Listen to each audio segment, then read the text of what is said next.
in Nigeria? Eh? How will you take in Nigeria? You don't just leave us. Eat tuo no soup. That's all good. You don't leave us. You go eat rice and beans, no. and chicken. You don't dey. And you know they see rice and chicken chop. No. So who you want make him win now? Peter Obi, no. Wow. You like Peter Obi? Yes. Why you like Peter Obi? I'm Peter Obi, so say Peter Obi na big man. Na big man, ba. He go work well, ba. He work well now. He go take care of Nigeria. Yes, inshallah. Inshallah. Inshallah. Na Peter Obi. So Buhari na criminal. Buhari na criminal boy now. Oh, Allah, it's well. God will help us. Peter Obi go win, yeah? If you win, everything go better. Arab jamugu ne da muke san sha amma baƙin ƙatan na iska mugu. Who? Buhari. Iska irin na kafin ya shugaban kasa dan guro uba da idanu sai ka ce muciya. Dan maraba amma da yawo kan mulki sai ga kuma tuta ciccika dan iska. Kai. Bukan guna juga, yang makannya ha. Kita lagi dua inshallah. Awak Buhari ni entaka AC, motor AC, house AC, office AC, anywhere AC. Peter Obi na be good man.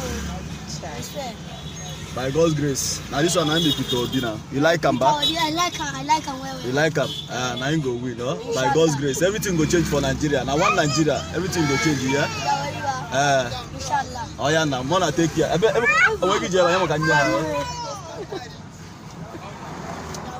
something. Yeah? Buy something, yeah?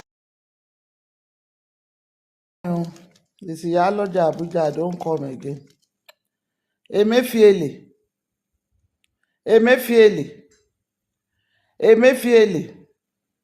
How many times I call you? Walai okun ò ní balẹ̀. This morning, I sent my girl, say me go collect money for POS. The money where you dey rush us, say make we quick. Carry her inside bag, make we go deposit am for bank, say the thing go expire. That same old Naira no where we carry all our money, go put for bank. Now, this morning now, my daughter collect 20,000 Naira from POS. They collect 2,000 Naira on top of 20,000 Naira. They even told her that if she wants new Naira notes, she has to pay extra charge. Emefiele okun ò ní balẹ̀ o. As you dey put us, where you dey put Nigerians under hardship, so there is God, oh. There is God, oh. We don't know wetin we do you. As you are putting ordinary Nigerians under hardship, okun ò ní balẹ̀ Emefiele. Wallahi, tó bá ń kójọ ọmọ àdánù ni o. Okun ò ní balẹ̀ o. How many Nigerians can afford to be paying 2,000 Naira to POS to collect 20,000 Naira? This is wickedness. This is wickedness. Una dey take the life of ordinary people. They take and they play politics. There is God, oh. Emefiele. This thing where you they do so, the head of all the Nigerians Win any election. Peter Obi is polling 1% in Sokoto, 2% in Katsina, 5% in Kanu. That's where the votes are. All states are not equal. The fact that you are doing 70% in Anambra State does not mean somebody doing 10% in Kano is not better than you. Kano is 4 million votes that actually happen. Anambra is what? The number of votes in Anambra is the size of one local government in Kaduna State. So all states are not equal. If you poll states and you make them equal, yes, Peter Obi will sweep the southeastern states. He will do well in South-South. Where else? He's not polling well in Southwest, other than a drop in the ocean in Lagos. He is polling in the Christian enclaves in the north. He's polling well, but how many are they? How many? Peter Obi cannot win the election. He doesn't have the number of states. He doesn't have 25% in more than, the last time we checked, in more than 16 states. He can't go anywhere. Peter Obi is a Nollywood actor, and that's all he will be. This election is between the APC and the PDP because they have the footprint, they have the spread. Ethnicity and religious bigotry will not take you anywhere. And that's what the Labour Party campaign is about.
You are fighting for your freedom.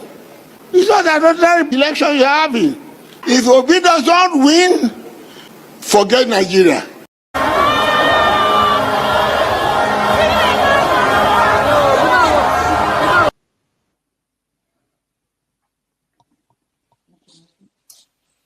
Some of this rally make my blood pressure go up.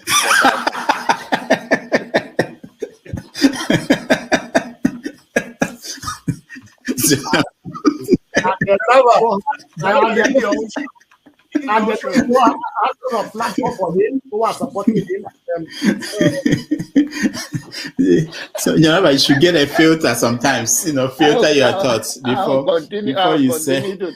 I'll continue to take blood pressure medication. Why are you getting high blood pressure, Jonava? Now, I'm not taking medication for myself. I'm taking it for people like Paul and some of you guys that after the January, February something, and then people like Soludo, that is a good spoiler. I thank God for his life. He's working for my godfather.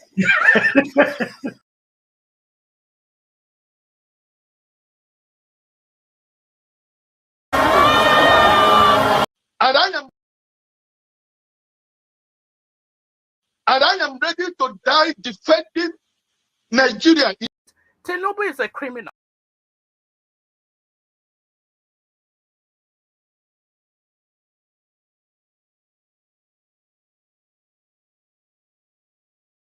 And I am ready to die defending Nigeria in whatever way.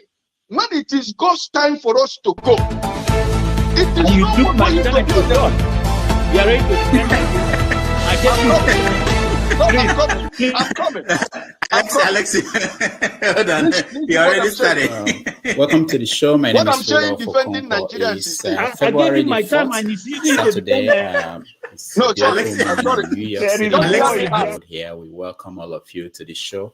We're going to have our usual Saturday show. This is Have Your Say, when you have an opportunity to air your view on everything going on in Nigeria. We are going to let our people who are here already to come in, and we'll find out what they are thinking about, the stories they are following, and then we go from there. Welcome to the show, Chief Joe Onyocha. Yes, nice to see you.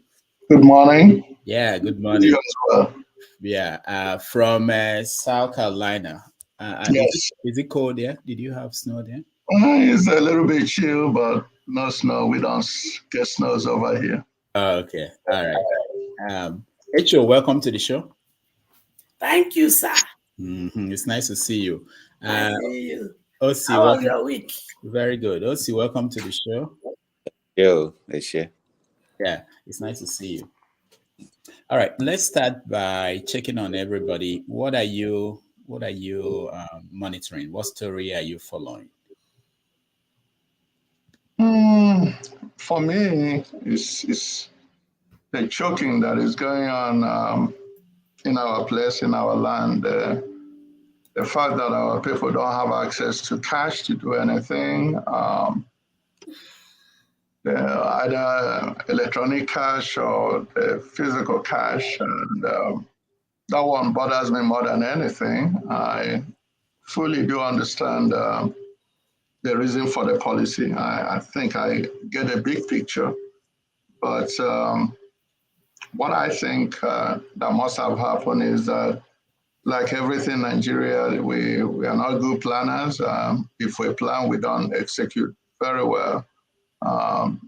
I do understand that the intention for the new currency redesign and everything associated with it is for to stop the individuals, whoever they are, that have stacked a whole lot of currency, and that's being mild actually. From what I'm reading and what I'm hearing, some have put away billions and billions of naira. They need to buy the votes. I think, like everything Buhari is not an intellectual. Buhari doesn't know how to run democracy. He knows is to put up a policy and go back to when he was a military dictator. All they did was edicts and issue orders. But this type of thing, they didn't think it through. They didn't think through the Nigerian factor that everything that you put in place, especially in a centralized government like we have, everything is drawn to Abuja. So they didn't think through about the Nigerian factor of corruption. Any policy that comes in place, there has to be corruption that embeds and surrounds and on top of it and behind it. And so I have read and I have been told that bank officers are selling the new currency. They have reserved the money for the politicians that the policy is designed to try to suppress. So the result is that our people are choking. I think that's how I started my statement. Our people are really choking. I'm sure everybody here has been talking to your relatives and possibly reading everything that is going online. The people are really suffering. Individuals who are able to work and get paid and they don't have access to their money. There's no money in the bank. People are lined up 3 a.m. waiting for access to electronic withdrawal. They are not ATM withdrawal, that's what I meant. They are not able to access their money. So, and not many people have access to transfer. Even the transfer apps, I understand, collapsed a few days ago. Maybe it has come back online now. I'm not happy. I'm really not happy. Politics aside, but you cannot remove politics in the life of Nigerians. So that's what is on my mind, Dr. Damages, and that's really why I decided to come on this morning. Otherwise, I probably would be in the corner over there, away from my office, doing other things. So I'll let others talk, and then I'll join them. All right. Thank you, Onyesha. Thank you so much. Echo, welcome to the show. Thank you, sir. Before I talk, I want to do small prayer. Echo. No, wait. No. Echo. The truth. See. Okay. You do prayer, but just make sure. Let's do 2 minutes, everybody. That's what I wanted to say. To make not sure. 2 minutes you give about. I decided. No, Dr. Damage, be like all of them are the vets for Echo, my voice. No. From now. When Baba won't talk, you not stop. Because it's my fault, Echo. I wanted to start at the beginning to say everybody who is speaking today 2 minutes, so that we can get to so many things instead of having someone speak for 30 minutes. Let's try to have it. You can summarize what you say. You come back to you. Once I go around, I'll come back to you in 2 minutes. Papa God, there are some individuals when they want to sabotage the election by making sure there is no petrol. by making sure there is no cash. Some of them, they be bank managers, so some of them, they work for politicians. Papa, now you talk for your word, though. You say I should ask and I will get. And you also said in your word that because judgment is not speedily executed upon an evil man, their heart are set to do evil. Everyone that are responsible in the land of Nigeria or outside Nigeria for this fuel matter and also the shortage of cash, starting from the bank, the manager, and the staff. Father, release your judgment, your wrath, and your anger against them and everything they stand for.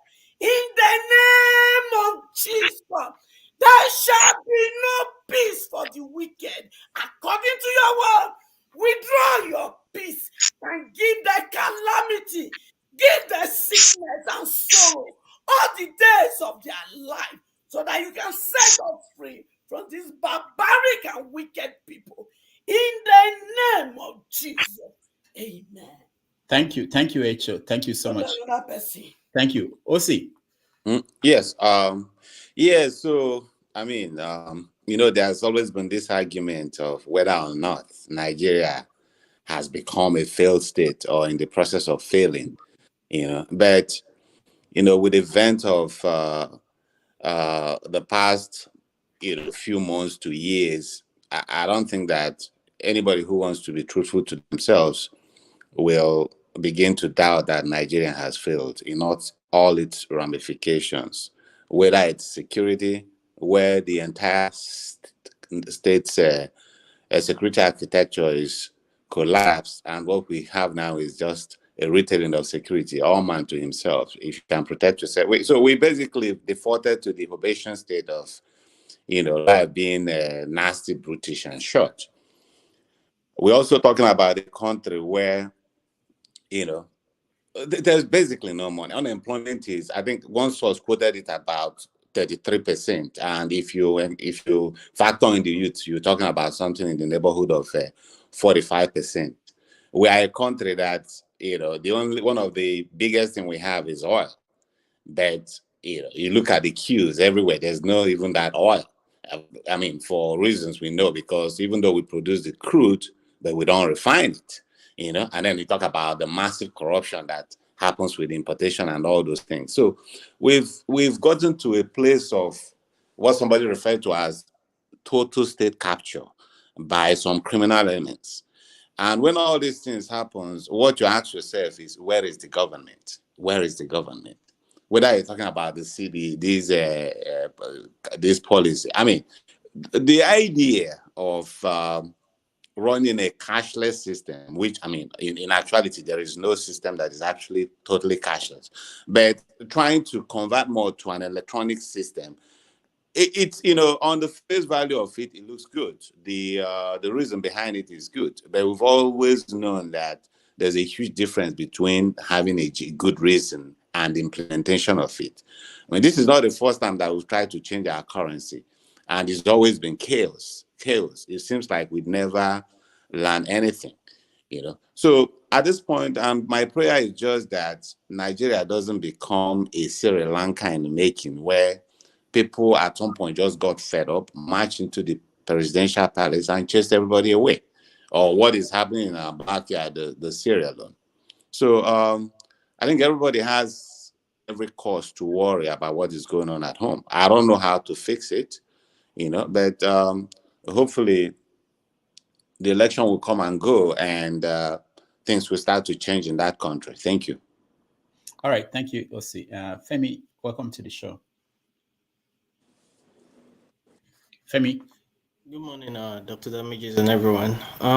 So to your question, I came here for you and I came here for Pastor John, hoping that finally we can explain who the they are in quotes, that the likes of Fenmi, Fani Kayode, Nasir El-Rufai, and the other spinners for Alhaji Tinubu, supposedly allegedly, referring to, because we're still looking for who the they are. So by adventure, it might turn out to be Pastor John, because I've been suspecting him for a while now. But on a more serious note, that's me being cynical now, but on a more serious note, I mean, it can be further from the truth. Just look at the country. That's not even a country. If you're not queuing for fuel, you're queuing for new notes that don't exist. If you're not doing that, you're queuing for Nigerian passports. If you're not doing that, you're queuing for electricity.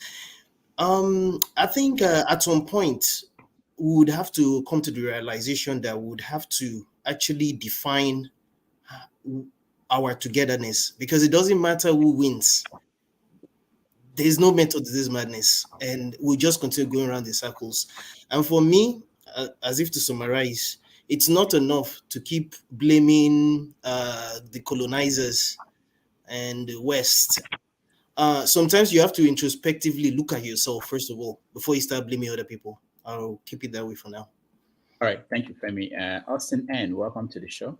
Oh, thank you, Rudolph. And let me just start off from where Femi stopped, not blaming the colonizers. I have an issue because the research I did gave me that insight that Nigeria was being run as a profit venture by colonial masters.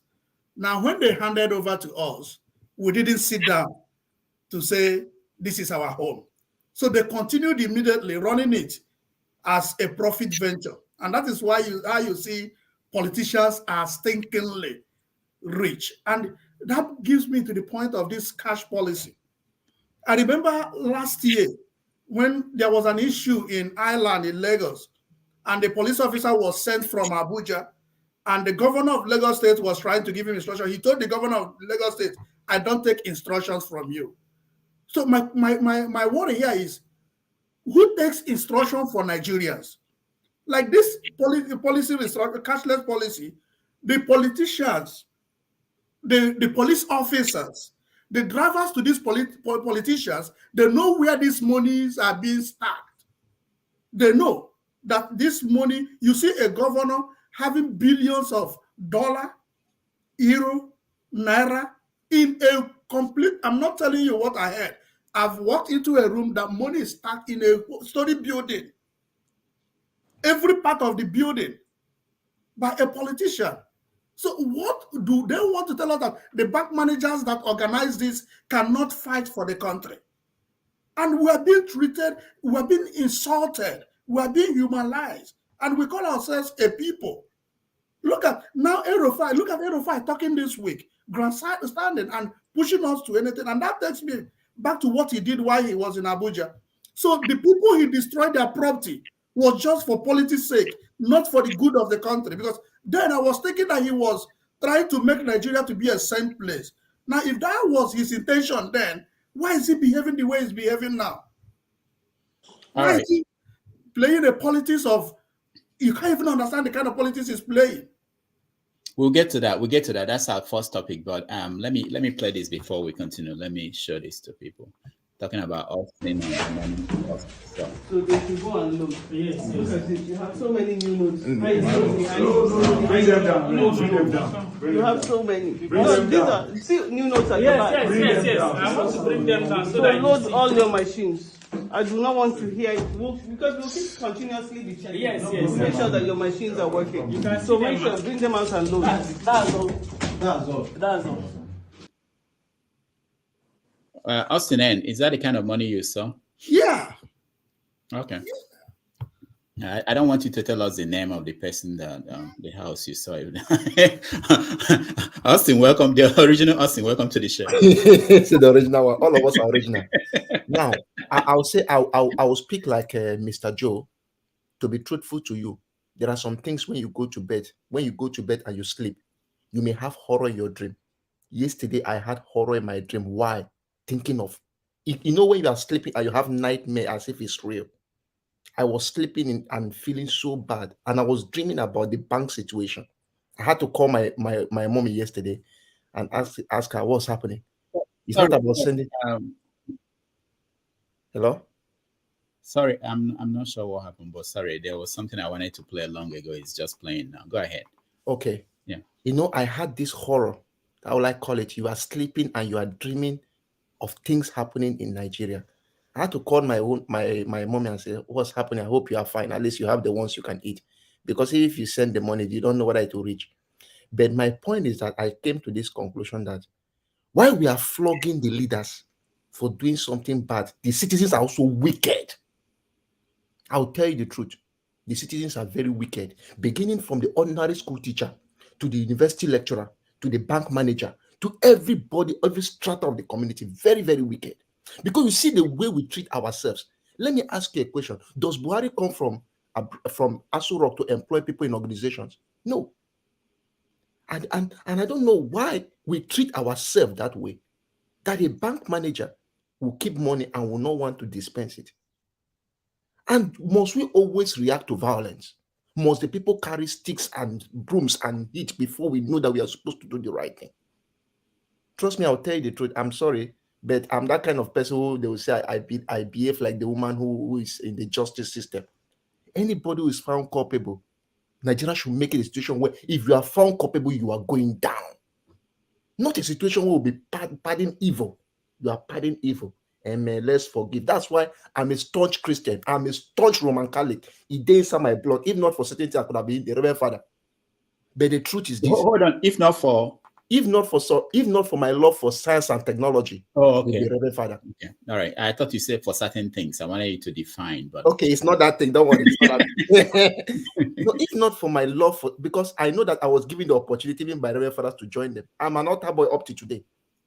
But the truth is this. The truth is this. We don't treat ourselves well. And if somebody is found culpable, yes, God has forgiven you, but hit him with a big stick so that the next person will know that you don't need to do such a thing. But if you pack these managers, like the ones arrested, if I'm the one, you will spend, first of all, I will first clamp that bank with a 25 million Naira fine. Then the person who was found culpable, 3 years imprisonment, so that when the rest see it. That is why when I catch my students with cheating, I will just tell you from the beginning, if you do this, is your punishment. So once you do it, you already know that Onyema will send you packing. So we should try to be giving the punishment which are accruing to certain crimes, not sit somewhere and be clapping for evil people. And I always turn to my youth because we are the ones encouraging them. All right, thank you. Ibo Bezek, welcome to the show. You're muted. Ibo Basics, welcome to the show. All right, I'll skip you. Go to Janaba. Oh, okay. All right, you're on. Okay, go not so fast. Sorry. Good to see you again, Dr. Damages. Yeah, nice to see you. Our brother Rudolph Okonkwo and the rest of the panelists. Sorry, here everybody submitting one thing or the other this morning. What is on my mind this morning is the situation in Igbo land, and particularly Abia State, where I am from. The governorship candidacy in Abia State, where you have people like Alex Oti of the Labour Party running there, and you have Greg Ibe of Abga. You have Mascot Uzo Kalu of Action People's Party, which used to be turned around the other way. And then you have Victoria Oluchi Ogo Bradford, who is also running for governorship in Abia State, in which the governorship candidate of the PDP died the previous week. And the people of Ukwangwa blamed one Obonna for pouring libation. And they believe that the libation he poured was what killed their brother. And I'm like, if such libations do exist in Nigeria, why don't somebody have poured a libation that would take the Jagabon back into his ancestral land? But this morning, what really bothered me so much is the situation in Abagana, where they have gone down there and burnt some stations and killed some people. So it goes back into the overall, we from the East and from everywhere else must be allowed to go, not allowed, we should go out and vote. I said it before, if you don't come out and vote in 22 days or thereabout, you have yourself to blame. My submission this morning is to Nigerians clamoring about the money situation where I've seen a woman go naked in a bank or try to go naked in a bank. I've seen people fighting themselves with whatever comes at hand. Nigeria is a prayerful place. Here is my submission. If Nigeria can go on into fasting mode for the next 22 days, when you fast, you are not thinking about money in the bank. When you fast, you are just thinking about the survival of what is ahead, which is the survival of Nigeria. So I pray and ask all Nigerians to go into a fasting mode. And in 22 days, we should come out and let the real thing be done. Let every vote be counted and let a new Nigeria be built. All right, thank you, Igbo Basics. Let me just say that we don't support violence here. It doesn't matter who is at the receiving end. We don't. Janaba, welcome to the show. Thank you, Dr. Rudy, and thank you, my fellow panelists. Good morning, everybody. Can you hear me? Yeah, we can hear you. Oh, okay. And your audio is good today. Oh, thank you. I'm very close to heaven today. Thank God for everybody. What is going on in Nigeria? I told you guys earlier in one of the show that it's the biggest mistake to change the money at this time when there is no provision. We are not well organized people, and the result of how we do things is everywhere, whether individual or the politicians. We are all Nigerians. It's not angels that come to lead us. Government regulate, but there are people that own banks and work in the bank. And the policy of changing money at this time is pure wickedness, and the masses are suffering it. And it's always going to be the masses that suffer such thing, because those individuals that have such a large amount of money, we always have a way to exchange it to the newer, to the new note, while the masses will suffer it. But like many other people have said, it's pure wickedness in our society. The morale on the street of Nigeria is very low. You are trying to blame president, governor, politicians, and all of those people that are in charge of one thing or the other. What about us from our own household? How do we justify that your children go and steal and bring it? In olden days, when I was a little younger, when a child brings something from outside and you did not give them that money, you ask them where did they get it from. Sometimes you even follow them to return it, whether from the store or from the road or from individual house. But today we celebrate thieves. We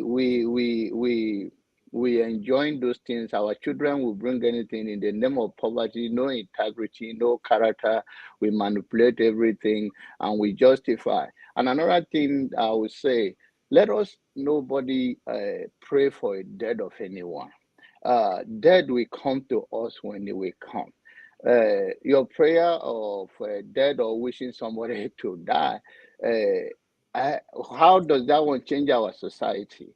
In one way or the other, none of us is a saint, but then we all can pray and walk and pray that prayer change things. And to be honest, if prayer change things that much, we will not be where we are. I think we are very dishonest people, and Nigeria will be fine after February 25th, 2023. All right, thank you, Janaba. Modiu, welcome to the show. Can you unmute yourself, please? Yeah, I can. Okay. Okay. Hey, Dr. Damages. Yeah, how are you? Fine. Morning, sir. Yeah, good morning. Have we seen you before? Have you been on the show before? I don't remember. This is my first time. Yeah. I've tried to join you a couple of times, but I've always been late. Nice to see you. Welcome. Yeah, a pleasure. Thank you so much for the good job. All right. So what are you thinking about? Just thinking about the prayers, you know, the fasting, you know, and all of this stuff.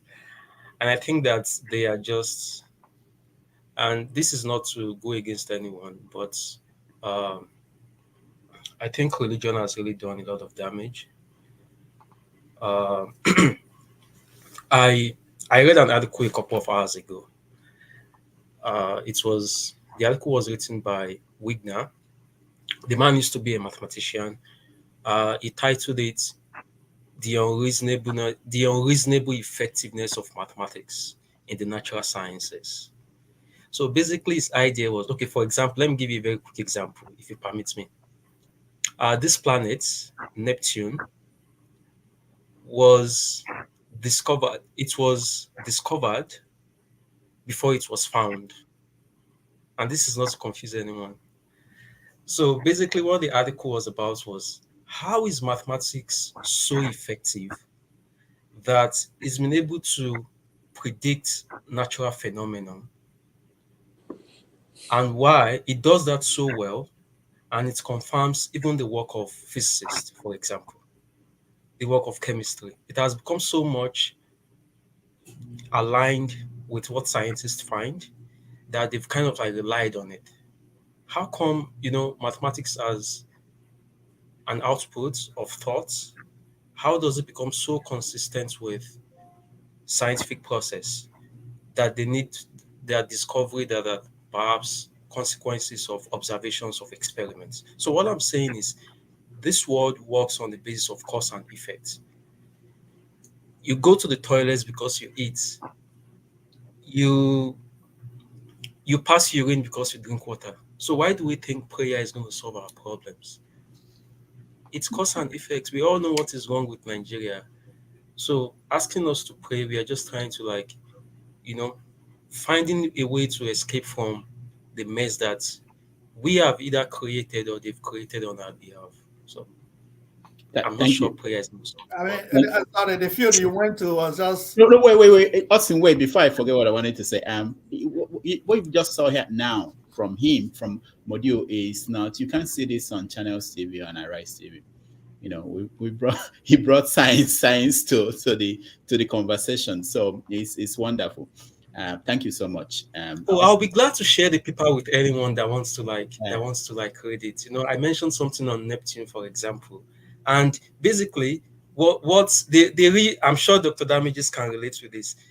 This is just one of the things they used was, you know, this inverse square law, and they found out because of you know, this, there was a wobble between the two planets, and they found out if this exists, then there has to be a planet.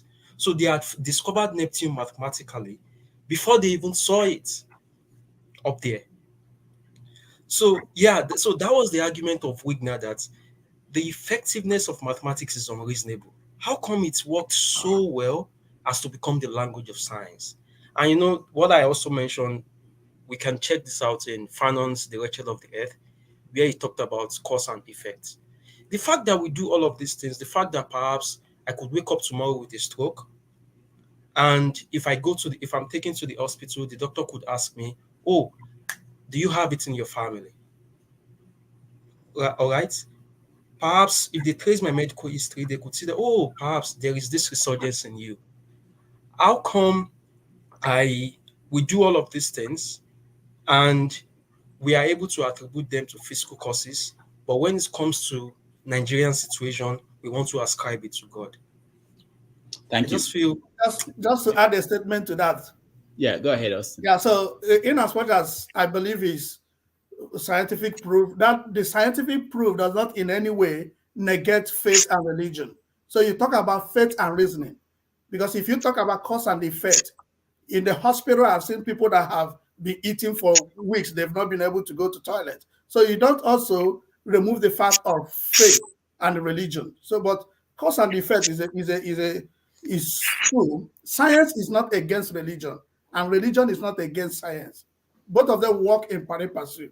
Thank you. All right, thank you. I just want to mention that it's a wonderful thing. You open shop, you don't know who will come and buy something from you. I didn't know he will come today and he will come with this idea. And I thank you. That's why we enjoy this. We don't know who is coming. We don't know what they are bringing with them. And we like to listen to everybody. Paul, welcome to the show. Thank you, and good morning. Yeah.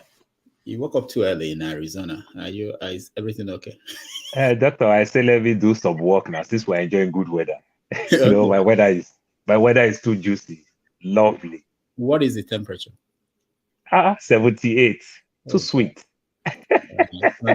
Don't tell us. We are minus something here. All right. Right. Yeah, Doctor, I like the way Austin quickly jumped about religion and everything. I like that thing. I remember how the funny adage that they say, if Muhammad cannot go to the mountain will go to Muhammad. So when my mom was a little bit weak, they brought the church to my father's house. You understand? When I want to bring my mom to US, they tell my mom don't go because they know that it's that black sheep. If she go there, no alert, she will not send no money, no offer tight. But what have I said that? Religion is a good thing, but religion is just more or less what I still call tradition. It's just a way of life. And when it becomes tradition, to some extent, it becomes culture. And when it becomes cultures are differ from one place to another place. If we want to use statistics about religion, one of the most biggest religion in the world today, we want to talk about Christians and Muslims. You understand? But I could remember when Michael Jackson died. Sorry, I'm deviating. When Jackson died, somebody carried out a survey. They discovered that Michael Jackson was more popular than Jesus Christ.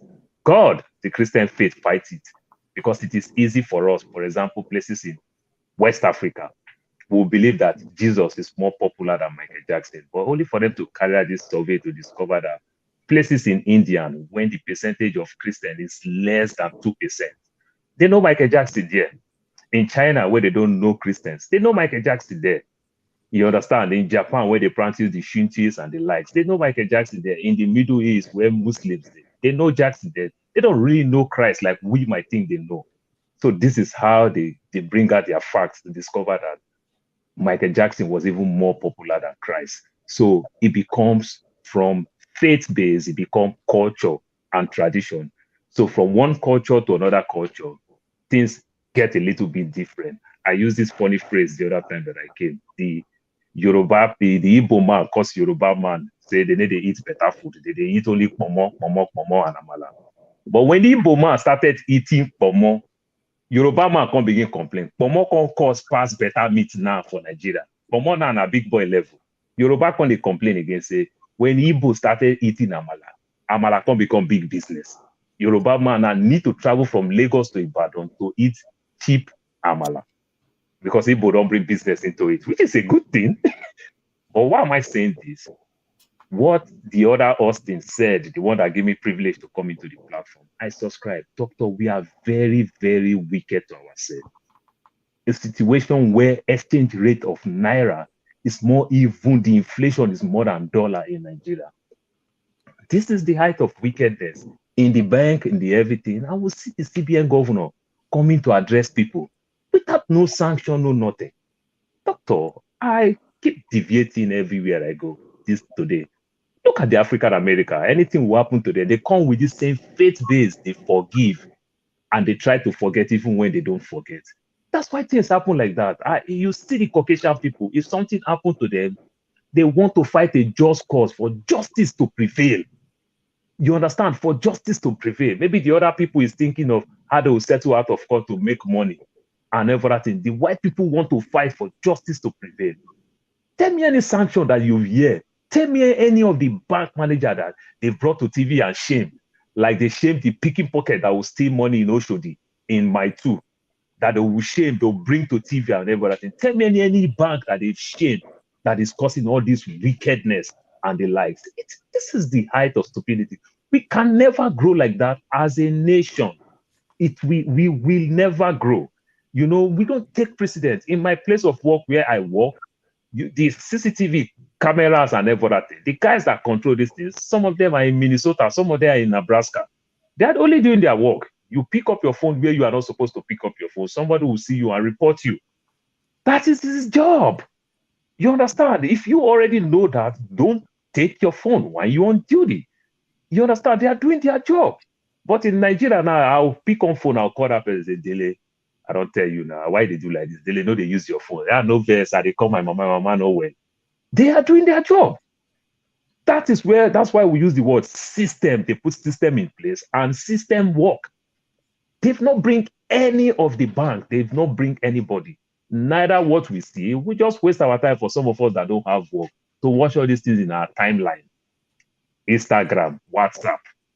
No precedent, no punishment. But we never grow. And we are so wicked to ourselves, destroying the banks, destroying institutions and everything. That is not how to fight justice. You understand? That just makes us very barbaric people. You know, when I read this thing in Financial Times this morning, I was so ashamed of my country because my friends will ask me this question: how will I explain these things? What type of people are we? You understand? Right. The next minute we pride ourselves that we are the most educated immigrants in the country, and we are acting this way. My brother, time don't reach, we go carry Mexico, make you rule us for that country. They need to reconstruct us again. Make we stop to eat this ofaku and amala. All right, thank you, Paul. Let's we're going to go to our first topic, which is Tinubu. Let's take a look at some of the events of the week.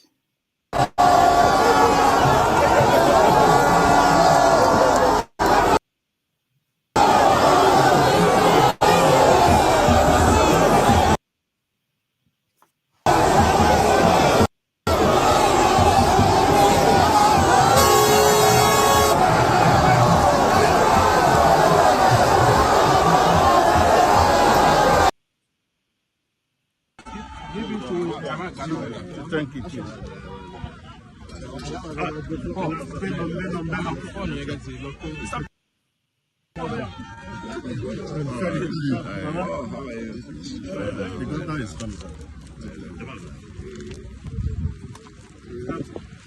How are you? Fine, sir. Yes,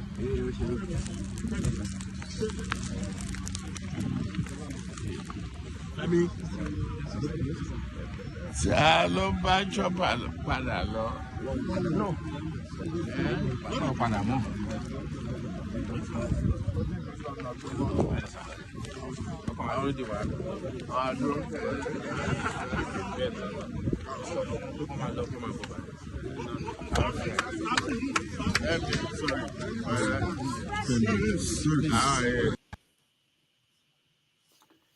He faced Obasanjo, he failed. Buhari, he failed. He failed with Jonathan. He failed all classes. You know what they call F level? Where you get failure in all the subjects that you take. F9, F8, F9, F8, FF. F11. All right. So 21 days to the election. Bola Tinubu is alleging that some people are sabotaging his campaign, and that became an issue. I want to find out if anybody here knows who is sabotaging Bola Tinubu's campaign. Joe Nyocha, it looks like you. This your face looks like somebody who sabotaged. Do you know who is sabotaging Bola Tinubu's? Austin, unless you have the names and you are going to mention names. I just wanted to make a statement on the issue of religion we brought about. No, Austin, don't take us back. Next, we are moving on. We'll come back to you. If we can find a way to sneak it in, that's okay. Okay. Joe, do you know who is sabotaging Tinubu's campaign? I do not know. I have no idea, but I wish somebody would. Obviously, he's alluding to his ruling party. If they are doing that, I'll be glad. I don't like the man's politics. I want to even say a little bit that I don't like him. If this is going to be the face of Nigeria, if he wins, I think we are in trouble. I don't know how old he is. I don't use age because I'm getting a little bit advanced in age as well. But the man doesn't have a sharp mind. He can't talk right. He can't talk well. I don't think he can reason really at this point in his life, depending on how old he is.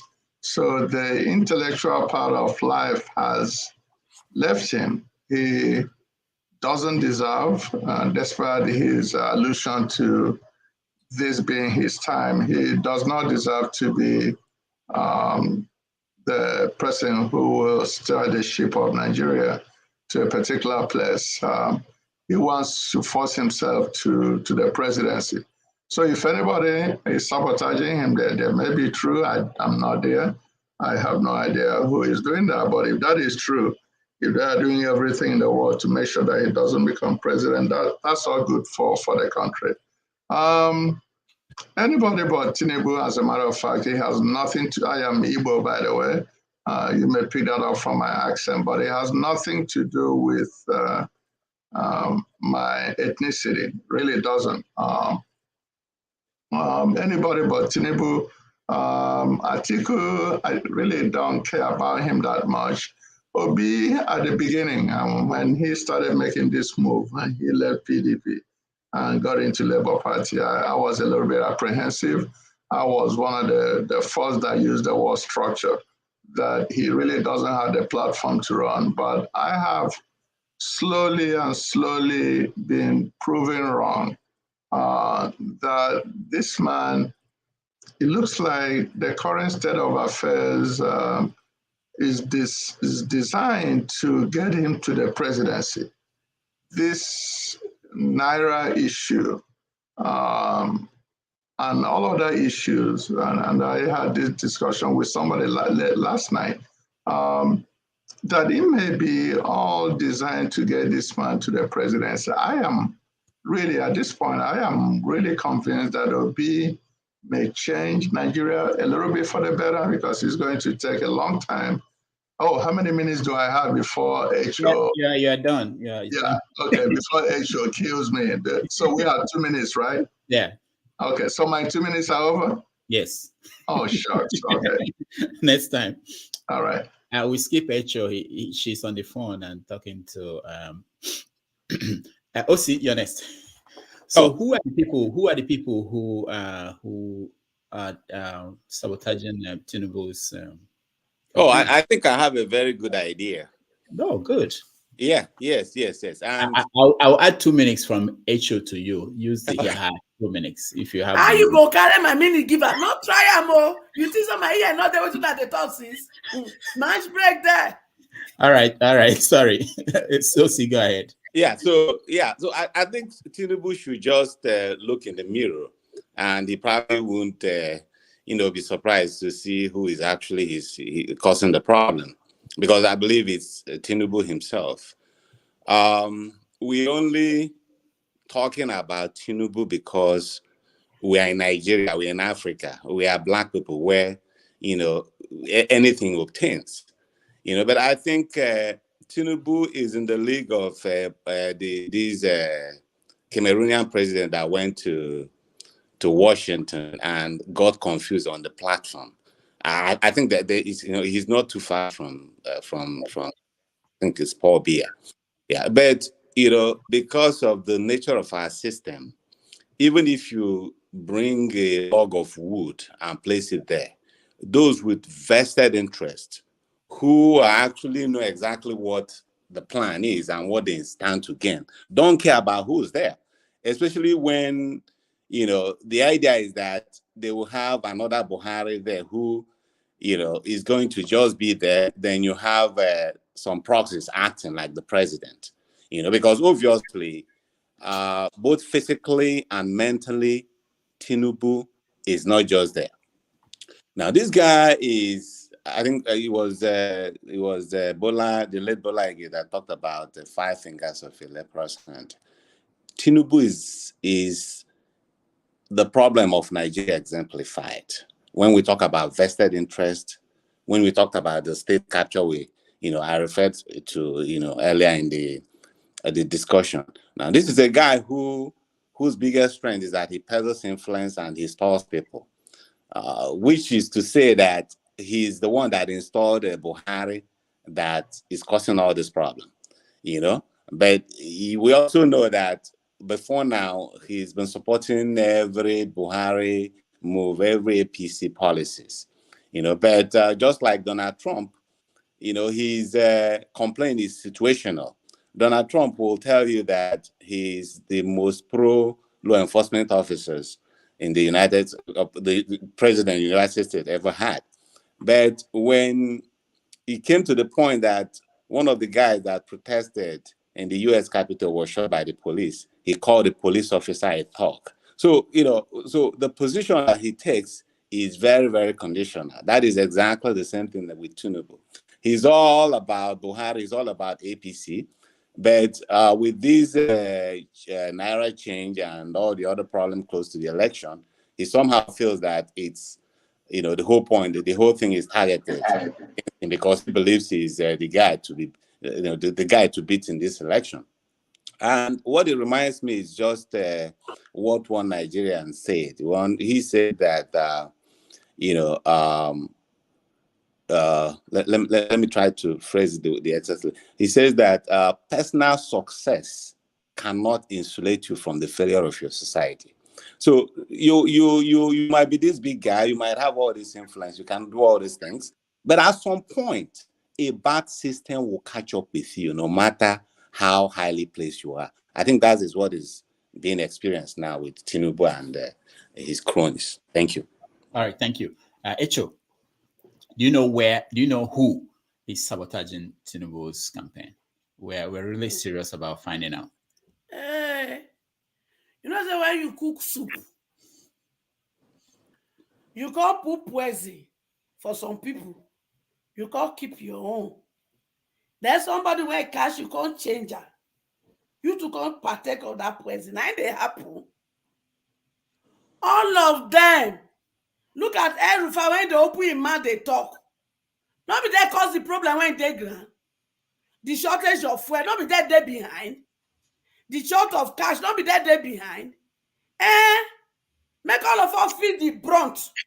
Because that is when they do that shortage of this thing, their ignology when they don't plan for grant to rig the election by all means, it will come to pass. You don't know, say, they say picking when no one make him a man sleep, you know they sleep. Wicked politician and wicked and evil people in Nigeria. Why say make my children not fulfill destiny? They do not go fulfill their agenda. There's going to be serious confusion in the camp of all the wicked people that want to put Nigeria into disgrace and shame. There's going to continue to be confusion in your midst. You will not know peace. You will not know comfort.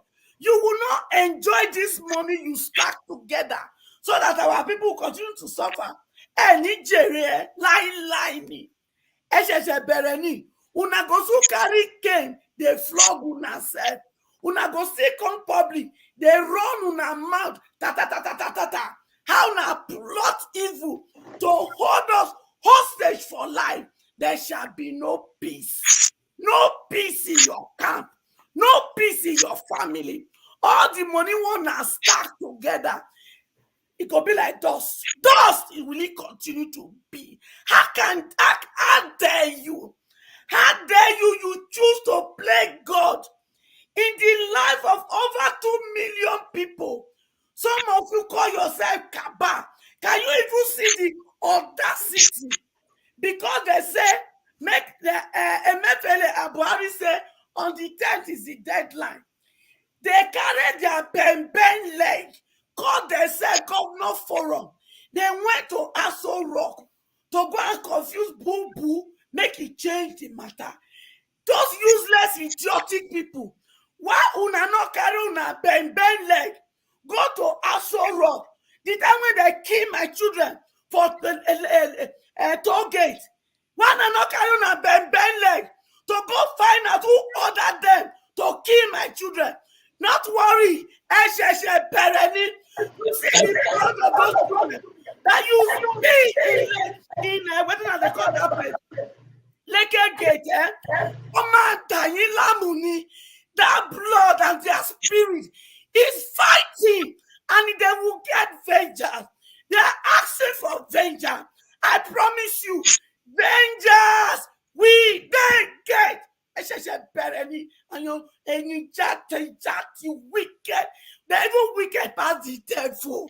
Can you imagine? The devil wicked though, but these people, they're wicked, so they're wicked past the devil. When devil reach Papa God, he go say, now let rebel. Now you drive me and stripe me of everything. I don't have opportunity to enter heaven. But look at Nigeria. Look at the wickedness in Nigeria. And you say you are a just God. Why don't you destroy them? When Papa gets angry and he wants to destroy us, Jesus will open his hand. If you do it, that means my sacrifice is in vain. All right. Don't worry.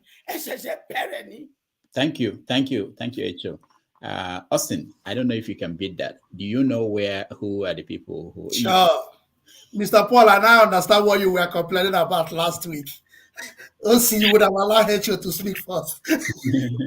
So I want to begin from a comfort zone to that question. My comfort zone is about religion. And when we talk about religion, we should be very, very careful, and we should be certain on what we're saying. And we should also not read extract of things. Why am I saying this? Friedrich Nietzsche, the German philosopher, Western philosopher, was the person that proposed the death of God, that God is dead.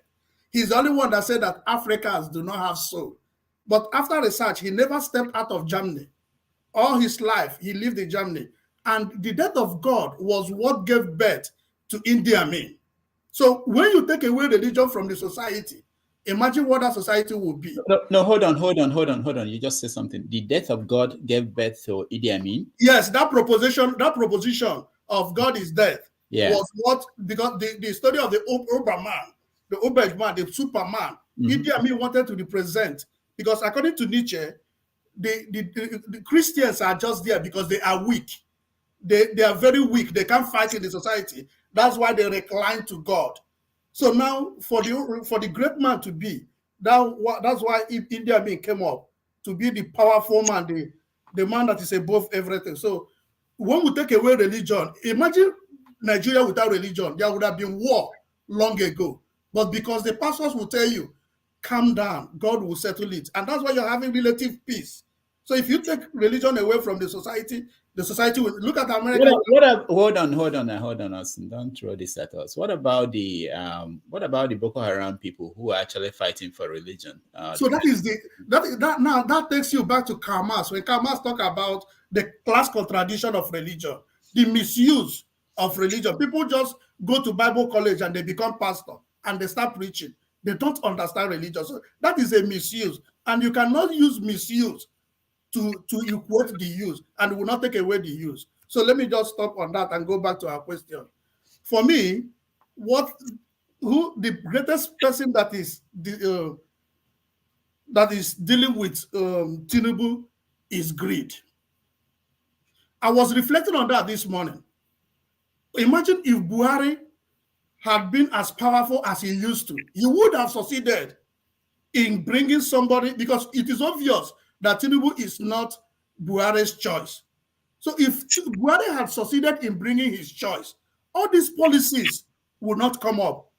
Going for fair election wouldn't have come up. But because he failed to bring out his own choice, now what did it result to? Doing the right thing. And that is one thing we should learn from this course. If we can put our leaders not to succeed in their selfish plan, they will go for the right cause.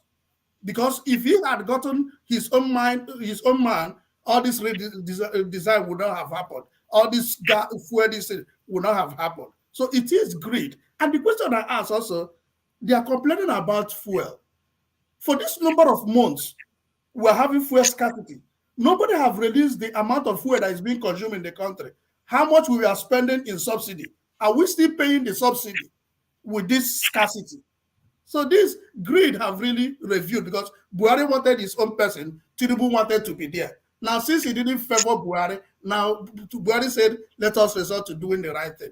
And I believe that there is a man of conscience amongst the cabal that have come to realize that if we continue this way, it will be a problem. Look at the effect of Buhari being in for 100 or something days outside the country. The APC did not use that to change their constitution, to know that for you to be a president, you must be able to be accountable to the people. So these are the things that we fell to. But that very person close to Buhari, whispering to him to do these things, must be a man of conscience. We should look for him and give him a better position. Thank you. All right. Igbo Basics.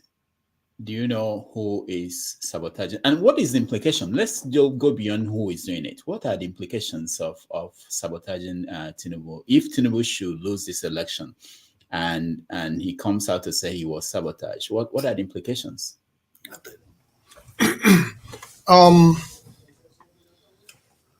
The implications as far as Tinubu losing the election, I saw a clip that we just played in which I was praying that this man not fall down right there and then because somebody was saying the doctor is coming. The same clip that we just played a little while ago. That does not mean that I'm praying for the man not to shame himself. I don't know if you've seen the cast building that he is erecting in Lagos. I passed by there and I saw you can build in concrete, whatever you want to build, but you're not going to be there to live in that house. Crisscrossing on what we're having this morning, you touched upon religion. Yeah, I think you're referring to this. Yes. Okay. Yep. All right, go ahead. The doctor is coming. We brought in both religion and all whatnot this morning. And I share with my brother Paul, who the olive oil has become the saint that was supposed to save his mother. And it also touched me because I went to the house of my mother where the women were supposed to be having their meeting after my late mother. And I saw the picture of one of the bishop hung in that house. And that is to the extent that the religion has taken the mind of our people. Initially, from the beginning of this, I talked about our people should go and fast for the next 22 days. And I'm talking from experience.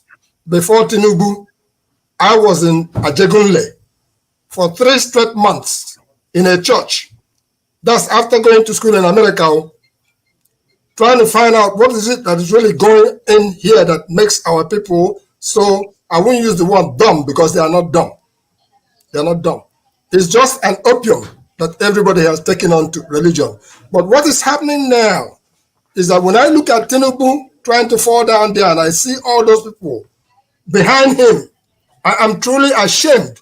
And those people should really be ashamed of themselves because you could see their teeth. You could see the mockery that they are making of that whole nation to be guiding that man so that he doesn't fall down and you want him to be president of Nigeria. God forbid. God forbid. God forbid. So to wrap it up for now, I would say that the implications of Tinubu losing is the beginning of sanity for the people that had robbed that country blind. All right. Thank you. Janaba. Thank you again for having me. I think you're one of the sabotage, Dr. Rudy. No, I understand what you're saying, Jonaba, but we give him coverage here more than Atiku. So I thought we're helping. We're helping. Where his leg is shaking, that is where you are showing him. You know, show where he was riding on back, showing the world that he's capable. We showed that. We showed that. Yeah. Okay. You see the thank God for have your say here. What we are facing as a Nigerian. Jonaba, are you using 3210 or 3310? Your network is shaky.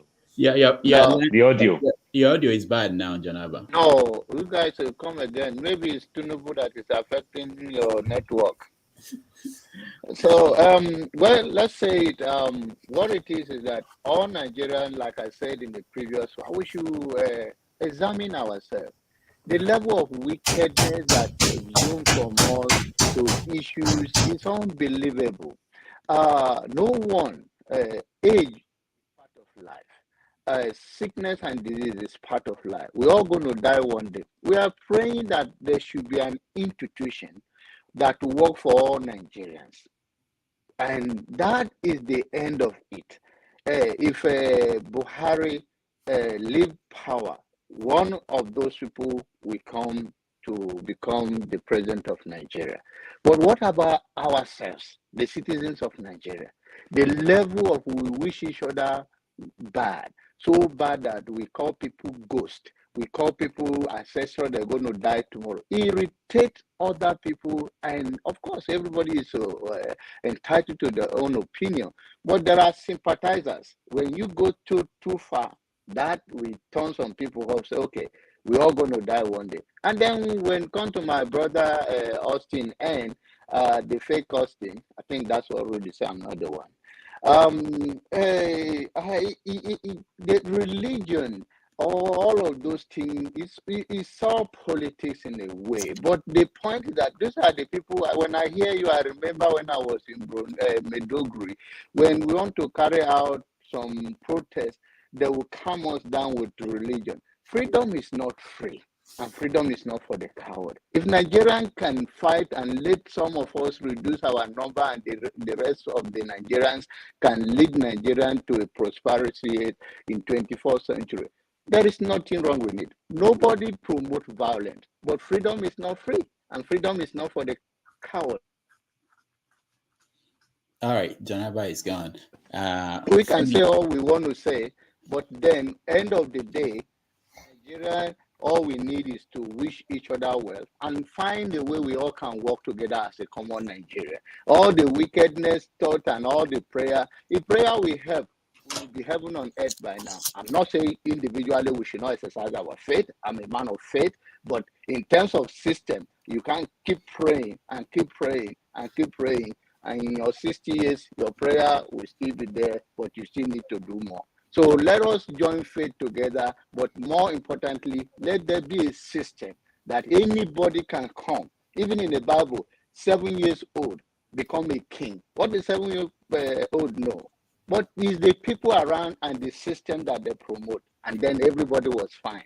So all of these things, let us keep praying. Nigeria will be fine, and Paul will still be there in Arizona. Jonaba, hold on. You just said something that made me think. You said it's okay for some people to fight and for some people to die, for the population to be reduced, if that will make Nigeria better. Is that not what the Boko Haram people, the different groups who are armed in Nigeria, is that not what they are saying? Are you supporting them? Do you look at me like a Boko Haram? No, I'm just saying, no, but this is actually, I've had people make that argument. So I wanted to know. The point I'm trying to say in that case is that we say that no system is there. You say we keep praying. We've been praying since Jesus Christ has been introduced to that part of the world. Things never get better. In fact, why don't we now look at the mirror and say, what were we before the introduction of Islam and Christianity to our country? What are we worshiping, and what was the life of the citizen, and how did the people live before that introduction of all this? We abandoned our own tradition and value for something, and now prayer is everything. And the prayer I've been seeing is going. If you can even, there is a game that they play that when people make noise, they go and look at how loud the noise is, and they find out that if that is the case, you apply it to Nigerian the way we pray, that work that effectively, we will not be where we are. I'm not saying nobody. Faith is part of life. It's a force that you have to apply, but then we cannot live by faith alone. We have to take some measure in order for us to gain freedom, because they are using faith now to tame us down. When you want to move, there's all pray. And all the pastors that we are saying, all those big mega churches in Nigeria, it's a colonization of the mind. And then they never use the people to talk to them, so go vote, or they use them as a politics, or use them as a human shield. It's not anything more than if somebody in power that is in your favor, you keep quiet. When nobody, if it's not one of your candidates, is the enemy of Nigeria, and once it's your candidate, it's not. All those are, we cannot continue to play game with ourselves in the name of religion. Religion is good, but we cannot play game with it. All right, Janaba, thank you. Just remember that tomorrow is Sunday, and some of your congregation may be watching today, so you may have something to explain. They are used to me. Don't worry about that. Olódùmarè, ẹ ṣàánú orílẹ̀-èdè wa, ọ̀gá ògo ẹ ṣàánú orílẹ̀-èdè wa, ẹ ṣàánú wa, ẹ ṣàánú ọmọdé, ẹ ṣàánú àgbà, ẹ ṣàánú mẹ̀kúnnù, ẹ ṣàánú àwọn tí ò nípá, àwọn tí ò lólùrànlọ́wọ́, ọ̀gá ògo ẹ ṣàánú wa o, ẹ̀yin nìkan ṣoṣo náà nìrànlọ́wọ́ wa o, ẹ ṣàánú o, Olódùmarè ẹ ṣàánú, ẹ ṣàánú, ẹ ṣàánú. Yeah, talking about prayers, it's ongoing. Let me go. Where am I? Paul, you're next. Oh, Femi, is it Femi? No, Femi. Oh, Femi, go ahead. Yeah. So quickly to this issue of religion before I pivot into Tinubu, the issue with Tinubu. As for me, I don't have any problem with religion. I'm a Christian, and I am from a family of Christians and Muslims. My own problem is, and John Abba summarized it, if we're this religious to the point where religion actually fixes things, because even the Bible lets you know that faith without work is nothing. It's just a waste of time. We're such hypocrites in Nigeria, and just like John Abba said, and I've affirmed before, even on this show, there was things that there were religions that we were affirming prior to when the Christianity and Islam came. And even the proponents of this religion, the people that brought it to Nigeria, they actually are working while we are praying. They're actually working to the point where even in these countries, you hear about cases where even in England, for example, a lot of what used to be churches have been turned into nightclubs. So let's not even go there. Now, but to the case of Tinubu, whilst it's true that one can be old, and with old age comes a lot of illnesses that are age-related, even in one's youth or mid-age. I mean, there's always going to be situations where it could be psychological, it could be physiological.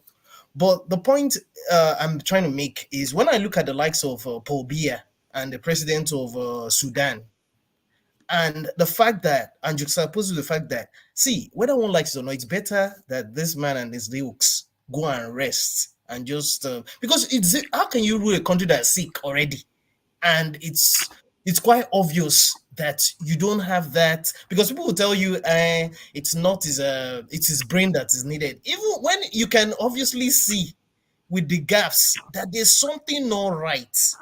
And to the point of the fact that has to do with the cabal, the day.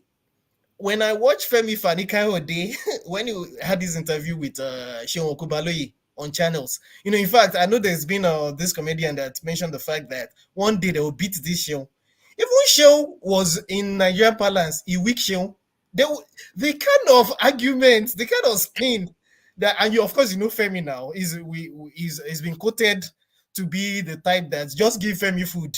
Of course, not me. Femi Fani-Kayode, just give him food. He will sing like canary. That guy, according to one comment I saw, he's like, how is it possible that once someone's father can lie like this? Even the lie was not Inobiam. But anyway, just to end, it's a case of the chickens coming home to roost. I still won't be surprised if somehow Tinubu wins. But well, I can only wish Nigeria, my country, well. All right, thank you, Femi. Paul. Yeah, I think let me go back to history, memory lane, some type of funny way. I think president is trying to take his course. So we once had a sick president called Yaradua. Maybe the Wazobia thing, it's the turn of Yoruba to also have their own sick one too. Maybe after some time, an Igbo man too will present their own too. We don't know in the future. That is Nigeria. All negative things come from us. That can be very, very funny. So talking about religion, I try to juxtapose religion to tradition and culture because it's different from one place to the other. So religion, sometimes it's like your bank account. You have your bank account, knowing fully well that there's money there. You have your ATM, this is your ATM. But if you don't know your password, you cannot access money. That is the problem we are facing with religion when it comes to Africa. We abused it. And why we abuse it? Because it's a borrowed thing. We saw Delilah. How Delilah truly loved Samson. But because she went to follow somebody, an outsider, she followed the principle of her people, betray somebody she liked. It's just like that. So when somebody is talking about religion, let me go another funny way. Go and read a book about Francis Bacon. There's this funny thing, we the Christian, we're quick to curse people who do our traditional religion, what do they call a juju person. We curse them, they put juju for neck, they put juju for head, they put juju for hand, they wear ring, they wear this, the Muslim curse. But if I want to say it now to the Catholic, an average Catholic man have his rosary in his neck, put his rosary in his store, put his rosary in his office, put his rosary in his car. But if a juju man put that same juju for a car, we no go enter the car. A Muslim man put in Tessibile for his store, put out for a car, put out for an office, put out for everywhere. You understand? Is it not the same of the same, half empty and half full? But Francis Bacon said something from the way the Christians said it. They said, God created man in his own image and likeness. That's what the Catholic do. You see all those things that they put in the church, 17, 15, 2000 years, century thing that they put there. They say God created man in his own image and likeness. But the Juju people, remember, really will go place like Edo State. Every family have their own Juju, but the parents will still train their son to have his own that you start building. Your father will remind you, have you bought your own Ogun? You learn to build your own gods. That's why the Europeans could take a lot from places like Benin, the old Benin Empire, and everything. So at the end of the day, what the Christians say, God created man in his own image and likeness. Francis Bacon said, no, man created God in his own image and likeness. That's why the Juju man have his own Juju, his own shrine, and you go pay homage there. The Christians too carry their own, the Catholic carry their rosary to do their prayer, and the Muslim carry their blessing too. So it's time for us to understand that. I think there's one thing missing. We don't know our password. Talking about Tinubu. Doctor, no, not even Tinubu now. We are talking about the cabal. Who know this cabal? Of course, as at this case now, if we want to say the cabal is two people that is frustrating the country. One of the cabal is Buhari because he's the petroleum minister and there's West Castle. Then the other cabal, when it comes to currency, is Emefiele. Like I said, you are not punishing anybody. You understand? These have become Telemundo. It's a soap opera.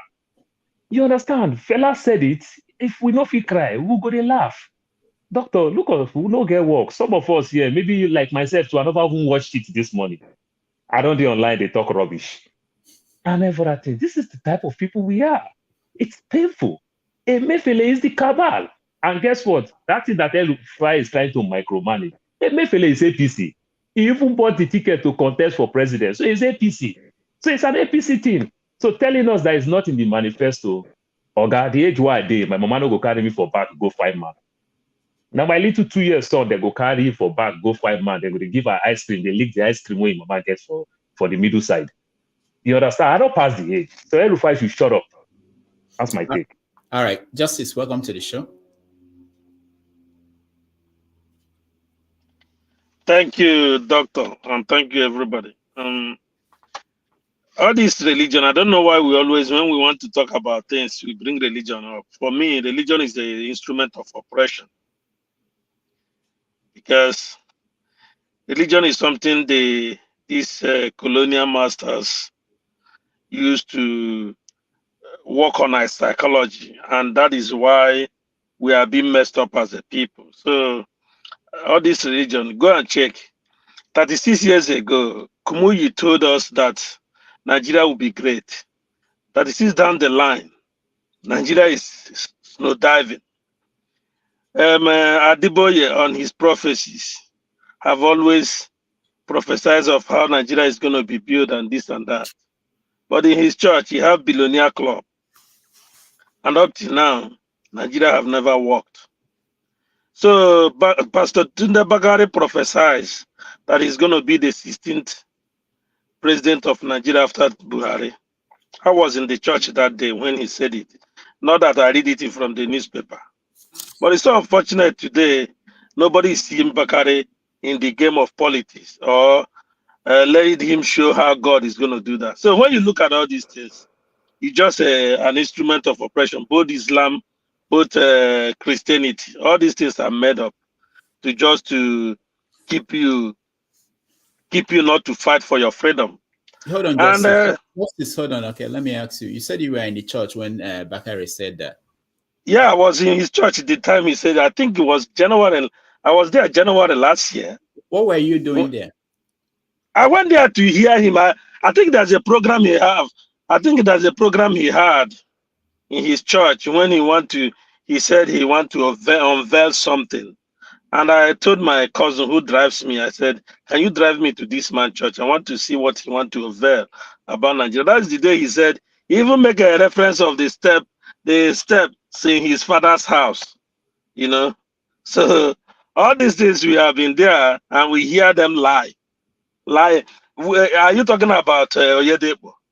Are you talking about Ibiomia? These are crooks that are con men that are making money from the poverty of Nigeria. Are we going to count them? But that is by the way. When we talk, we should be focused. But sometimes I like to listen to my brother John Abba, but sometimes I get confused at the middle of the whole thing when he tell us freedom is not free. But me as a Biafran now, if he said, okay, we're going to fight and disintegrate Nigeria, he said, no, we are violent. This is the kind of I'm not cutting you short. No, John Abba, don't respond yet. Wait, no, I hear you now. You said freedom is not free. That means there's a price for freedom. And what is that price? You must rise as a people to decide either to die or to live and get your freedom. And you're not gonna get it by PVC. That's the last thing. You can't. America didn't get freedom by electronic means or going to vote. British didn't get it by voting. France didn't get it by voting. But whenever we rise, that no, enough of this nonsense of election every 4 years. Let's all fight and get our freedom and let everybody go and answer it. They will call you are violent. That's where I get confused when people tell you freedom is not free and they tell you you cannot even fight. That is, by the way, coming to Tinubu. Tinubu is nobody sabotaging Tinubu. Let's make it clear. Because Nigeria, they have tested us and found out that we are so docile that we cannot interrogate the situations. They started it with Yaradua. Now they did it with Buhari. Now bringing Tinubu to the game is not by mistake. But all they are doing is just for them to understand, to make us to play on our mental psychology, so that at the end of the day it will happen. You're not going to fight. Already they weaken you. They are not putting it. Oh, they want to sabotage this man. Who is sabotaging who? Nobody. These are the people. They are part of the system. His strong minister, the vice is his own man. The vice of president of Nigeria is his own man. Fashola is there. So you have men in the cabal. So if you come and tell us that, you're just trying to deceive us. So it's time we understand that these people always come with the game, and when they play it finish, who are gonna be the people that are gonna be deceived? It's the masses. You see how this election is gonna end. It's not the first time we go back and front. Even before their primaries, people thought he's not gonna get the primary ticket. He began to shout Emilokon. At the end of the day, he get the ticket. Now we are going for the election. All these things are game. And somebody made a comment that, oh, justice, come back to fight. You know, this is the battle of a black man. When he reason, you want me to come and fight me that I have survived Nigeria. People are going naked in the bank. Your money are disappearing. You cannot even fight and get your money back. You're not telling somebody who is telling you that the steps you need to take to get your freedom. You say, come back to fight. These are the things that are the problem we have. Instead of you to know what to do, you take your PVC. Okay, have you gone to bank and show them your PVC? And they give you new Naira note? The answer is no. That's why you see a man going naked. Have you gone to the petrol station and say, oh, I have my PVC? They put fuel in your tank. The answer is no. But we know people that are doing this thing. So we can continue talking and talking and talking. We can talk as we want. It's not going to change anything. If we are not ready to fight, forget it. Nigeria is going to continue this way. So Justice, you said that you fought, you survived Nigeria. So you can only prescribe solution, let other people fight and die. Do you think that the people in Nigeria are not the same, that they've also survived Nigeria, or they are surviving Nigeria? Why do you want them to stay away? You are I think you're in America, and then you want them to go and fight and die. And you are Doctor, you are misconcepting me. I never say go and fight and die. Oh, okay. But I'm referring to somebody who telling me to come back because he had me saying that freedom is not free, you must fight. Okay. Like me, as I'm standing now, I'm fighting in different fronts. I'm fighting in different fronts. I have decided I will never be part of Nigeria. I will never be part of the election. Anything that will make Nigeria because allowing Nigeria to live, allowing Nigeria to continue is putting the life of your children in danger. That's the truth. You can continue trying to Obi will do this, Obi will do that, Yaradua will do this. Nobody's going to do nothing. I am 46 years old. Since I was born, all I have been hearing, Nigeria will get better. Today, people are getting naked in the bank. You see how better it is? So when we say you are going to fight, we want to make people to become conscious of the danger of Nigeria. The problem of Nigeria. We all know the problem of Nigeria. The only thing is that people don't want to summon the courage to provide the solution. And that is why we are in the Biafra struggle have said, we can't validate Nigeria. Validating Nigeria is the worst thing you can do to your children. It's the worst thing you can do to your. So I'm not telling you to fight and die. I'm telling you to fight for your survival. PVC will not give you that. Election will not give you that. Atiku will not give you that. Obi will not give you that. Tinubu will not give you that. None of them will give you that because all of them have been part of the system. So why are we validating them? Why? So what if they ask you now, what will give them that? What will you say? People have to rise. We have seen in civilization. They did during the end. They did. Because nobody wants to die. That's why when they hear the gunshot, everybody run away. Even Amechi said it. Even Amechi. So Amechi said it. I'm hearing you. So you are saying that they should be willing to die. That's what you're saying. Of course, John Abba is even confirming that you have to rise for revolution. Revolution is the only solution. All right, Justice, thank you. Let's go to something. Okay, let me finish. I just want to get to that point because you didn't know what you said. You confirmed to Justice and all the. Let me follow up with. Let me clear that before I leave, and then someone else can come in. Justice, thank you for. All Nigerians are confused anyway. None of us, if we go and check our brain, don't mind all those people coming here talking grammar. We are all sick in one way or the other. I'm telling you, if we are on medication, we'll be doing better. Thank you, my brother. Thank you. Yes, I do not take my medication before I say that, but I'll take one now. All right. So now let me clear that. No, there's no time, no. Let me clear that. When I say freedom is not free, and freedom is not for the coward.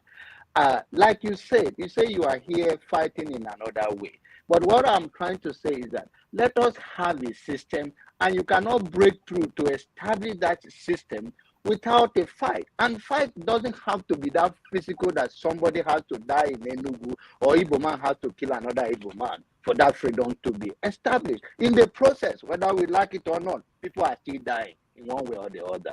So I don't want to keep you guys too long. I will join you guys to later. Paul, you are laughing too much. It's like you said, weather is good, but they are wearing hoodie in the house. If you like say the weather will go for Dallas now, I make you not take your prescription. All right, thank you guys. Cool, welcome to the show.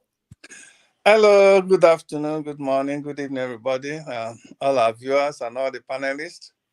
So for those joining us, cool, we said today we are limiting everyone to 2 minutes. So but I know many people have spoken more than 10 minutes. So no. Don't get to me. Unless I engage them, there are some people, they say certain things, I try to engage them to anyway, clarify. Let me get to what I want to say. The issue of Tinubu crying out is like when you pray in those days when we pray, God put confusion in the camp of my enemy. I think that is what is going on. There is confusion in the camp of APC that they are fighting themselves. Initially, it has been that of PDP, but now it has also found its way in the camp of APC. That APC, they are now fighting themselves because from all indication, both in words and in body language of Buhari, terrorist Buhari, one can see that he's not in total support of Tinubu. Even from their primary, that's from their primaries. You will even see that when he was sitting down, looking as if he wasn't even there. He wasn't even there. It took him a while to even come up and present Chief Tinubu as the winner of that primary. That very day, if you can go back to that picture, to the clip, okay? So they are fighting themselves, and it's good for Nigerians, and because the more these evil people continue to fight themselves, and God put confusion in their midst, the more they continue to be disoriented, just like their presidential candidate, is always gapping and being disoriented. They can't even know what to say at every point in time. Sometimes he even say God bless PDP instead of his own party. And that is the person that they want to come and rule Nigeria. Well, the whole thing about APC is like, what my pain is the people that are still supporting this candidate or the candidates of in APC. For me, it will take only, I say this without any apology, without apology to anybody. It will take only a fraudulent man, a man without any integrity, to support any member, any candidate in APC, especially Bola Tinubu. I said that I want Nigerians to hear it. If you support Tinubu, you are either a fraudulent man or waiting to join in the league of fraudulent people. That is the thing, because you can't tell me you have an integrity. You are not a fraudulent man. You are not a dubious man, and you are supporting somebody that is being known, that the record is out there. It speaks for itself. That is a fraudulent man. Even the means through which he became a presidential candidate of this thing, is still through massive fraudulent process, which himself also engaged in. So that is the thing. That is the point. Look at now what Nigeria is buying their own money, not even dollar. Nigeria is buying their own money, thanks to the fraudulent process that this Tinubu also helped to engineer, because he was the one that brought Buhari. He told Nigeria that he brought Buhari, Okay, and Tinubu cannot tell Nigerians that he doesn't know who Buhari is, because in the year past, some years ago, in a paper in the National Daily, Tinubu masterfully described Buhari 100%. Every description he made about Buhari many years ago were perfect. I'm sure many of us must have come across that description of Buhari by Tinubu. So the same person he brought, so he knows. It will only take a thief to support a thief. All right, just thank like you. those who are supporting Thank you. Cool. Okay. Thank Now, you. one more thing before I go. You see about religion, about the issue of religion that we are talking about. Religion is good. It's just that people have abused it. Okay. Religion is good because the people have abused it for their own selfish interests, especially Christianity. Like the clip you showed of Adeboye. Adeboye is one of those people who have massively abused religion for his own selfish gain. Okay, because Adeboye has been in Nigeria. He has the largest population of Christians, I would say, or one of the churches that has the largest population in Nigeria. When all these things have been happening, Adeboye cannot tell me that if he had wanted Nigeria to be good, if he's not one of the troublers of Nigeria, if he had long time ago tell his members, let us protest against the evil that is happening in this country, let us put a full stop to all of this nonsense and begin to chart a new path for our country. Trust me, when redeemed people will come out and protest because of their large number, who is going to carry gun and begin to shoot them? Nobody. Hold on. Cool. Hold on. Let's say, because people say things here, we don't interrogate them. So cool, Doctor Naredimo. I hope so. You know, say Doctor Naredimo. So let's look at it this way. He started a church for a purpose. Okay, he decided this is my purpose. I want to start a church, and he did. And now you want him to go now and use his church to fight for you. Why don't you start that movement that we get people to go and protest? This is the purpose of your movement. Why do you expect someone? It's like I started a factory to produce pure water, and you wake up and say, why am I not producing more Moet?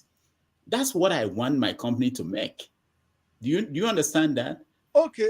Because when you say that he's part of the fraud, I mean, I'm not defending anybody. I'm just trying to say that we say things. We need to question what we say sometimes, you know? Look at it from this angle. Yeah. Look at it from this angle. He started a church. Now, you have not told me the reason why he started that is factory. That is church.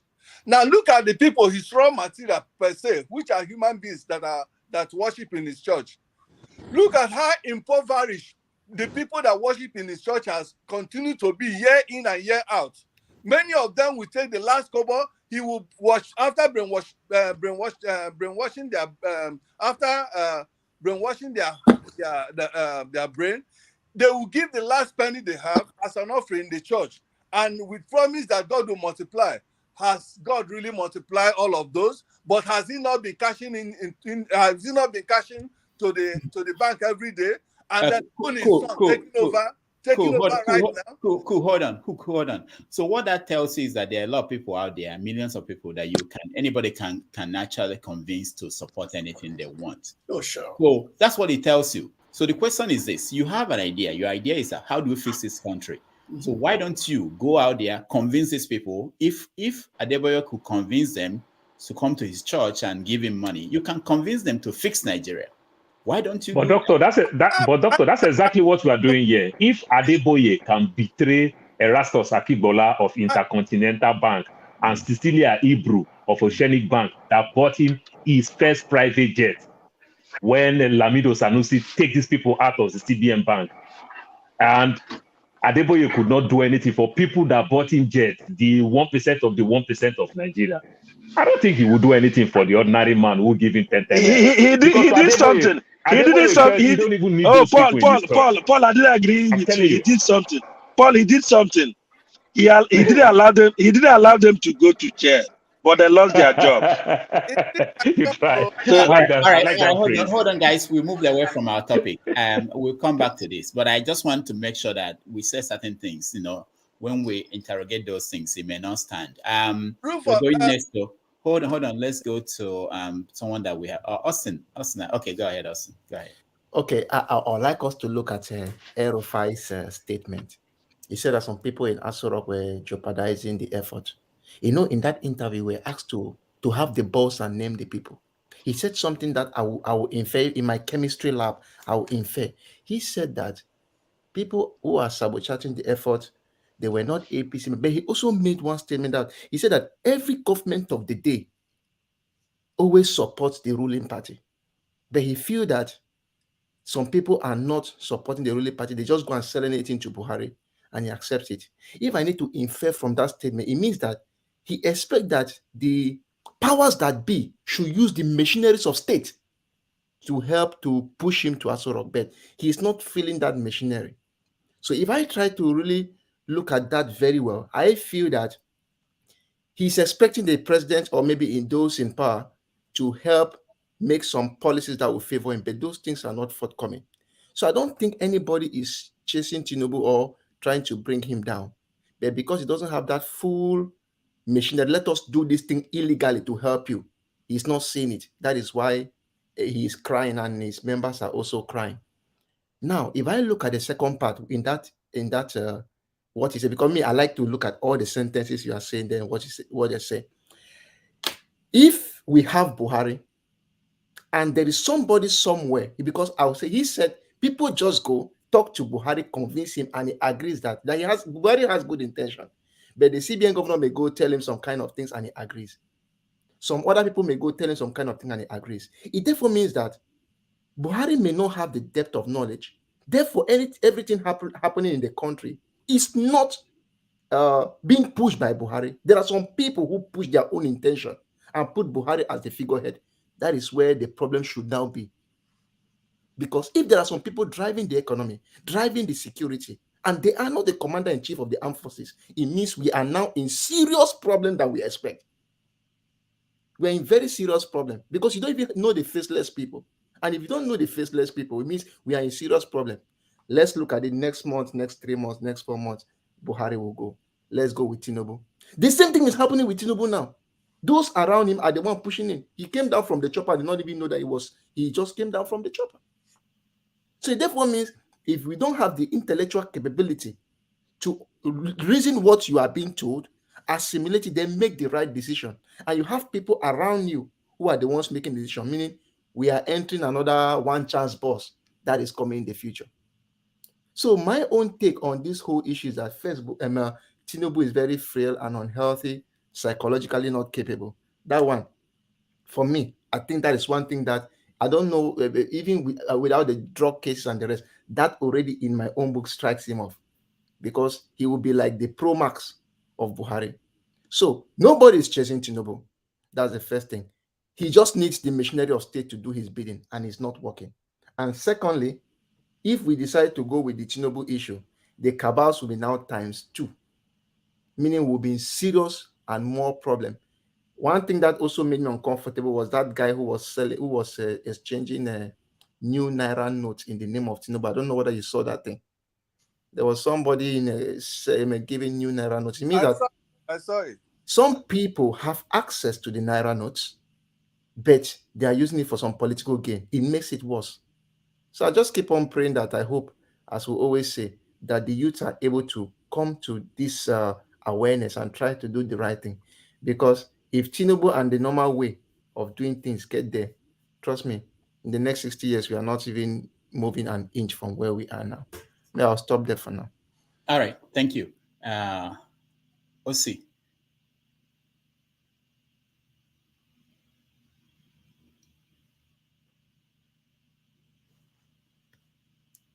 All right, I think Osi has a problem with. Osi, can you hear me? Can you guys hear me? Yeah. Okay. Can you? Yeah, go ahead. Go ahead. Oh, okay. So, 2 things. On the issue of religion, I see that my brother Augustine is very passionate about that, and for good reasons. But I just want us to, for a moment, try to separate religion from spirituality, because I think it's not in contention that every one of us here, even our great grandfathers, before the coming of the Christian missionaries. We're all spiritual in some ways. That's why we have, like in Igbo cosmology, you have like the Chukwu Okike Abiama, and of course in the Yorubas, the Oduduwa, and the rest of them. And so we all lend ourselves, to the rulership of the divine from time immemorial. And it's important. We talk about faith. Human beings generally cannot exist without faith. You have to have something to look up to. I don't care the kind of success you've made in life. At some point, there's always going to be something you're looking up to. So I want us to make that separation. Now, the issue which has been in contention is religion, especially as it pertains to Africa, the black man, the black people. Now, religion is not a bad thing. Somebody talked about the Catholic Church. Catholic charities have done marvelous things all over the world from time immemorial. Maybe some of us here may have even attended Catholic boarding schools and all of them, top notch. Okay, so there is no doubt that religion has also played a positive role in the world. The problem is the way religion is practiced in Africa as opposed to the rest of the world. And if you go back to how religion came in the first place, perhaps you might get an idea why that is the case. Religion was introduced in Africa as a tool of colonial exploitation. Let's get that straight. It has nothing to do with, because when they came in, of course, they have to justify what they were doing. So they're like, okay, we're going to these unsophisticated people who were killing themselves, killing twins and all those things. We have to give them God, teach them the correct thing to do. But that was not the import. The whole thing about the colonialists is that we're coming to exploit us and go back. But I have to have a way of doing that. And if you know that if you control a people's mind, you'll be able to do whatever you like. The CIA, American CIA did the experiment called MK Ultra. It was just basically a mind-changing experiment. Because if you change a people's mind, forget about killing them with guns and all those things, which is why people like the Boko Haram and all those things thrive. Because if you capture a people's mind, you've captured them. And I'm standing to tell you here that the kind of religion that was introduced to Africa was a counterfeit. Well, now, one of the easiest ways to sell a lie is to mix it with truth. Now, so when they came to Africa and said, hey, look, religion will teach you not to kill your neighbor, not to do this, which is true, but they will also tell you that, oh, religion does not permit you to rebel against constitutional authorities. That is mixing lies with truth. So at the end of the day, what they want to sell you is the other one. The other one is the truth. It's very apparent because every one of us knows that. That is the problem in Africa today, because, Chinua Achebe talked about the cargo cult mentality, which is the belief that one day ship heavily laden with goods will just come and dock in your favor. That is the kind of religion they're selling us to Africa, which is why you have proliferation of all these churches, and they will tell you that, oh, just pray and, give this kind of tithe and maybe, in some years, something, all of a sudden, not minding that Europe, where we got all those things, they don't practice religion like that.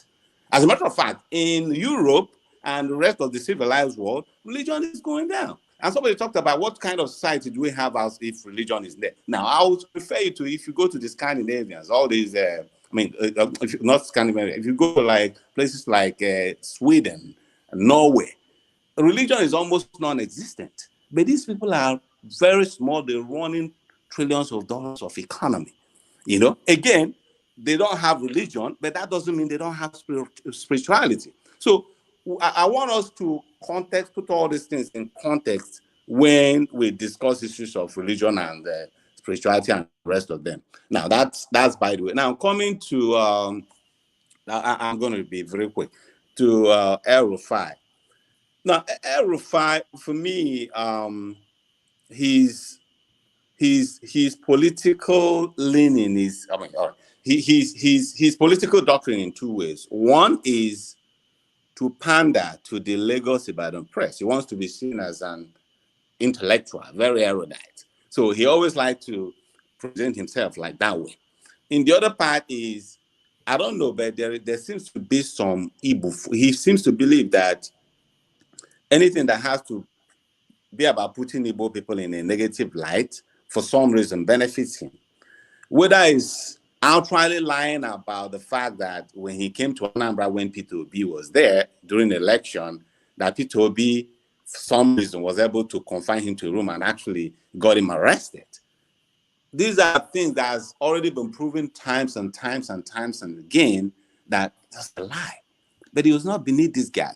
And if you go back, even with his family, his sons, the kind of Igbo-phobic statements they've been making all this while, so you don't get surprised about this. My surprise is just that, we're in a system where people like him, if it is in America, he will face what they call a cancel culture.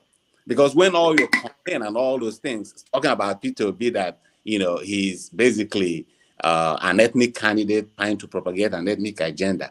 If it is America, he will face the backlash of cancel culture. But unfortunately, we are living in a system where everything goes. Thank you. All right, thank you. Let's change the topic a little bit and talk about El-Rufai. I think we can just segue to that. And I'll start with you, Okija, but let's watch this. Any election. Peter Obi is polling 1% in Sokoto, 2% in Katsina, 5% in Kanu. That's where the votes are. All states are not equal. The fact that you are doing 70% in Anambra State does not mean somebody doing 10% in Kano is not better than you. Kano is 4 million votes that actually happen. Anambra is what? The number of votes in Anambra is the size of one local government in Kaduna State. So all states are not equal. If you poll states and you make them equal, yes, Peter Obi will sweep the southeastern states. He will do well in South-South. Where else?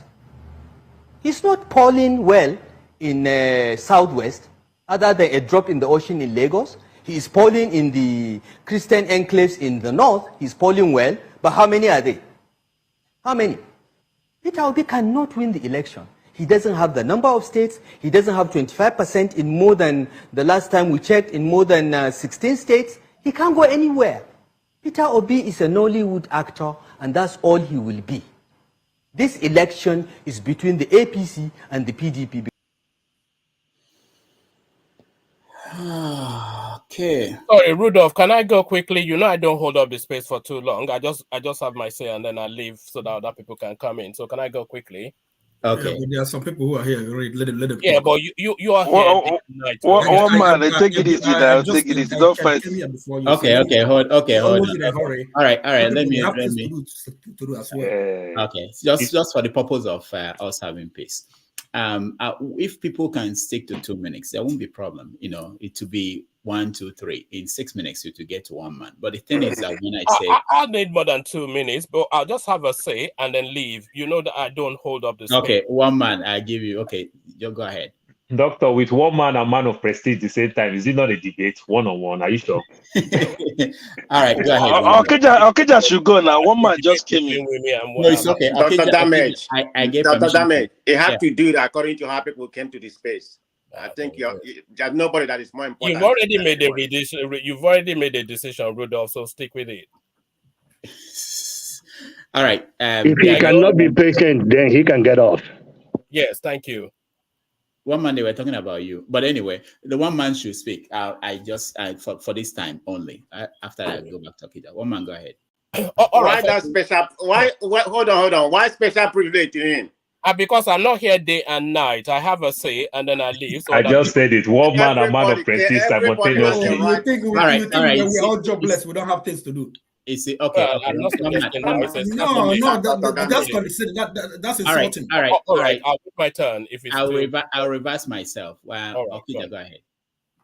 Yeah, I mean, I don't want to get into that. Other people, they have things to do. I have things to do. Yeah, that's true. Yeah. Everybody, go ahead. Okay. Yeah, I mean, I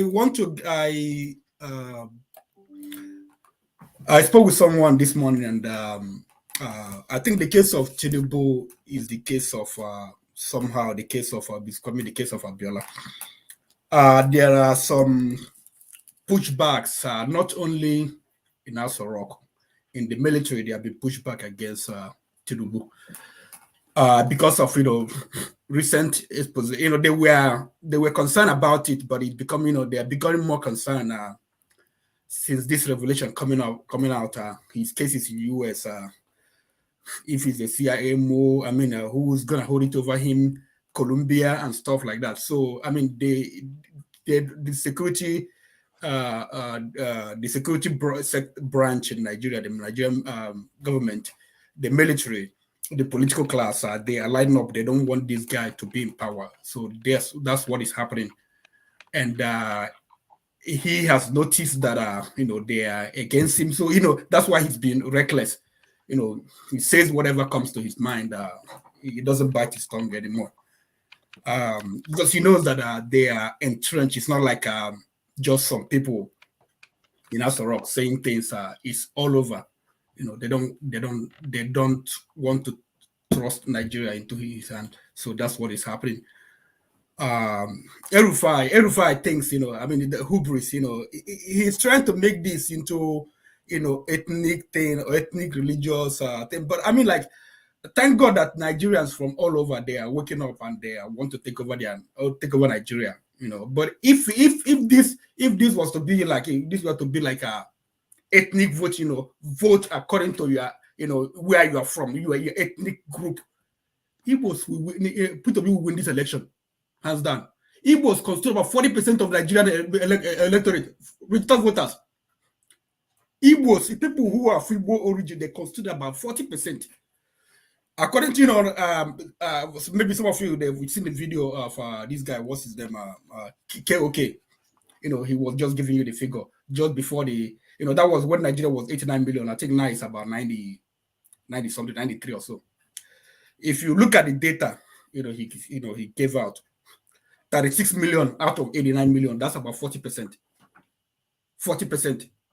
In the north, you have Hausas, you have Fulani, so they are not, like a monolithic group. You have the other groups in all over the north. So, but Igbos alone, 40%. So that's, like when people talk like that, but I thank God that, even in this platform, every other platform, people are just waking up, we are tired of, this group of people who are Igbos, Yoruba, Hausas, they come together, Muslims, Christians, they come together, then holding this country to ransom. So, Rufai, is living in the past. All right. Thank you. Thank you so much. Ike? Dr. Damages, thank you. This is my first time in your platform. I watched you when you were talking about Buhari on the toilet. I have been watching you since then. Thank you. And it's an honor to be here. I have watched you a couple of times, even though sometimes I don't believe some of the people that come in your platform, but I'm glad that your platform is an open platform where everybody can express themselves. For me, I just want to touch little things. I'm not going to take all the 2 minutes or whatever. Christianity is the problem we have in African continent. It is the problem. Could you imagine somebody who have a neuropathy tell you that he went to the village and stepped in the voodoo that they put for him, the charm touched him, and he came home and he becomes sick? Somebody is sick and dying, and you try to convince them to go to hospital, and they tell you that pastor will lay hand on olive oil on them and take care of them. That is the fundamental flaw in what is happening in African continent, especially Nigeria. Churches in Nigeria is 419. When I do business with you, and once you start talking about God, I terminate that business right away. Because the people that have ripped me off since I live in Western world is the Christians. My siblings that go to the same church that I go to. So for me, let's take the Christians out. I think it's a flaw. They don't do Bible. They don't read Bible. They choose that part of the Bible that tell you to take all the money that you have and you give it to the pastor, and you're going home, you walk home. You give all the money that you have to the pastor, and pastor is driving a nice car, and you fill in the tank, he's sleeping in AC in the house, and you walk home and suffer. So Christianity, this election, to me, I pray for Nigeria. I love Nigeria. I lived in US for 30 years, and I have gone to Nigeria 78 times. Last year was the first time I didn't go to Nigeria 4 times. Why? Because of kidnapping in my state. So we need somebody, not Tinubu, not Atiku. Those are old people that have fucked up Nigeria. I'm sorry to use that language. They don't belong in this league anymore. We can't put people to die in Aso Rock. I want to go home. I don't want to be here anymore. I want to go home. I want to take my investments home and live and die in Nigeria. I don't want to live in nursing home in US. I want my grandchildren to come and see me in my village, in my house in the village, Gogo. That is where I want them to see me. And the only way we can change that, because some people say, Peter Obi cannot do this, Tinubu cannot do this, Atiku cannot do this. What are we going to do? We need Nigeria to trend in positive direct trajectory. And the only way we're going to trend in positive trajectory is to put somebody. Peter Obi is the person that will put Nigeria, and thank God that Kwankwaso said no to him. And we got somebody like Dati Ahmed, because Dati Ahmed is even stingier than Peter Obi. I don't know if you guys have been following this. Dati Ahmed is highly intelligent man. And what he's going to do to these people when they elect him, he's the one that going to... I told people, when I talk to Nigerians, I say, Peter Obi win, Dati Ahmed is vice president. We put Showore as EFCC. Showore, I know. We put him as EFCC guy. He's going to go and get the money from them back. So for me, the media is not doing Nigerian people a good favor. The media, ask the right questions. Don't be afraid. Ask the right questions. Okay, thank you. Let me just say this. I allowed you to speak more because this is the first time you are here, and also I think there's something I'm hearing from listening to people. I see that there's a generation, the generation that have now having their grandchildren thinking about going home.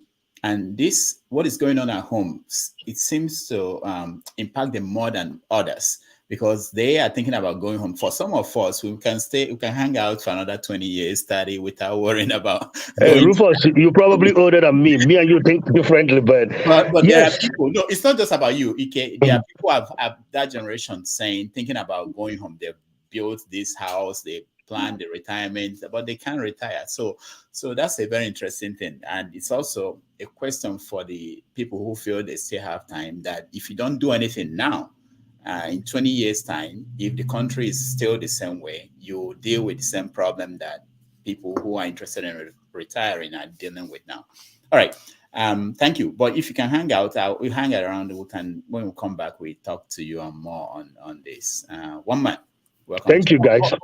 All right. Thank you, Rudolph. Rudolph, I may need more than 2 minutes because, as you know, I only have my say and then I free up the space. I don't hold the space hostage. So let me just have my spiel and then I'll clear off. But one man, let's agree on this. The only thing I don't like about you have your say and go is that you might say certain things that people want to react to, and it won't be fair that you say it and go. Well, no, I'm not speaking for a reaction. Yeah, of course. No, but I'm speaking to impact learning. So that's really the purpose. But it will be necessary for you to hear the reaction to what you are saying. Well, the reactions are somewhat predictable oftentimes. So, but why do you think that what you are going to say is not predictable?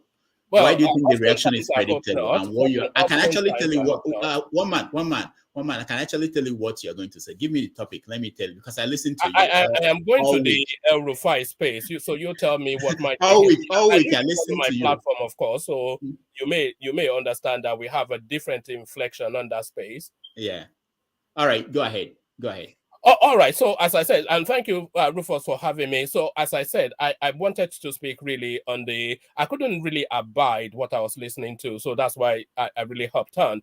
I wanted to move the conversation from the usual, and that is why P to be merchants. I want to move the conversation from that, and that is why P to be to people who want a real, people who want to engage with what is really going on. So I want to move it from, that is why P2B. I want to move it from there.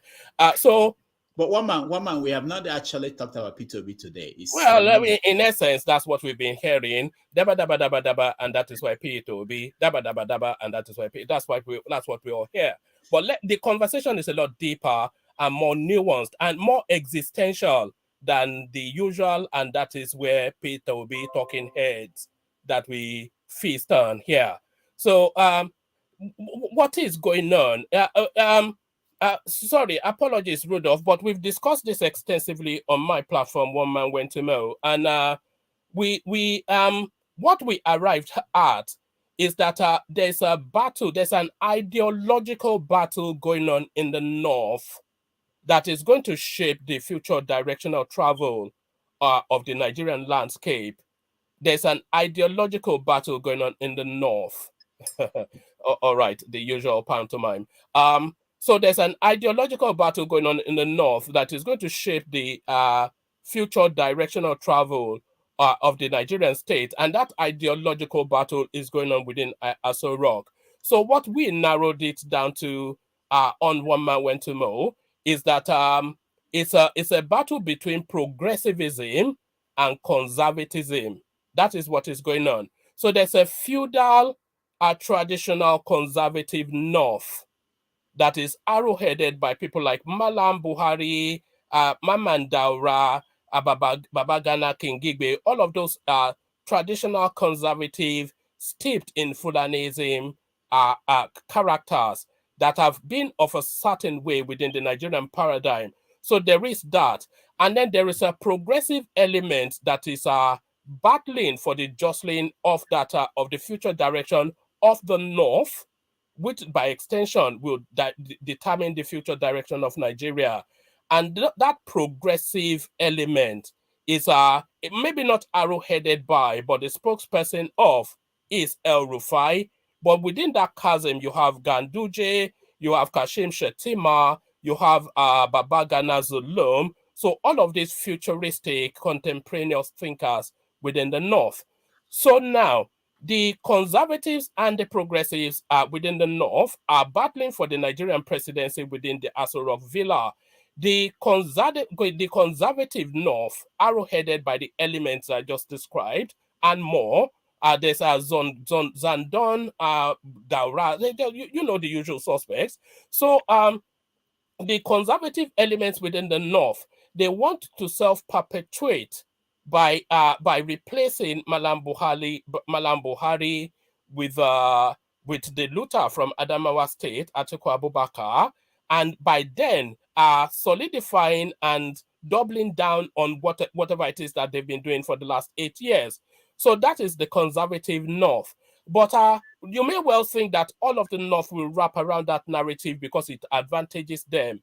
But that narrative, it gets its foundation off the back of that Maderism, privilege over opportunity, privilege over equity sort of narrative. So all of that is wrapped in that rankadedeism, that patriarchal system. So all of that is wrapped around that oligarchic system.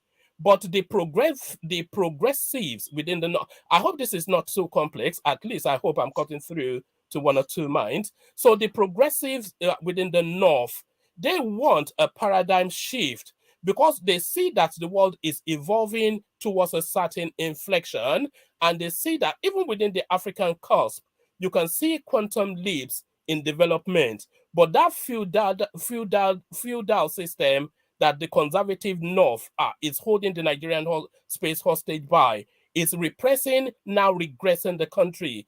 And the progressives within the North, they've happened on that. So Tinubu now at the center of all of that. So Tinubu he also a progressive mind from the south, is now an opportunity for the progressives in the north to pivot to progressivism by backing Tinubu to power.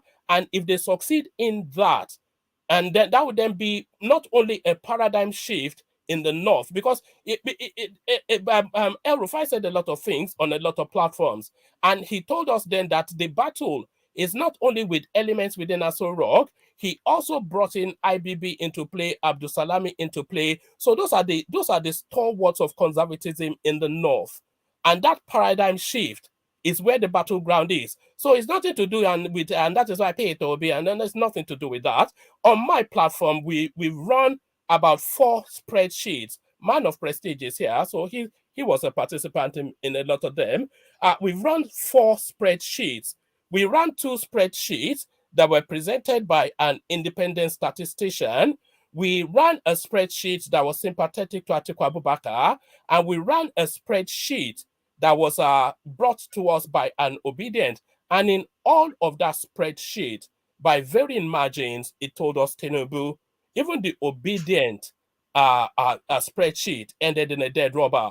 So we've completely moved the conversation away from Peter Obi because we are now at the business end. Hold on, one man. Okay, so there are questions that people have been putting up, and I want to try you out on some of them. One is this: initially, El-Rufai said that Peter Obi has only 200 people following him around on social media, and somehow it changed from 200 to, don't you see a sense that he's been nervous in the way he characterized Peter Obi and the Labour Party? Honestly, no, I mean, take out, just honestly tell me how you think is right to say that Labour Party is there's bigotry in Labour. What is the Labour Party? When did they start? What is how did that develop to the point? Is that there's bigotry in Labour Party? Mm-hmm.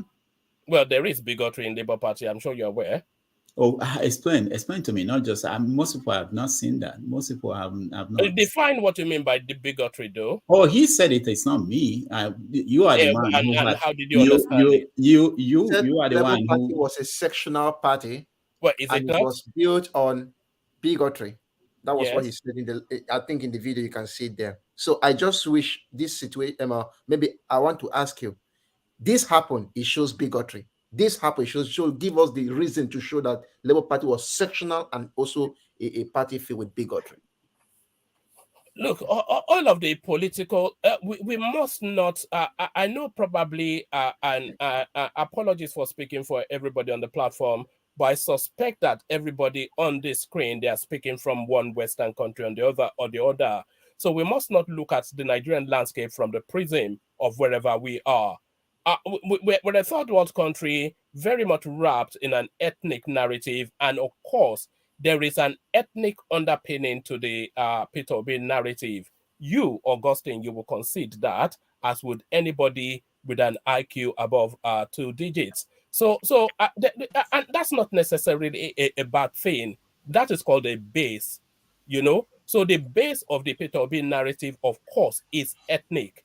But then, of course, the expansiveness of it may well. One man, hold on. You just the base of Peter Obi is ethnic. Yes. Why is that different from the base of Tinubu? The base of No, that's exactly what I said. How is that different? That is what I said. It's absolutely no different, and that is why. Okay, so you shouldn't. Then you should cancel. Hold on, Mama. Then you should cancel that. It's not important. Yeah, no, that's why I said. If you listened when I started, I said it's not necessarily a bad thing. Yeah, no, but the way you said it, when you talk about Tinubu, you don't use that. You don't say that the base of Tinubu. Yeah, no, the Tinubu space, the Tinubu, just to document it, the Tinubu space is a Yoruba accent. Are pushing to the wider Nigerian landscape. The Peter Obi space is an Igbo accent pushing towards the Nigerian landscape. That's not true. That's not true. Well, that's my understanding.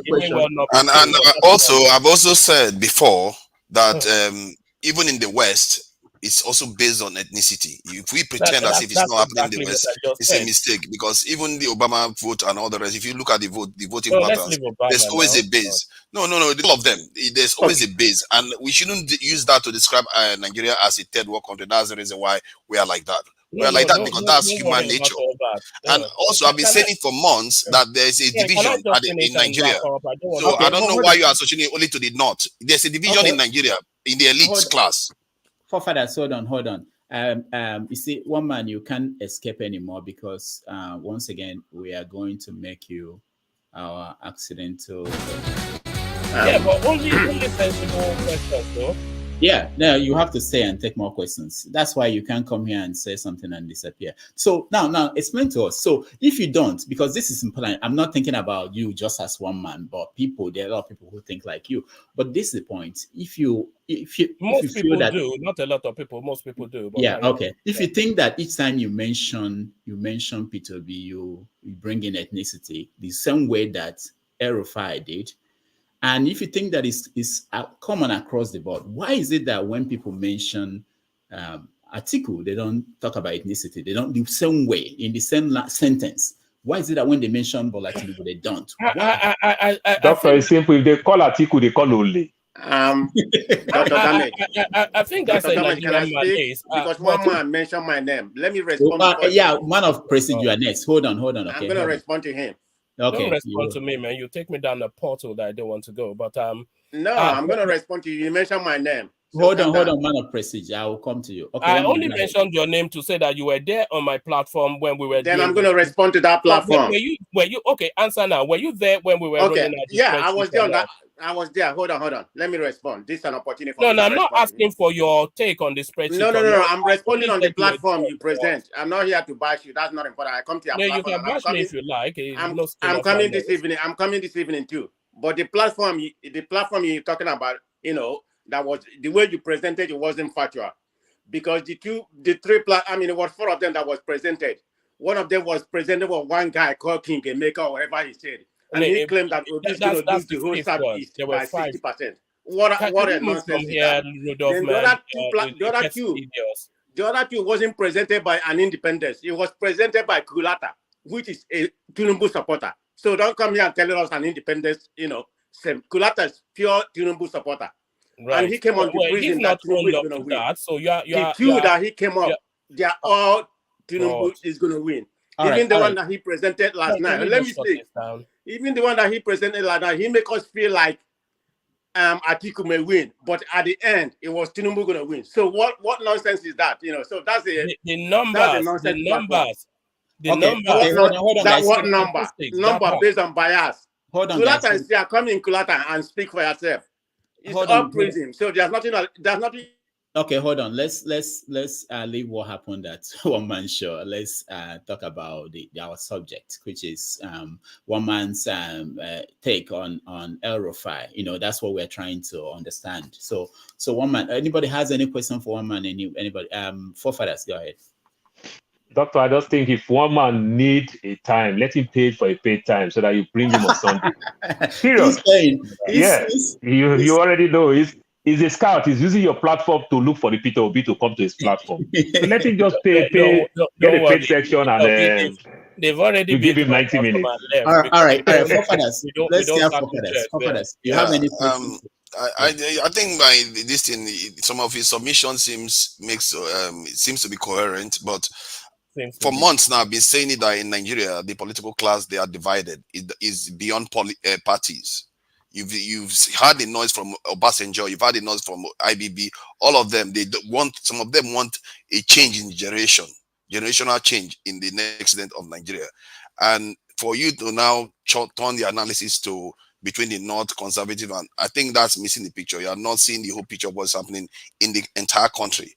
Buhari, how many days ago, was talking about some people are trying to destroy Nigeria, foreigners are trying to destroy Nigeria and stuff like that. There is something going on in Nigeria that people are not paying attention to.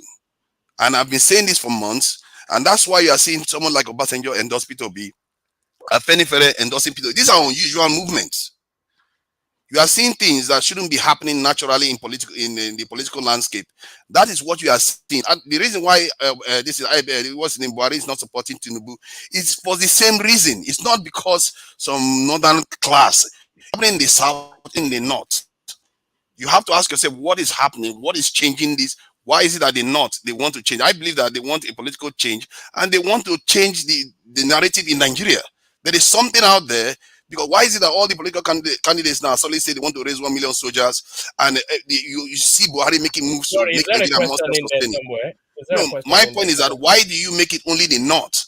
And this thing that you call Buhari, I'm not sure it's a very this our language we use is what we use to divide ourselves. What language? What language is that? Calling Buhari Malam and the Fulani thing, and those things are not nice. It's what is causing our problems. Is Malam a pejorative term?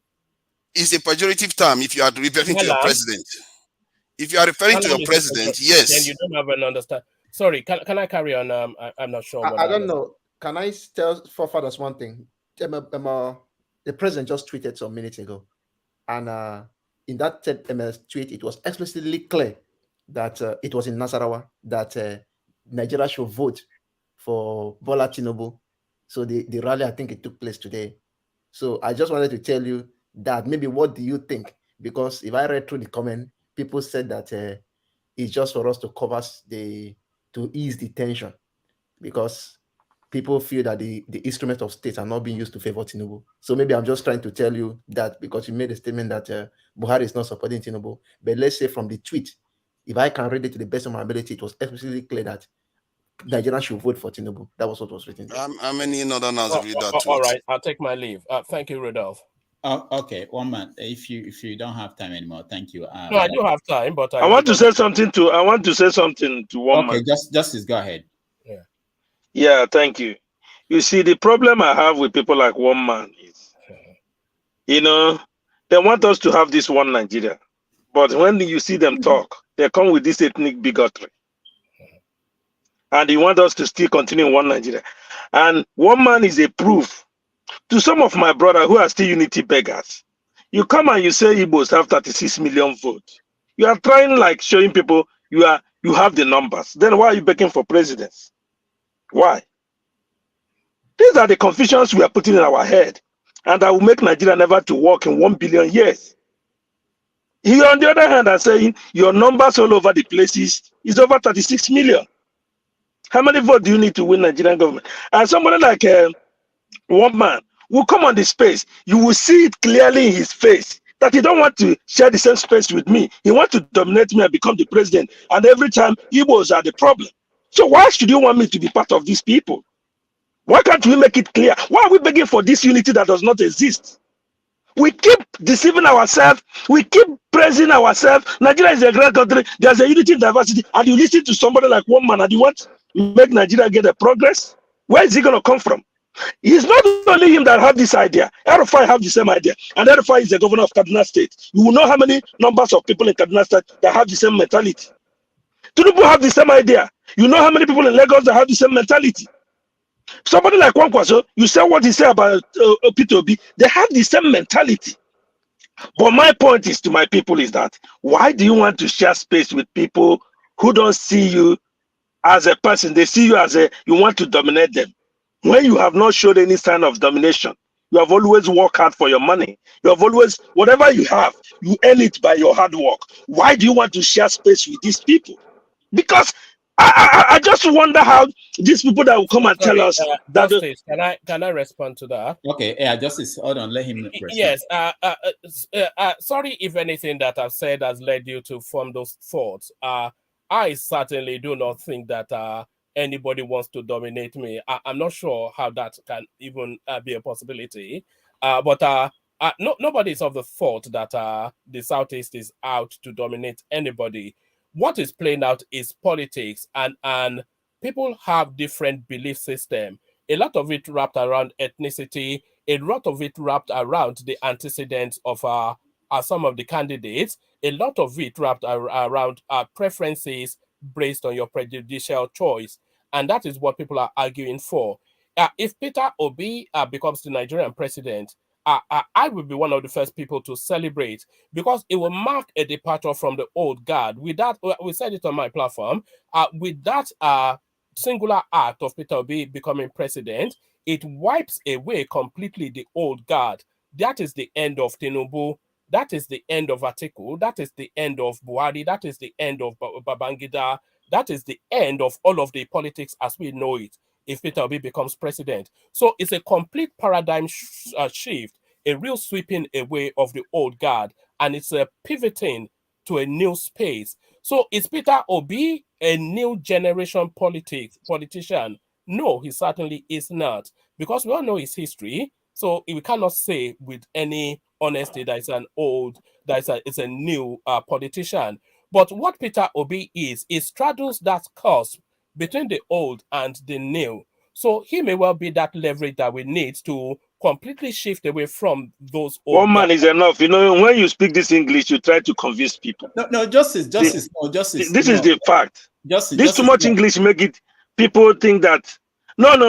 Rudolph, you know now Justice, hold on. Let him speak, because I think he's getting at something I've not heard him say before. Go ahead. No, I've always said it. You've just not ever listened. But okay. I am saying it now. Yeah. What I am saying is that if Peter Obi wins the Nigerian election, I will be the first person, at least one of the first people, to pop that champagne.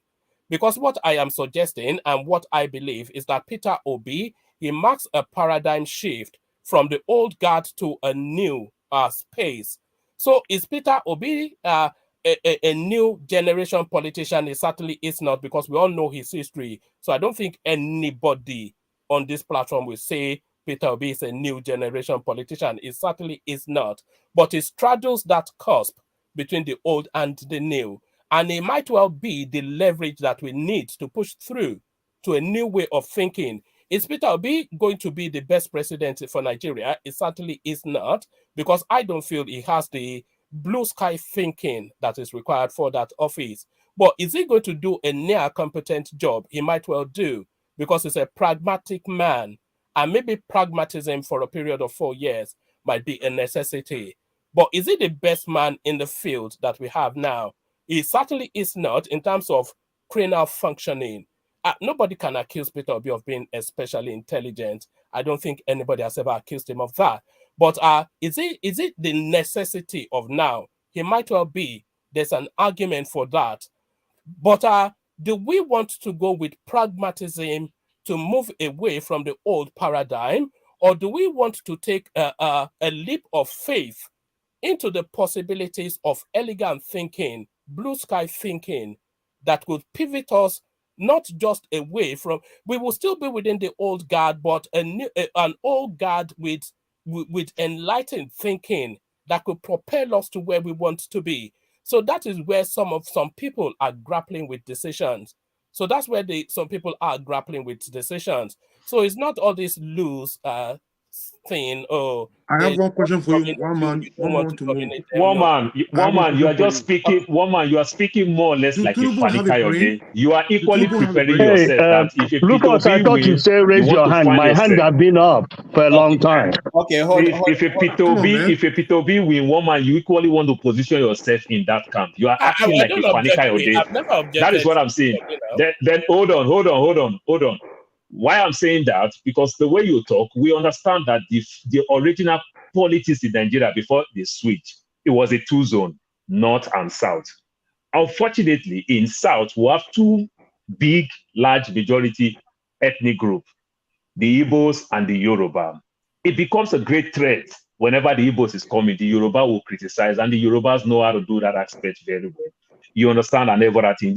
That is what you are doing. But at the same time, if the narrative shifts to Peter Obi, you are equally position yourself. So when you say all these things and everything, you are talking about a Peter Obi don't have what it takes up there and everything. Have you taken your time to talk about the Tinubu? Have you taken your time to talk about others? I know it is wrong for us to use the phrase the lesser devil. It's not about the lesser devil. Remember, when we're talking about politics, it's more or less like a teamwork. And a Peter Obi from the private sector coming to public now and everything, I think he has done well. He has done well in all ramifications, being in banking, being in trade. You understand, education-wise, he has schooled very well and everything. I think he has done well for himself. So I don't understand what you are looking for a Peter Obi that you can't find. Other than you want to say, yes, he has joined the old guard before. He was once a PDP member and went back to PDP and left PDP. Yeah, I understand that part. But if you want to talk about public sector, the private sector, he has done extremely, extremely well for himself. So I don't know what you are talking about. Other than you are just acting like a funny child. Listen, Paul, I am not double dipping, if that is what you are suggesting. I certainly am not double dipping. Anybody that's paid attention to my space for more than a minute, I've always said I have no objection to a Peter Obi presidency. It'll be pragmatic and it will do a reasonably decent job. That's my estimation for him.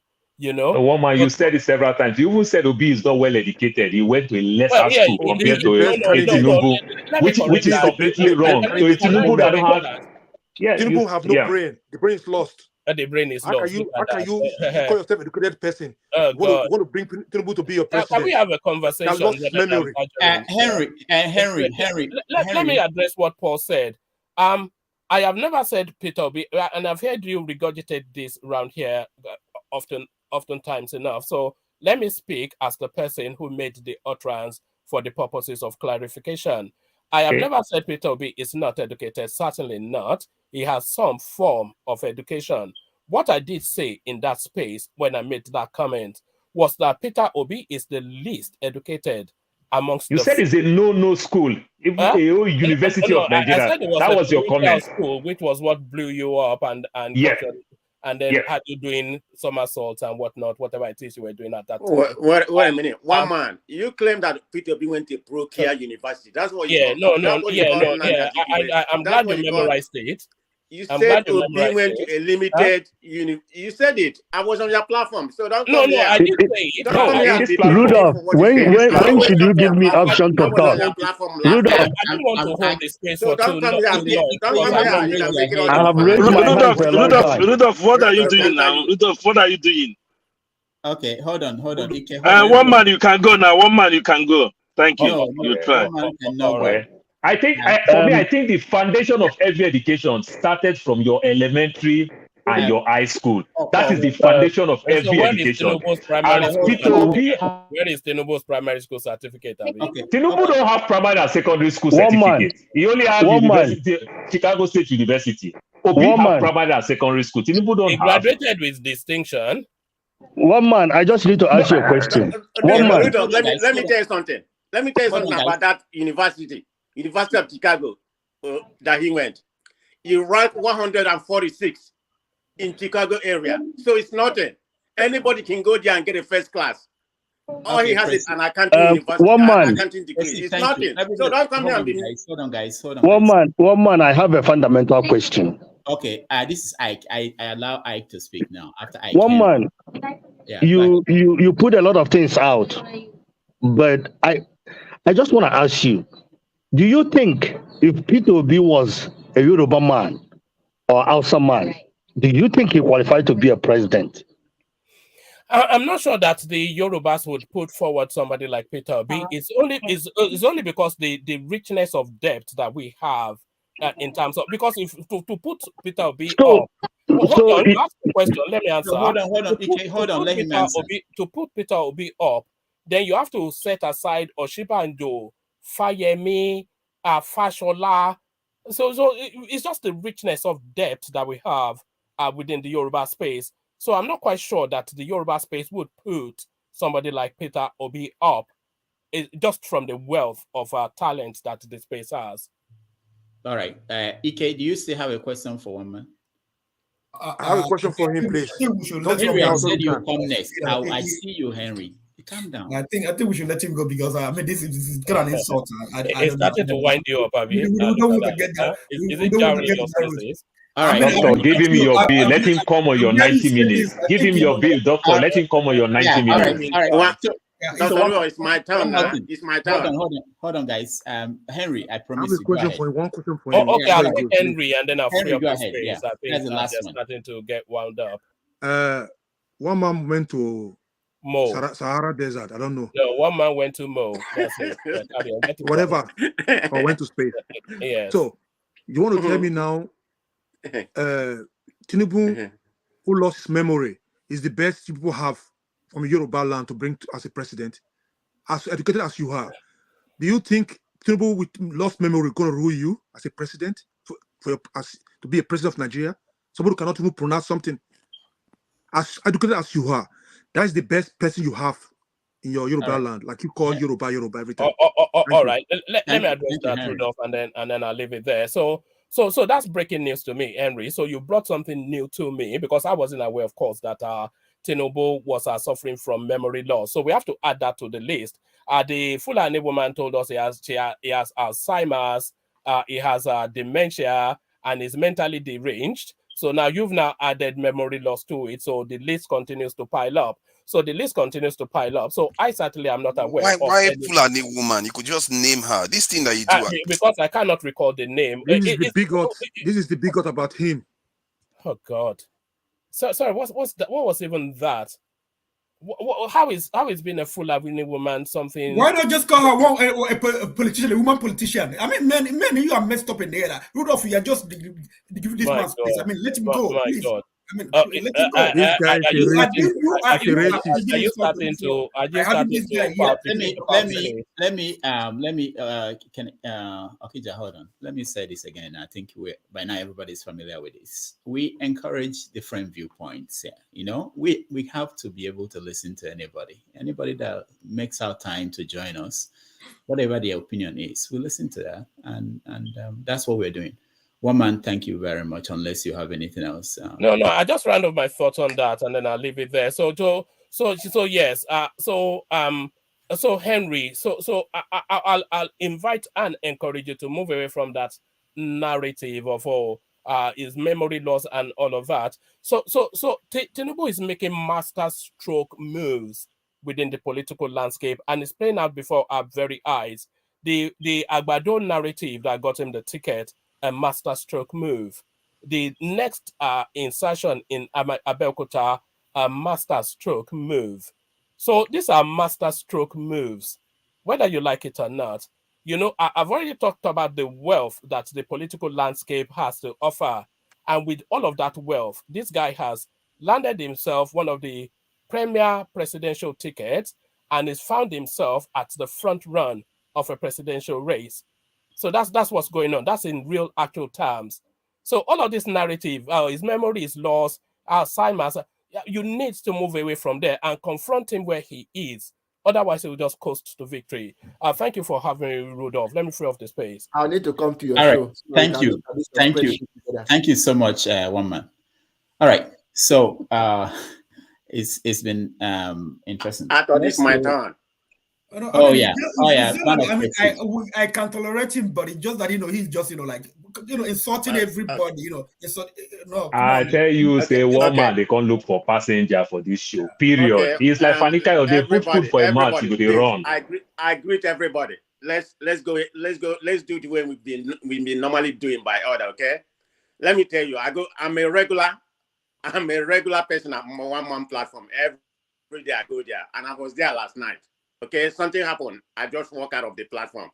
So I don't know if I'm going back. I may go, I may not go. So I feel if I go, he kick me out. I don't really care because there's so many platforms to go. But anyway, having said that, today you had made one man a star boy. That's what he wants. That's what he's been craving for. He wants the whole attention on himself, so he can get people on his platform. He's listening. I'm saying it. So that's what it's all about. So when one man come here and talk gibberish, when you go to his platform, he doesn't give you that opportunity. He truncates your view if you're not supporting Tinubu. I mean, I go to that platform and I will continue to go. He can ban me. I don't care because it doesn't mean anything to me. Election in Nigeria don't mean nothing to me. I just go there to play, to counterize the other people's political view because that platform is about 80%, Tinubu, and here maybe about 70 or 80%. There's nothing wrong, but we dialogue about it. It's all politics. There's nothing really wrong. People sharing their own view. So when you come here, and speak all this gibberish, just to promote Tinubu and everything, and when you ask him, he says it's not Tinubu. I mean, some of the statistics that he gives is purely wrong. I go to his platform every day, like I said.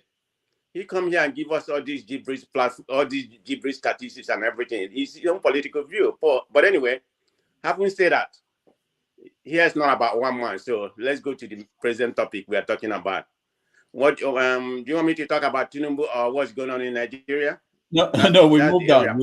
We moved on. I wanted to round up with El-Rufai. What you people think about El-Rufai? Okay. Yeah, I was going to make a statement in reference to the NBA. Remember, they banned. I think they banned Tinubu. They banned the. I think Arise TV for promoting Tinubu's speech, and the other. I think PDP guy that's mocking Tinubu. Exactly. I think that was the right move that they did there, because if you look at what Tinubu is doing, he went to Akwa Ibom and called the governor a boy. I mean, what an utter nonsense. He has tendency to do that, and call the boy a boy and said, you came to my backyard, which is Lagos. I mean, Nigeria belongs to everybody. You can't be saying that because, you come to Lagos and do something. Then Lagos doesn't belong to you, doesn't belong to you. He has tendency to do that. He has done it so many times. So I believe what NBA is doing is the right thing. So some other people may be different. And there was something else he said on that when he said about being in Lagos in the backyard that people, yes. I don't know why people missed it. He said something about, if not because we're one Nigeria, we'll run you out or something like exactly. that. How is, why would any? It's okay. Father, this is not the first time he said it. He has said it, he has said it twice before. I'm not even bothered about when he went to Anambra and said Peter the betrayer. His wife said it too. No, he said that if he wins, he will send Peter Obi back to Anambra. Okay, that may be a banter, but when you call it, sitting governor, you don't say such thing sitting governor a boy. Imagine that the sitting governor, you call him a boy, and says you're going to ship him back or whatever, backyard or that kind of nonsense. So definitely, that guy just, you just go there playing some blasphemy, just bashing people. That's not politics. You need to say what you're going to do for the country, not dancing and They want to make it divisive so that it becomes tribal. They know that Peter Obi's strength is not being detribalized. They want to make it tribal. That's what Kwankwaso is doing. That's what APC is now doing. That's in terms of Tinubu's campaign. The only this in Atiku tried that earlier on, but he seems to have reined that in again. So this is a very messy and dirty politics that they are playing, and it's very, very shameful for people that want to become president of Nigeria, want to tribalize. Even when the person you are trying, the party you are criticizing, has made a lot of effort never to bring tribalism into it at all. It's just disgraceful. I really, there are certain things that is beyond politics, and this is our attitude. There has to be a cultural change in Nigeria. Some of this nonsense that we are seeing is why we are where we are. They don't have anything to say. That is the reason why. All right, just so also I clarify something. Someone wrote on a comment, why is Nnamdi Kanu's picture on the collage that I had there? We have a topic I wanted to talk about, if we have the time, which is the crisis in IPOB. There have been many statements issued by the lawyers, and so we want to get to that. That's why his picture is there, and also his health. There are also some issues about what is the situation with his health. So for those who are looking for why is there, we don't put up pictures just for fun of it.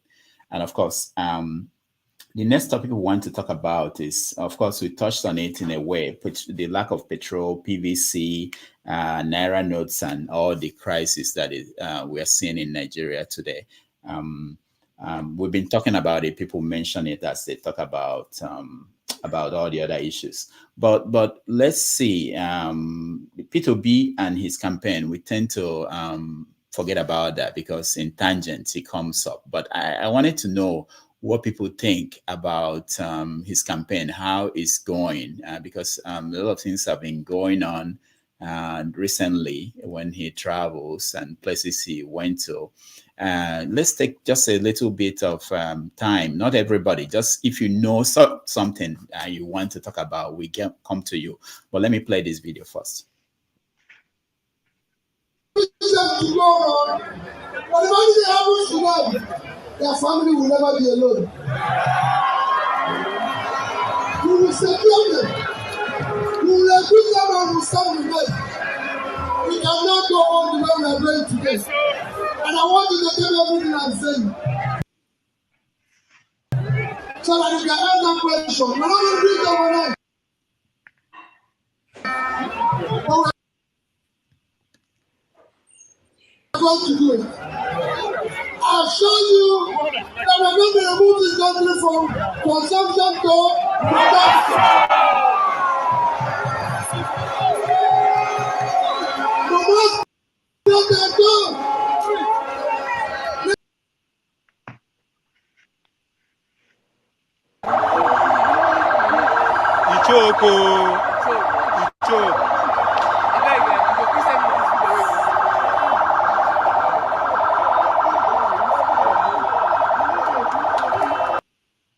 All right.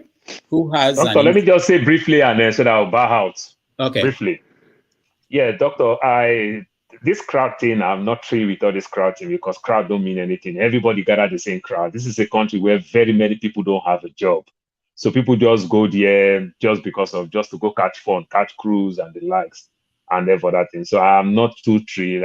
That one is something that I believe every other parties, the big parties, they do the same of the same. Like Jimmy Agbachego says, the same of the same. What I'm concerned, Peter Obi should understand that he is the new sheriff in town. Peter Obi is the maker and the breaker of this new politics now. He's the new bride. He should be very, very concerned, like forefather would say, with his security. The way he's going with his security apparatus, I think is completely wrong. I am scared for him. He should beef up his security. Not men just carry these big chairs, 6 feet men, 6'5" men, and put on dark shade. That does not really mean anything. And never that he should be very, very careful and concerned with his security. That's all I want to say. I'll join you guys later. All right, thank you. Let's welcome the sheriff. Welcome to the show. Yeah, good. I know you've been trying to join us. Oh yes, thank you for having me. Talking about, Nigeria is the way Nigeria is structured. We're not structured to be united from day one. We're structured to, you put in 3 different people, 2 different group with different mentality together. I'm just surprised that all my life. I grew up in Ibadan. I live in Chicago now. I grew up in Ibadan. And when I was a little boy, we had some people that are from the East, as neighbors. They're very good people. One of the most coolest person I ever met was actually from the East. And we used to call the man Uncle Lucky back in the days. And all the people that are Yoruba around do not like him just because he's an Igbo man. You see what I'm saying? And this time it doesn't have anything to do with politics. So until Nigeria, as we all accept that we have a fundamental problem with tribe, we can't get along. So I don't know why we are even trying to force this unity. That's what I want to talk about. All these tribal and with the election and candidates. And the second thing with the new Naira note that the Nigerian are designing, if they really wanted to do the right thing with that, I think if they will get rid of the large denomination, like from anything from 200 Naira to 1,000 Naira, that will actually make sense, for the people, for the economy and all that. Just like the US, the largest money is $100. So that's all I have to say. All right, thank you. Elvis, welcome to the show. Thank you, Dr. Jadamejes. Thank you so much. Thank you for allowing me to be part of this. I've been trying to come in, and thank you so much that I'm in now.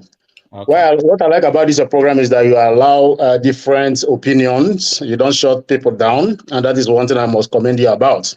So I don't know exactly what the topic is currently because I've been following you since it started, but I just have a question for all the panelists there.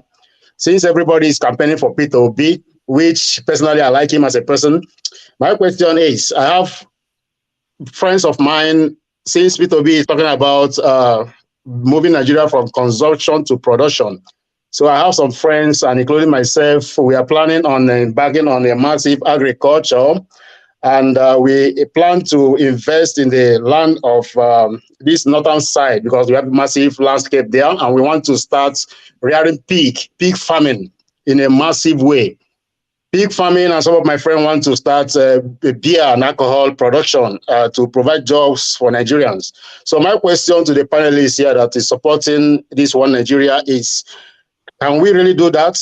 Are we allowed to do that in the with the present state of Nigeria right now, with the dangerous diversity that we have? Are we allowed to come in from Europe, bring the money and resources, and establish this kind of agriculture that we want to rear pig and create jobs in the northern side of Nigeria, and to establish alcohol plants and beer and all those things? Can we do that? Just a question that I want to ask before I can proceed. Is there anyone that can answer me, please?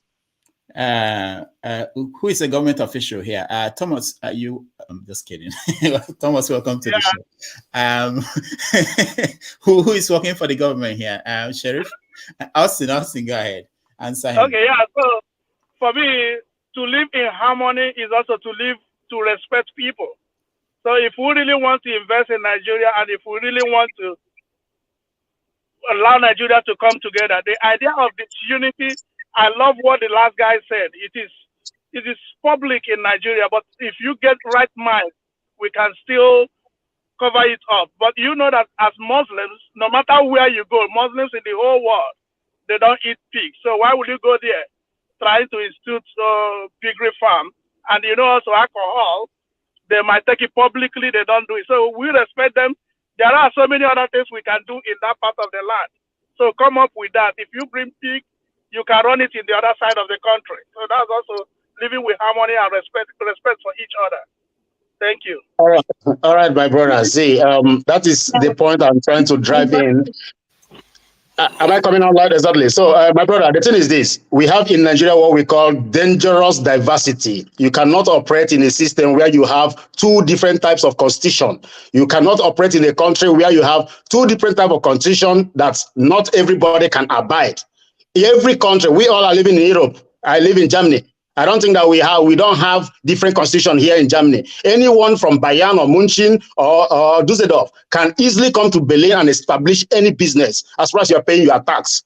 So why I'm talking about this is that Nigeria is having a dangerous diversity, and that is what we have been ignoring, and we keep on coming here like the other guy that was speaking too much grammar, one man, whatever. We keep on coming and speaking too much grammar. I cannot speak too much grammar, I speak German.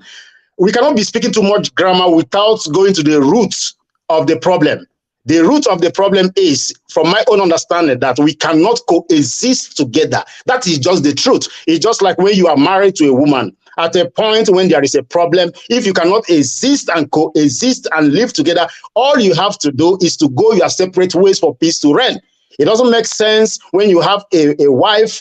You cannot coexist with her. You try to force her to be in the union. Before you know it, you start beating each other. Before you know it, you start killing each other. And that exactly is what is happening in Nigeria right now. So why I bring these sheep factories and the beer, alcohol, beverages stuff in the north is to tell you and to stress the point that we are living in a state where we have dangerous diversity.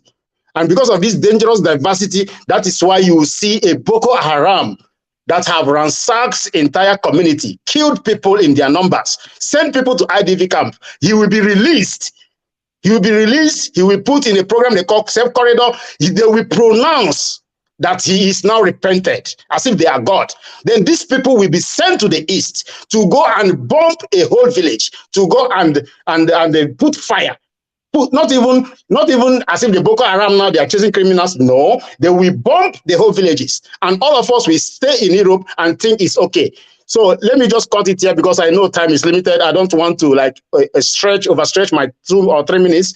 What I want to say is this: we cannot continue to validate the union of the British, Katrina Line never came out to seek justice for NSAS protesters that were killed while they were singing their national anthem. But Katrina Line is there right now shouting for you to go and vote, just to validate her and her British company. That is why she's shouting for you to go and vote. But when people died in Lekki Toll Gate, she never came and talk about justice for the dead people in Lekki Toll Gate who are singing Nigerian anthem. So to cut it short here, unless you have a question, this country called Nigeria is not meant to exist. We cannot exist together. No matter how you are advising me now not to bring my business to the north. You're advising me now to take my beer, beverages, whatever, to another part of Nigeria. You're advising me to respect them.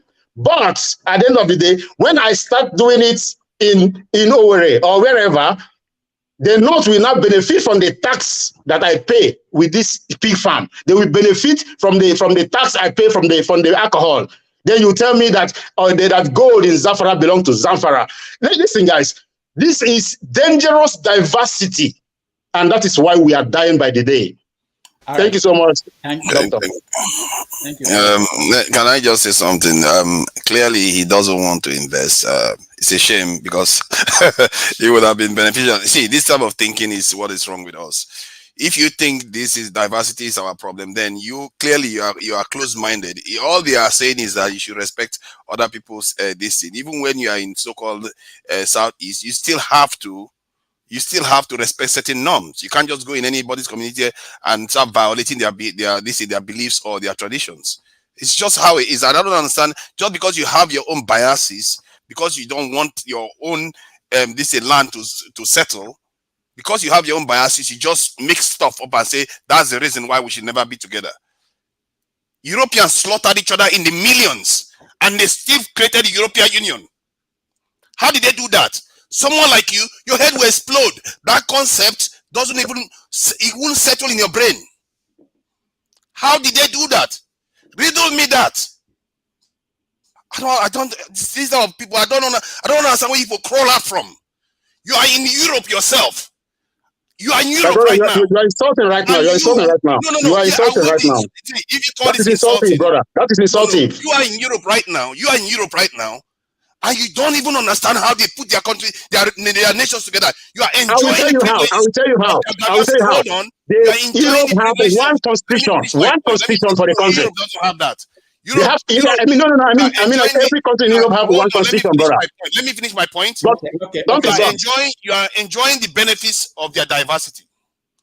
They went through hell and got themselves together and run circles around us, while you are still fighting the wars of 400 years ago, 200 years ago. When you should be thinking about the challenges of today, do you think all this dangerous diversity is the one that is going to get you anywhere? We are already in a nation right now. If anything, we need to make it bigger, because the challenges you are facing right now is way bigger than Nigeria right now. Your own president is telling you that there are forces creating all these terrorist groups that want to destroy Nigeria. Guys don't seem to up. What got us into this mess is still right there, and it could get worse any moment. If you think this is bad, Fela was singing it a long time ago that Nigeria was suffering. The suffering still continues. It's because of this type of mindset. I don't know who conditions you people to think like this. Let me tell you, if you care about your tribe, if you care about your people, the Northerners and your fellow black people are going to be your saviors. If you don't recognize that, believe you me, you are in serious trouble. Thank you. All right. Thank you. All right.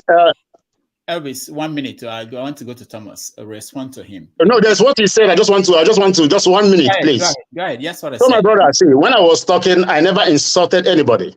But when anybody listening to you talk and say you don't know where these guys crawl out from, my brother, you are living in Europe. I am living in Europe. Do you understand? The place you are living, you are financing your bills. You have your business. I have my business. So you cannot come here to tell me that I don't want to establish. I don't want to where these people crawl from. This is insulting.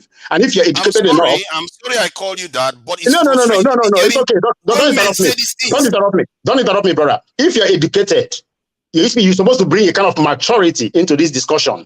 I must not abide in whatever you're saying just to please you. What I'm trying to say is this. Let me use it 1 minute to summarize because I don't have much time. Dr. Damage don't have much time. If we continue in this path that we are going, we will continue dying. You are talking about Europe, how Europe established. You see that the British government, they went out of EU because they don't feel comfortable in the union anymore.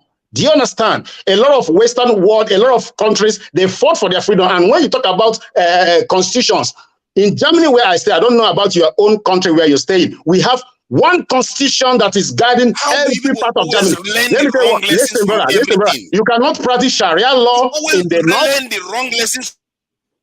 Go ahead, Elvis. You see, you are supposed to stop in 2 seconds, but you are trying to, like, listen, brother, you cannot practice 2 constitutions in one country and you expect everybody to go to the north, then you cut your hair the style they want, you come to the east, you cut your style the way they want. It doesn't happen, it doesn't work. We are all learned, we are all mature, we are all exposed. You cannot run a country with 2 different constitutions. Do you understand? All right. Thank you. Thank you, Elvis. Forefathers, hold on. Okay, let me go to Thomas. Thomas, welcome to the show. Now, Thomas is... everybody has made their own speech. You never invited me one to make my own. That's interesting, isn't it? Oh, I'm sorry. If I didn't, maybe because of your intervention, sometimes I think that you've been speaking. Okay, I'll come to you next. Thomas, welcome to the show.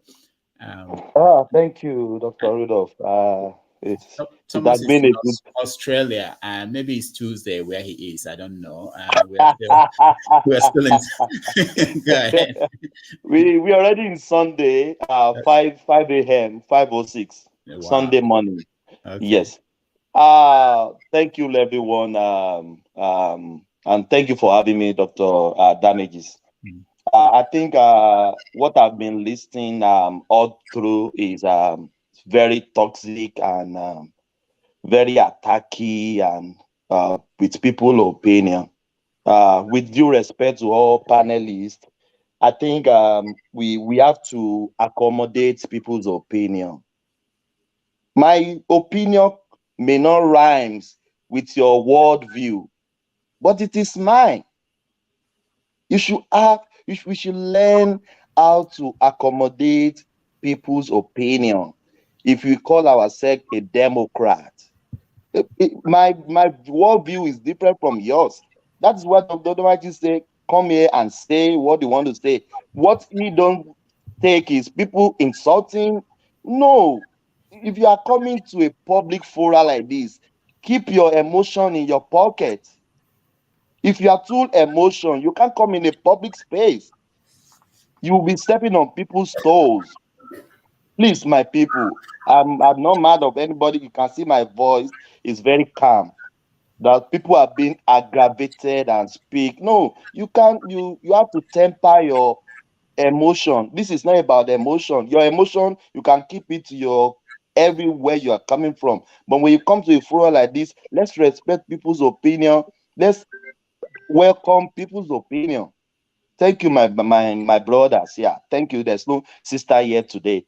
But back to El-Rufai. Do you want me to speak on El-Rufai? Yeah, anything you want to speak on? Yeah, go ahead. Yeah, thank you very much. Thank you, everyone. El-Rufai is speaking in the manner and some information is privy to know that we don't know. El-Rufai is in the political arena.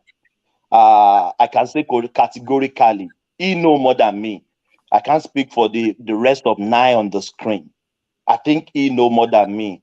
And when he talks sometime, I can agree with him a little bit, maybe 80%, 70%, because he is privy to some information that we here are not privy to. So when El-Rufai speak, I don't like him as a person, but this time around, I think it's cutting across. It's giving us the brain. It's giving us what it entails in the politics of Nigeria of today, and I certainly believe him. It's only when it goes to Peter Obi's side, then people get mad at him. El-Rufai is a governor. He's a Nigerian. This is the problem we are having. People have their opinion. His opinion could be rubbish, but that is his opinion. He said Peter Obi is having 2% somewhere, 5% somewhere. Is that a fact? It's not a fact. He's just speaking. That is his opinion. And Nigeria will go there and prove him wrong, that Peter Obi can have much vote in the north or much vote in the southwest. But that is his opinion. But I can see all this tantrum throwing at him because he's not appending your own candidate. No, everybody can append Peter Obi. Everybody can append Atiku. Everybody will not append the Jagaban. As Jagaban is falling down today, he's sleeping on the podium. Some people will still vote for him. You can't kill them. They have their fundamental right to vote for who they want to vote for. Peter Obi is there. Yorubas will still vote for Peter Obi. Hausas will still vote for him because people have their brain cells working. They know who they want to vote for. So this toxic, you can't talk anymore. People have, this is what we call opinion. Everybody on the screen here, 9 people on the screen now, you guys here, I respect your opinion. Even though I may not align with your opinion, but I respect it. But when I speak as well, I want you to respect my opinion. That is my lifestyle. Even when you speak, I don't like what you are talking about, but I respect it because that is yours. So all this toxic Yoruba, this I call if somebody call me a Yoruba man, will I be offended? No, I am a Yoruba man.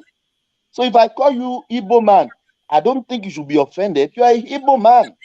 So all this toxic tribe fight, Yoruba fighting Igbo fighting Hausa, it won't take us an inch, my brothers. It's just a piece of advice to everybody. Thank you, Rudolph. God bless you all. Thank you, Thomas. Let me before we continue, let's watch this.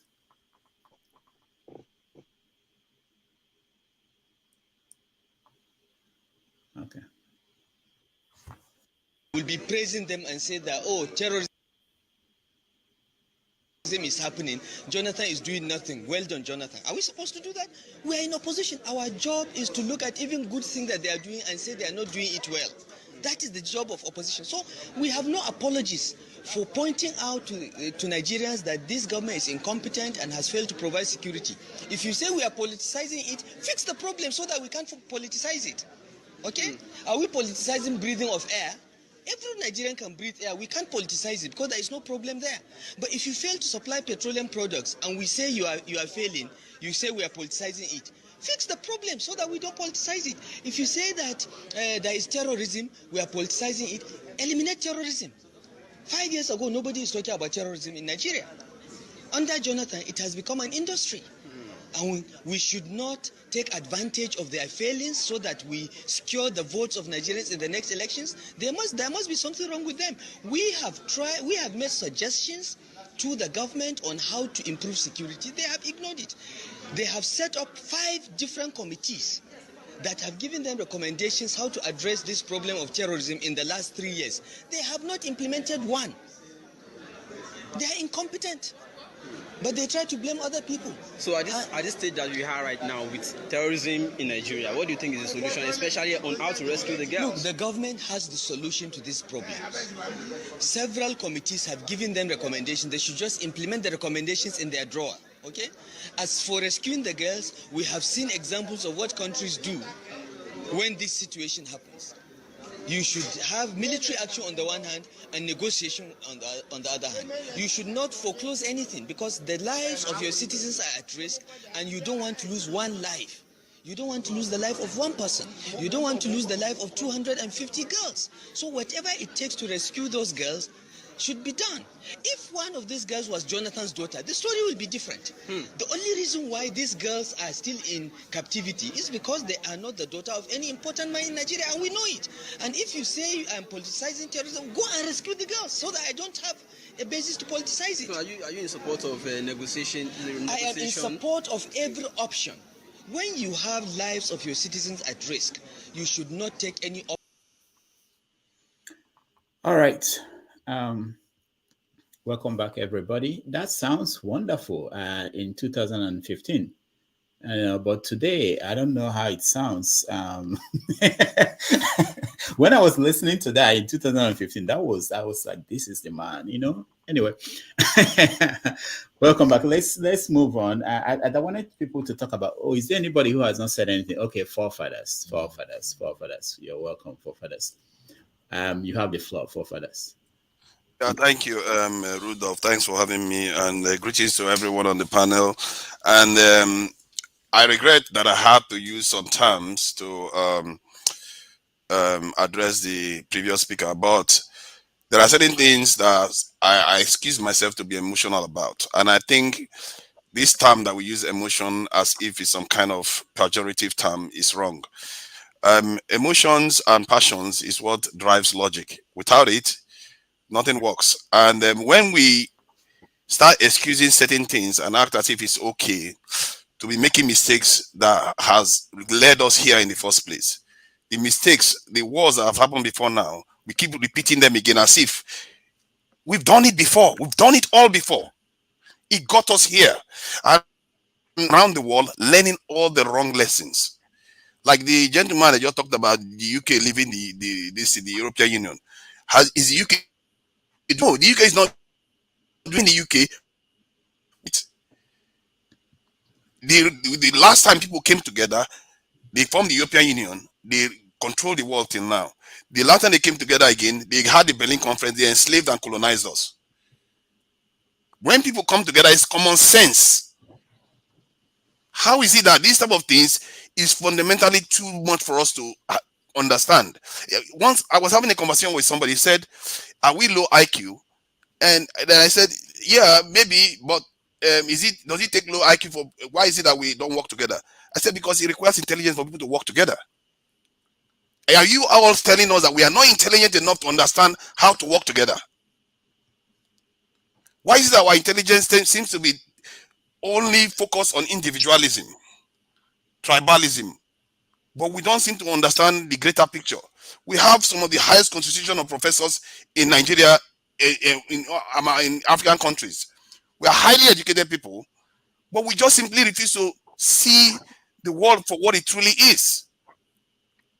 We are facing a seismic challenge that not one nation in Africa can confront, not to mention a tribe. You wipe out the whole Hausa, wipe out the whole Fulani, our problem will remain. No matter who you wipe out, our problem will remain. This problem is so great that not one nation can deal with it. And some people are advocating, let's get smaller and fight ourselves and destroy ourselves. If I was the one sitting on the opposite chair, I was in charge of the UK organization overseeing Africa, I would be laughing my backside off. Like, these people are making my job easy. I don't even have to do a lot of work. They are just doing it for me now.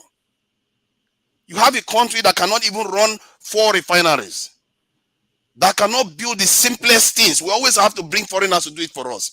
And yet we are so educated. Don't you see the contradiction there? Why are we so educated? Some of the technologies that Europeans used to build their nuclear technology in 1945, we have more than that technology in Africa, in Nigeria today. But we can't even build a refinery. We have more than that knowledge in Nigeria today. We cannot make anything work. It tells you that the world, we are competing in a world that is very, very hostile to us. The G20 nations just 2 years ago gave themselves over $20 trillion worth of loans. You are operating in a world where you can't compete at all financially with them. This is such a big challenge that some people are still, this is why I lose my mind when people keep talking about these things. Are we children here? When you go into the boardrooms of all these Europeans, how would you come across to them? They will not even comprehend how you are still thinking like this. Like, the only thing they can settle for is that they've done their job so well that even this grown man, highly educated, still doesn't grasp the structure of the world. This is what baffles me. And if Buhari was a young man when Nigeria was still under the British colonization. Even him is today now, he's coming out a few days ago saying that some people want to destroy Nigeria. He talked about Boko Haram. He talked about why we are not tapping the oil in the Chad basin. This is your president saying this. This is somebody that was colonized, not the young generation. And we just keep playing the same games. How do you meet the Chad? They release so many lists of terrorist sponsors. How many of them have been arrested? Because if you want to arrest, you are going to go and arrest some people that are extremely powerful. The stabilization you are seeing in your country, the foreigners are behind many of them.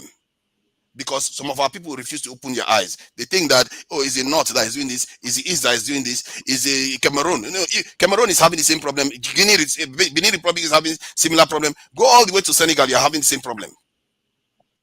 Our Northerners there, our Fulanis in Congo, they are not there. Our problem is greater, and we need to start thinking more in a more radical way. Recently, I was talking to somebody. The person says, you know, I always advocate that our democracy needs to be more advanced than what they have in the West. Our transparency system needs to be more advanced. I don't like only talking about complaints. And this is security definitely needs to change. That is one of the reasons why we're colonized. We had very, very weak security structure, or we had very, very weak threat assessment. All these things is what our priority should be, not political parties or ideology. The only ideology here is to restore our ability to determine our destiny. That's the only ideology. I don't care who insults this one or who doesn't insult this one. That's why I don't. Whenever they are having this conversation, I don't get passionate about them. The one that I get passionate about is the one that is trying to divide us, and the ones that wants to just fight each other. Because that doesn't fix the bigger problem that got us in this mess. And I really hope people really discipline themselves. This is where discipline comes in. And focus. Focus on these things. Because that is a path to our salvation. If you care about your tribe, nothing will save them, because it didn't save them before by being so tribal. It didn't save Benin Kingdom. It didn't save the Ife Kingdom. It didn't save the Igbo. What is going to save you is all of us banding together, because all of us have the same problem. They are smart enough. They've already aligned themselves, created NATO, created EU. All of them are banding in block, BRICS, all of them. And we are just here thinking one tribe is going to be able to conquer the world. You can't succeed. They will come here and run circle around you if you don't work together with your own brothers, just like they have done. We should learn the right lessons. Not when we go to European countries and Western countries, we're learning the wrong lessons. That's all I've got to say. All right, thank you. I'll go to Okija after Austin, because he hasn't said anything in a while. Austin, go ahead. You know, I'll first start. I'll try to support forefathers in one thing, but before, I want to first talk with El-Rufai. You know, El-Rufai, I like evaluating people's countenance when they were speaking. When El-Rufai was speaking, I felt he was angry. So when the man is talking and angry like that, it means that something don't pinch him somewhere, they didn't pin him. So now he can express his anger. So I feel that he's so surprised that he feels the Obi is taking. Sorry, in which of the, is it the one he just played now or the present? The first one where he talked about 1% in Kano is more than 15%. Okay. So I felt he was a little bit angry when he was saying that. And when I try to look at his body language, it seems as if he feels as if I was underlooking this person, but he's coming to my backyard and collecting everything. So that is one thing. When I saw, I just had to push it aside, that he's just talking out of anger. So maybe everything is taking him by surprise. Now, the second part is this issue of talking of we are not together, this and that and that. Look, I still want to lean towards forefathers' side. Even if you divide the country, what is happening will still happen. Because the question is, who will lead each of these sections? Don't think that Messiah come from the sky. My father used to tell me that in those days in the 60s, when they want to make you denze, you will go to the shrine and pick the kola nut with your mouth. That if you are guilty, you have stolen somebody's gold, stolen yam, or stolen something, you will die within 7 days. That if you die within 7 days, or if you don't die within 7 days, the coronation will now be complete. So that is how they used to do it in front of the gods. So it means they will always pick the best brains to make them members of the I don't know, the Igwe's cabinet.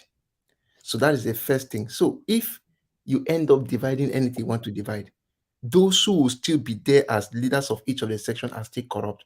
And I still insist, those from the east, west, north, and south, if you want to make your own section better, you can do it.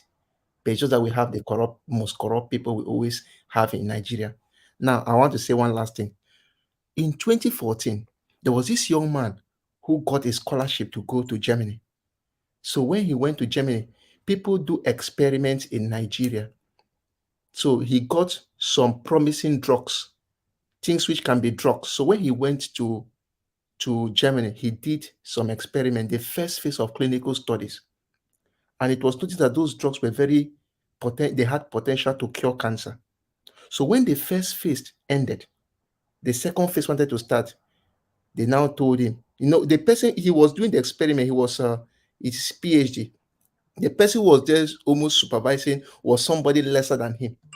So when he wanted to go to the second stage, he said, no, wait, there are some documents you need to sign. So he was being told to read through the documents. So when he read through the documents say that you can do your research here with our facilities, but any result you have belongs to the German government. That is the condition. So it now becomes between the devil and the deep blue sea. Do you want to carry your promising compounds back to Nigeria and get wasted? Or do you want to complete the experiment, get free facility? We are going to pay you money for doing the work, but any result that comes out belongs to us. And you and I, the guess is as good as yours. He chose the second option to do the experiment. I don't know how he ended. Now see what happened 2 days ago. One of my friends was invited for interview into the PhD in the US here. So he called me, how will he do how does the interview go? So I told him. So when he went for everything, he came back and I asked him, guy, how it did go? He told me it was good. He has done experiments with some flies before in his master's and PhD, and has gotten some compounds also. This time they also have promises against some different kinds of cancer cells. Now, he told me that when he was talking with them, he mentioned it. The professor was interviewing him, said that, do you still have the compounds? He said, yes. Will you come with it to our side? He said, yes. And when he told me that, I just realized that, look, this is a second thing happening in the same line. These people will spend the money, bring you over, do the experiment, and if anything good comes out of it, that becomes big billions of naira. My point is this, as forefathers said, we have the potentials, we have the things to make it great, but we no degree to help ourselves. If you like, split the country into too many ways you want. If we don't do it ourselves, it will not work. We have the personnel, we need the facilities, and apart from that, we need how will I call it? Meritocracy, not mediocrity, and the country will be better. So please, all those who tell me split this or split that, when you split it, the most important thing is to share the loot. That's where the problem comes. All right. Thank you, Austin. Before anybody else, let me just announce this for those who are watching and those who are in the studio. On the 19th of February, that's 2 weeks from today, we're going to have a presidential debate. So we've invited 9 presidential candidates who are going to join us. We are going to use a bigger forum where more people can join the studio. The moderators for the debate are Farouk Berogi, Oken Dibe, and Salana that we do the moderation. We'll get more information on this starting from tomorrow. We will be issuing adverts and promotions. So I hope that you take notes. And also we're planning a special coverage of the election. We are going to be live from the morning till we know who the winner of the election. So we are planning to have straight 48 or 72-hour show. We are we are recruiting people in Nigeria, reporters, people who are citizen journalists, and so it will be interesting. So the next few weeks will be very interesting. I hope you will be with us and contribute any way you can. We need a lot of people who will give us information on what's going on the ground on that day. But the debate will be on Sunday, the 19th of February. So please join us. Rudolph, just on that, if you're recruiting people to be on ground, we can talk later. Okay, all right. Yeah. Okay, go ahead. Yeah. So, can I do something? Yeah, hold on. Osi, one by one. Yeah. Go ahead, Osi. Okay, yeah. So just quickly before I leave, I just want to again re-emphasize what the forefather says, because I think the more a lot of people hear it, the more probably we'll be able to start changing some minds, because we keep thinking that for some reason, as the more we divide ourselves, they will be able to achieve that El Dorado, that we are hoping to. When I keep referring to the colonial masters, when they came here, you remember they introduced what is called in the indirect rule, which is basically ruling through the chiefs and others. And what they really had in mind was just to divide and conquer. That's the British model. That's what they did in Nigeria. That's what they did in India, where you have all these, where today you see having Indians fighting with Pakistanis and the rest of them, because that's the only way. If they don't divide you, if when they divide people, then you can't mount that opposition that is needed to overthrow the system. So that's exactly what they do. And I think it was Samora Machar that says, in the post-colonial Africa to thrive, the tribes must die. That is true, because we are in Nigeria talking about Hausas, Igbos, Yoruba, and the rest of them. But we also forget the fact that the kleptomaniacs, those vested interests that is holding Nigeria down, cut across all races. In fact, when they are together, they don't even know anything about race or religion or any of those things. All they care about is their own interest.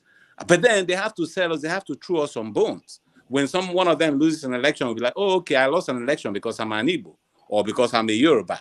And then it keeps going like that. The only time they come back to the everyday people is when they have a problem. And then immediately they settle it, then they organize amongst themselves. So if we haven't done anything in this program, is trying to emphasize the fact that we should do away with that kind of mindset. I'm an Igbo just like you, Elvis. And I know the common, the worst on the street is that they hate us. They don't want us.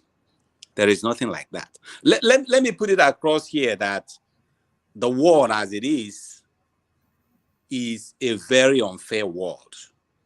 In business, they say you don't get what you deserve, you get what you negotiate. In Nigeria, what the different sub-nationalities are doing, whether you call it them Fulanese or Yorubas, or everybody's trying to position in such a way that they can lay a hand on the national cake the way it will benefit them.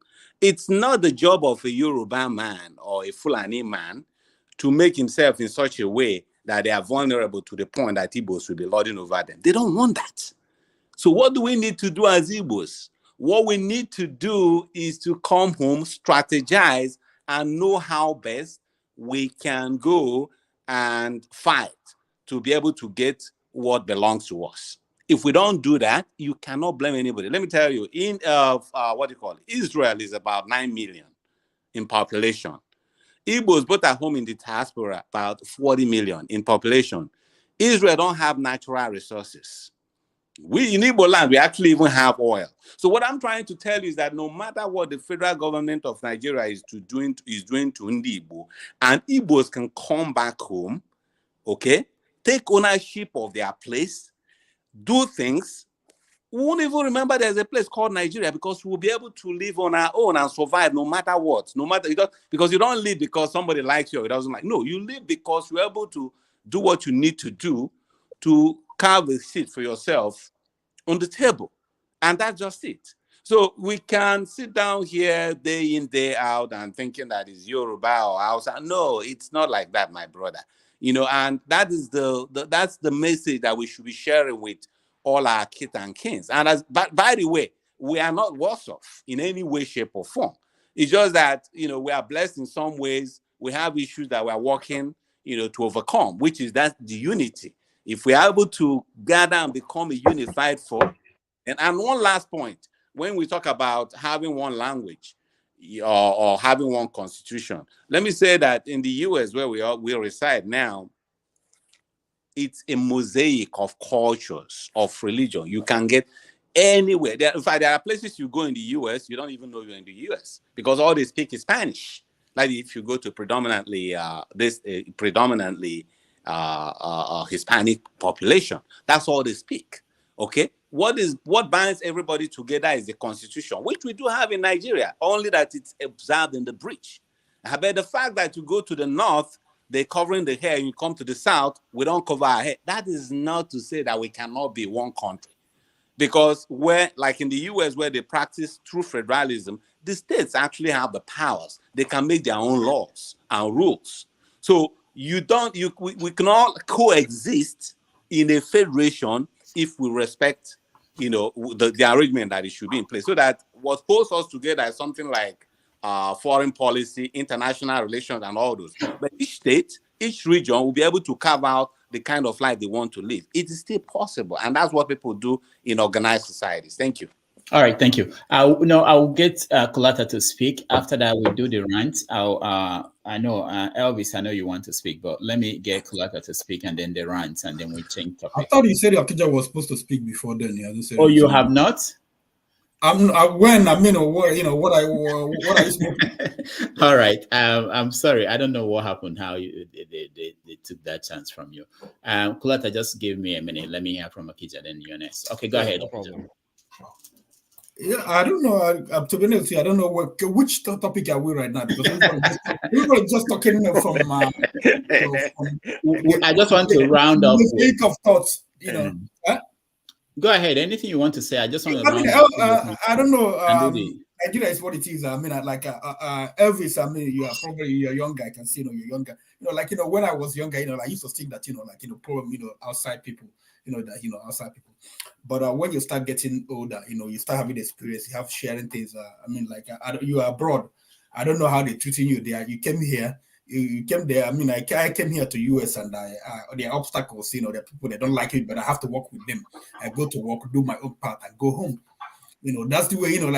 Even if you are grown now. Like when we were small, I never knew. Like they say, like a family they are fighting. I never knew. I didn't know. That there are things that could happen. Like that's nothing. But you grow up, you find that brother, you start fighting with your brother, your sisters. The life is not like the way you guys look at it.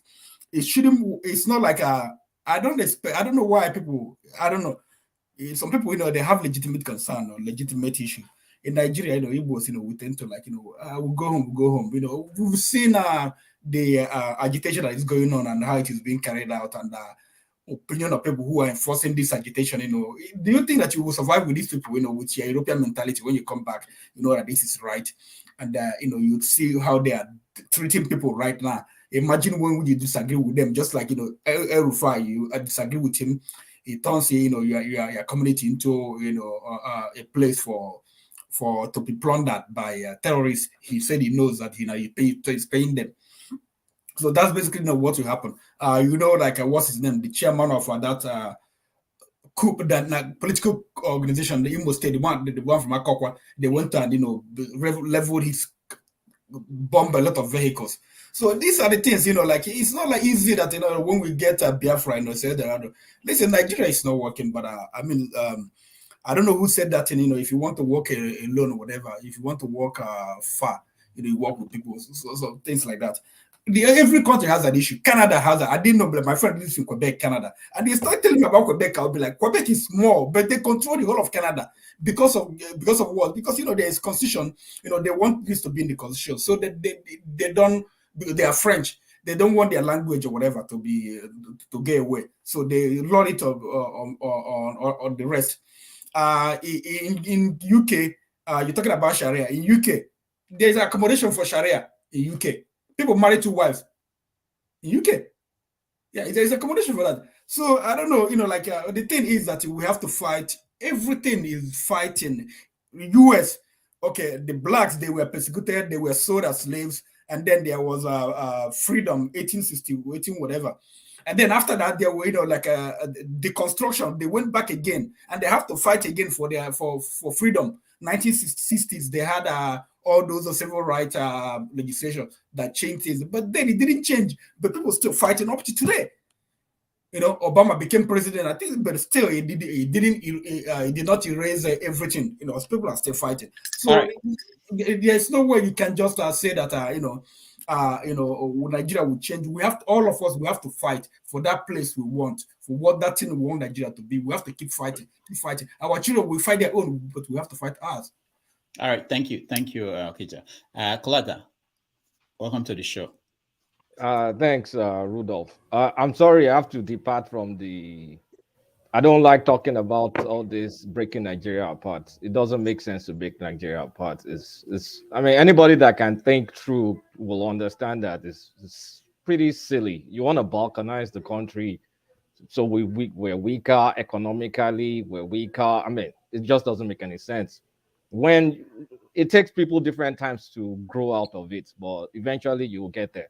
So I want to go back to the politics of what's going on, because, last week when I was there, I started talking about politics, that Tinubu is trying to distance himself from the bad policy. And I was saying that things are going to happen. And I wanted to start talking about the palace intrigues, but I think I got filibustered, so I couldn't get into the details. So here's the thing. APC, everybody would think APC is fighting against APC. No. They just created a boogeyman to divert attention. So Tinubu has successfully created a distance between himself and Buhari's policies. The policy is well good. The CBN governor is badly implementing it. People are suffering. There's no cash. You cannot argue that. Those are facts. Well, the policy is supposed to kind of like mop up liquidity outside of the banks, and also allow more people to bank, and so they can tax more people. The way they're implementing it and the timeline is just crazy. You can't do those kind of things in 3 months. Every country changes their currency like every 10 years, but they allow it to go on for like a year or two. You should be able to take back your old currency, take it to the bank and exchange it and all whatnot. But trying to do it in 3 months shows there's ulterior motives to it. So that's why you see El-Rufai coming out and now pointing to the so-called cabals and all, which they exist. They do exist. But this is where it started from. APC ran a poll. They ran an internal poll that showed Atiku gaining ground in the north. Well, the result of the poll, you can see that this guy, El-Rufai, alluded to some of what those polls contained, which is similar to actually my own independent projection. But they saw Atiku gaining ground, and then they can see that people are getting more pissed off, especially with this CBN policy and the fuel scarcity. So Tinubu went to now speak up in Abeokuta to start to create a distance between himself and the policies. So they struggled a bit with the messaging. I mean, like, how do you distance yourself from Buhari while you don't want to abuse Buhari? So Tinubu just blotted it out. Then El-Rufai came out. No, it was Ganduje that first came out that warned Buhari that don't come to Kano because people are going to stone you in Kano. Then El-Rufai was the person that now started finessing the message in different stations. So you can see that it started with when Tinubu said it, it was almost like it was abusing Buhari. Then they started dialing it back, turning it to cabal, turning it to Emefiele. So right now, they've now successfully created a wedge between bad policy and Tinubu. So even within the APC, they successfully created a distance between APC policy, which is hurting the country, and an APC candidate. That is stuff of politics, because now Tinubu is now going to come out with a message that says Tinubu cares. They're spinning it that says he was the first person to push against this issue. So if Atiku embraces the Naira policy, they're going to use that against Atiku and say you are the person embracing policies that are making Nigerians suffer. And they're already doing that. So you're going to start seeing messaging now that Tinubu cares, Tinubu cares, Tinubu cares. Don't be shocked, because they've created a wedge. Now, The people are now buying into that message, saying that is the cabal, is the cabal, is the cabal. And Atiku is supporting the cabal. So if you don't come out now frontally to say you're against that Naira policy, they're going to use that against you. Now, I think in the next 1 week, we're going to, I really suspect they're going to have further extension, because it's just the way they implemented it. You can't go to the bank and withdraw money. They just started allowing that. And people, the money the banks are sending to ATMs, you can literally, I was just thinking to myself, what stops me from taking an ATM machine as a politician to my house? Nothing. Because the bank will say they've given the ATM to, they've taken money to ATM. I can take the ATM machine as a whole before you audit the ATM and to see how many people took withdrawals. It's going to take some time, and it will not matter. I will have already gotten all the new currency that I need, and I'll use it for whatever I needed to use it for. So at this point, everybody's watching the politics play out. And I really am interested in what will happen in the next 1 week in terms of how far they turn this stuff around. But they're already turning it around, and it's just stuff of beauty to watch, because I don't know how APC successfully distanced themselves from APC. It's amazing to watch. Can I ask a question? Yeah.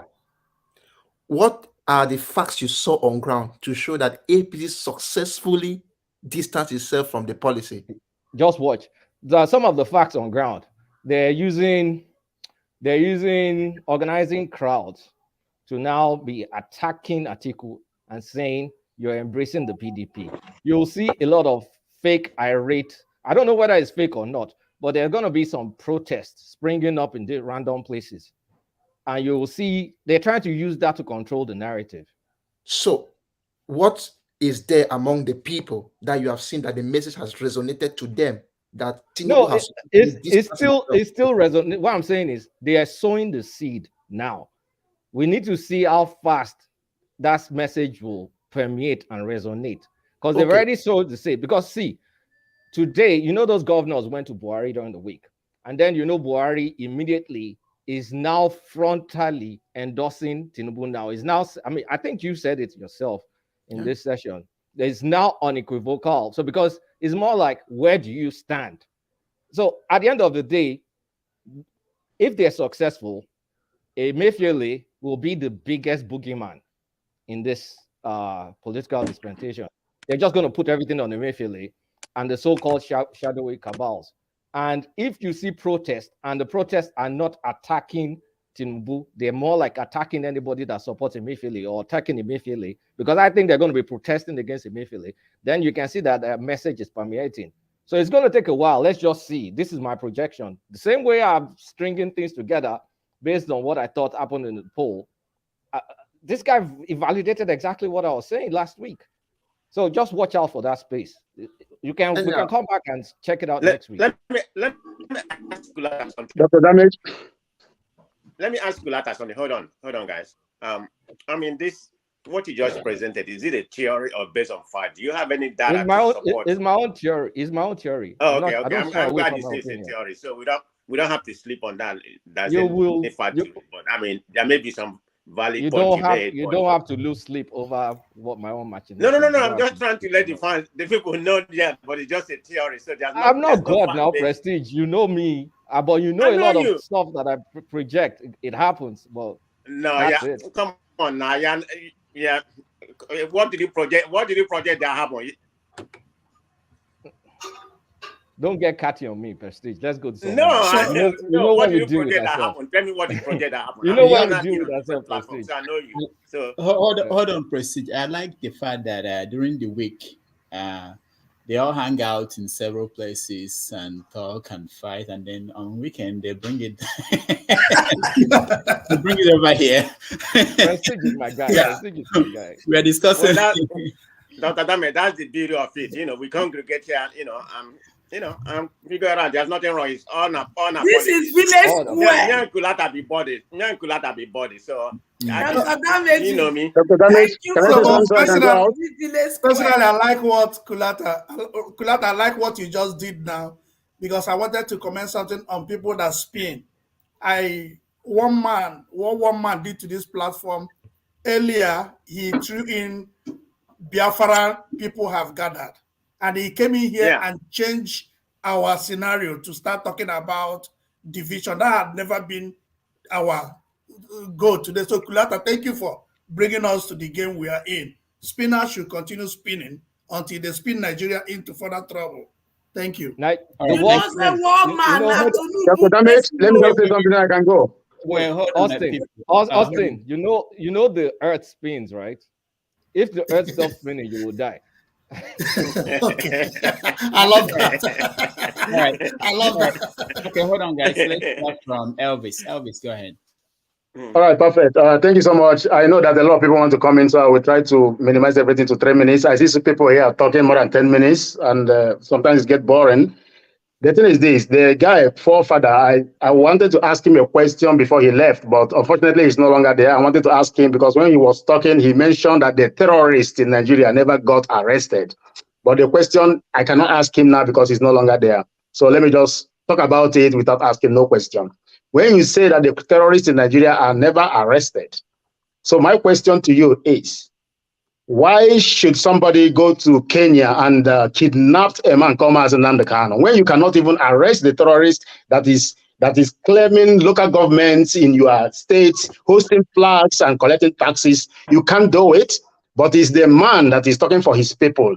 All he needs is airports, seaports. Nobody wants to talk about it. Everybody on this panel, we all say we want justice, we want equity, we want to vote with Peter Obi, we want a better state, but we don't want to talk about the fundamentals. We don't want to talk about the cause of troubles. We don't want to go back to the grassroots. We don't want to talk about the injustice. They say that injustice done to one is injustice done to all. But when you see that you are government, you are state, you want to be one Nigeria, no problem. It is your ideology. But when you see that your state is consistently playing out injustice to a particular group, a particular tribe, you don't call for ceasefire, you don't call them out. For you, it's okay. And you want to force these people to believe in your agenda. You cannot go as a country. You are against all international laws and treaties. You went to another country, Kenya, to kidnap a man, Nnamdi Kanu. Then your own court, with your own constitution, whether your constitution is 5 or 10, your constitution still set this man free from your own court. And all of us here in this panel, we say we want better Nigeria. We say we want to unite. We say we want better country. But we cannot even speak out. We cannot even just speak out for the injustice. Assuming that the court of Nigeria said that this man, Nnamdi Kanu, should be hanged. Then we say, okay, then let's do it because that's the constitution. But your court, on several occasions, even tell you that you are not even allowed. The last court, the appeal court, is saying that there's no court in Nigeria that is allowed, that have the right to try Nnamdi Kanu. You allow him here there to rot, but you want peace in your state. You want to continue everything as if nothing happened, and you pretend as if you are fighting for justice and equity. We cut it here because at the end of the day, it doesn't make sense. After this, we start talking about what Buhari said, what this one said. We start going around. When the problem, Igbo people will say, that thing that is crying is still crying. Whether we like it or not, whether we want to be together or not, whether we want the terrorists in form of Boko Haram to take over our military and come to our villages in the southeast and bomb everywhere. We pretend as if we don't see all those things. We pretend as if everything is okay. Our politicians, they will be there looking when their children are being killed. They don't say anything. And all of us in Europe, we come here to speak big English. I cannot speak big English. I am living in Germany. We speak German here. What I'm trying to say is this. I'm going to cut it here because it doesn't make sense at the end of the day. Nobody is going to talk about this at the end of the day. We are going to talk about what Rufai said, what Femi Fayo-Kayode say. How people eat money. That is just the narrative of Nigeria every blessed day. But the main thing, the dangerous diversity I spoke about before, I cannot invest in the North. I cannot practice my religion in the North. I cannot open a company in the North. If, for example, that I studied animal husbandry. If I thought that I studied how to rear a pig, I cannot easily do that in a country I say I belong to. Then you come to tell me that I should respect people, culture. We always find excuse to cover injustice. What I want to say is this. The time we start to fight for justice, the time we start to call out things how it is, the time we stop looking for favors from the political elites, that time, if we really want to make everything work, we have to go back to the grassroots, the foundation. If this marriage is not working, then it's better we don't have to force people to be in a country where you cannot even say anything, where even your own court cannot even work. But when it comes to the terrorists, in the Boko Haram terrorists, then your constitution will work. You make safe corridors for them. The people that have killed people, you give them military equipment. The Fulani Cattle Breeders Association, you give them 100 billion. But the shoemakers in Aba, you cannot give them anything to support them. Man, seriously, we have dangerous diversity, and it can never work. And if we want justice, all of us should speak about. We're not talking about release Nnamdi Kanu, he's a saint. Talk about your constitution. Talk about your court judgment. Talk about the appeal court, the Higher Court. What did they say? They have judged the case. Nnamdi Kanu must be released. So I'm out. Thank you so much for this platform. My picky, before you walk, I let you hear one thing. That we are not fighting injustice. You are wrong. That we are not talking about Nnamdi Kanu. You are wrong. I want you to know that it's not only Nnamdi Kanu that is in this useless kangaroo bondage. But he's the only one being kidnapped. Wait. Now the one where you see, now you know. But the bitter truth is this. If you like, when I say Igbo, Hausa, anything, there are only two tribes in Nigeria. The tribe of the oppressed and the tribe of the oppressors. That is the only two tribes. Because when you even talk of the north, you talk of the south, you talk of the west, 99% of us are being oppressed by this useless number 1% of the oppressors. But we can't come here every day and be talking of Nnamdi Kanu when we know that every person is suffering in Nigeria in the hands of only 1% called cabals. The cabals we are even talking about, the time when Aisha was Aisha, that is Boo Boo wife, when they just enter, she cried out, my husband is not in charge of this government. There are cabals. What did we do? We made sure we can't allow the cabal to enter into jungle. They come mature. Because that time when she cried out, they never kidnapped Nnamdi Kanu. So if you really want to make Nnamdi Kanu come out, there are only one option here. We either take total freedom in this coming election, or we take partial freedom, or we don't take freedom at all. So I now classify all of them contesting into this category.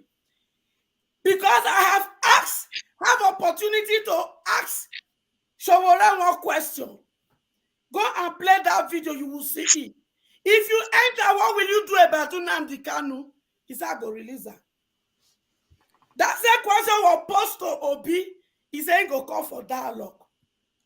We not see Boo Boo and articulated to ask questions. So, to Nigerians, I want to tell you now one truth, and that is the only truth. You hold me accountable for this truth anytime, any day after election.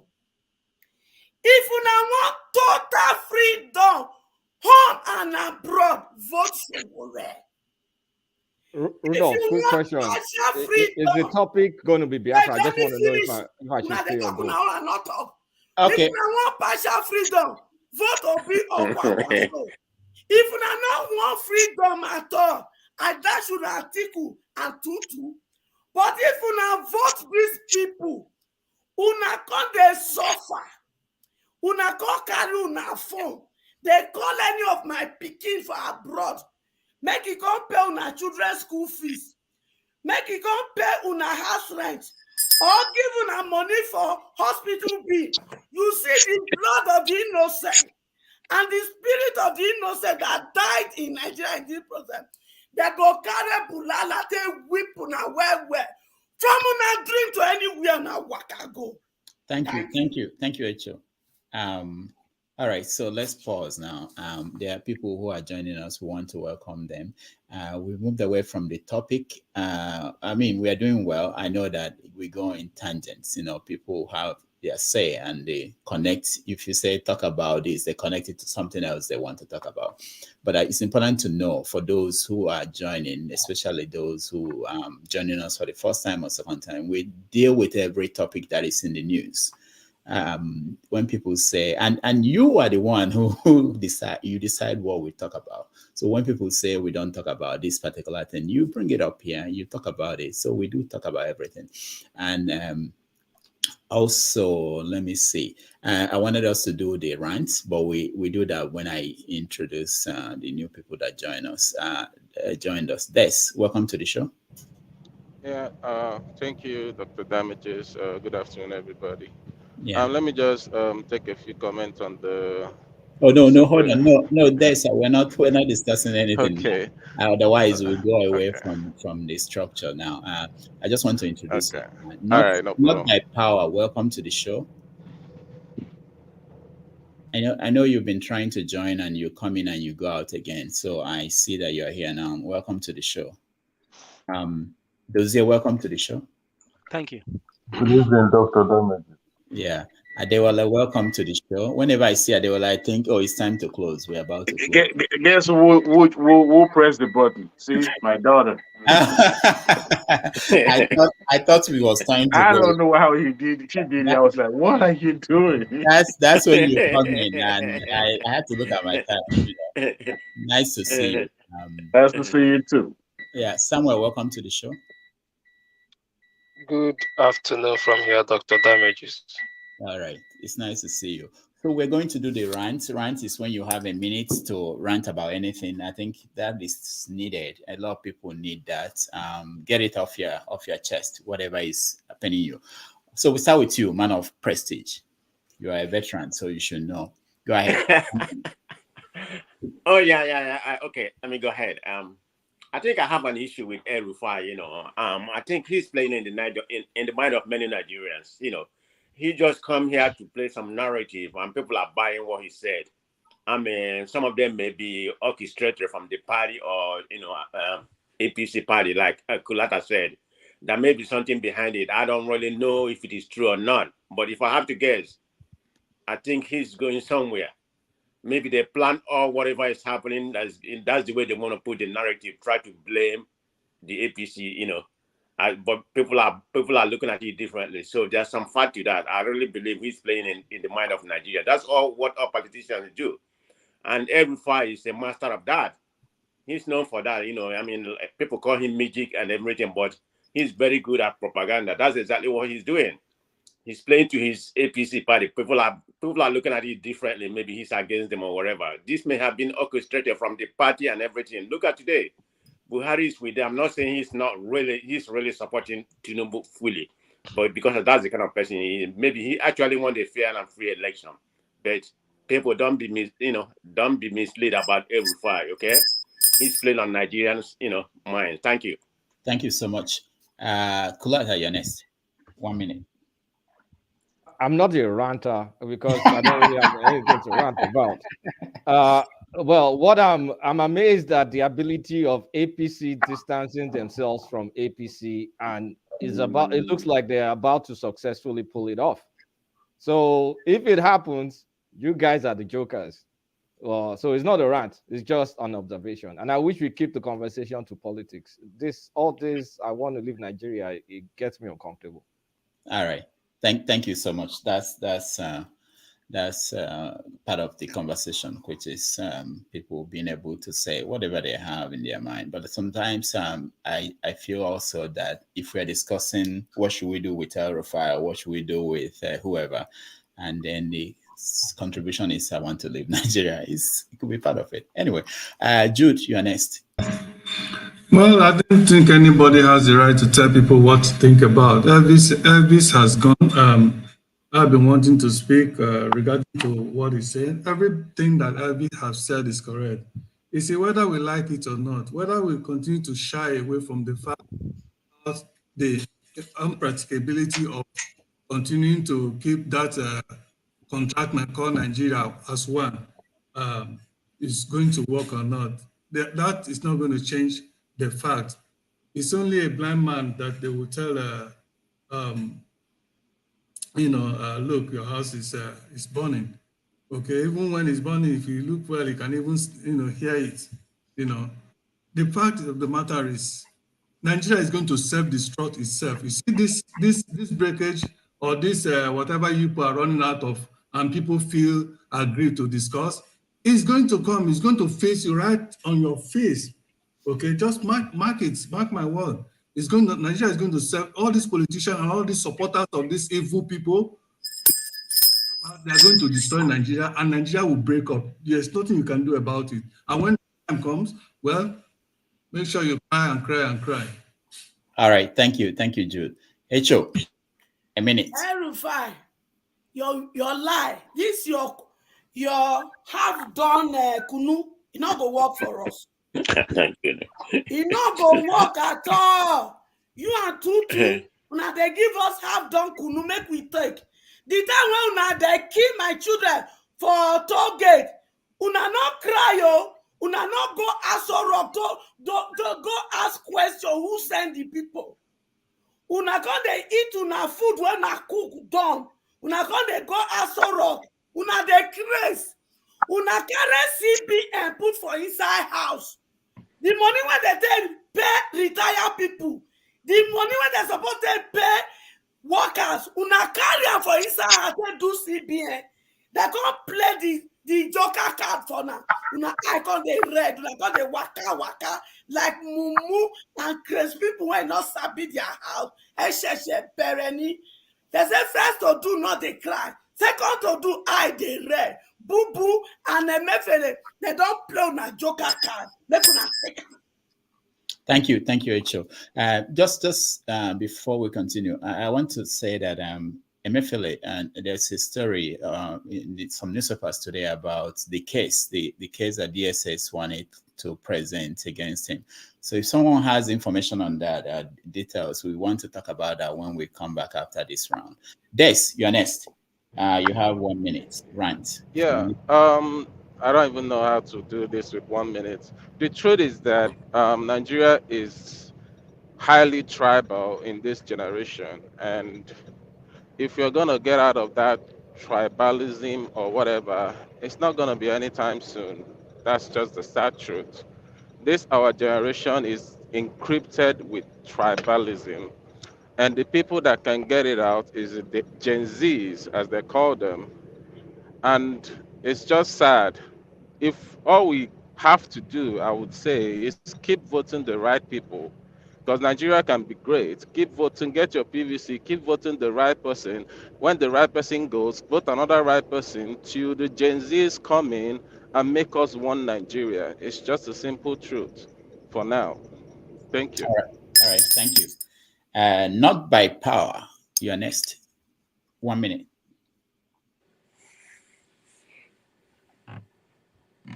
Go ahead. Unmute yourself.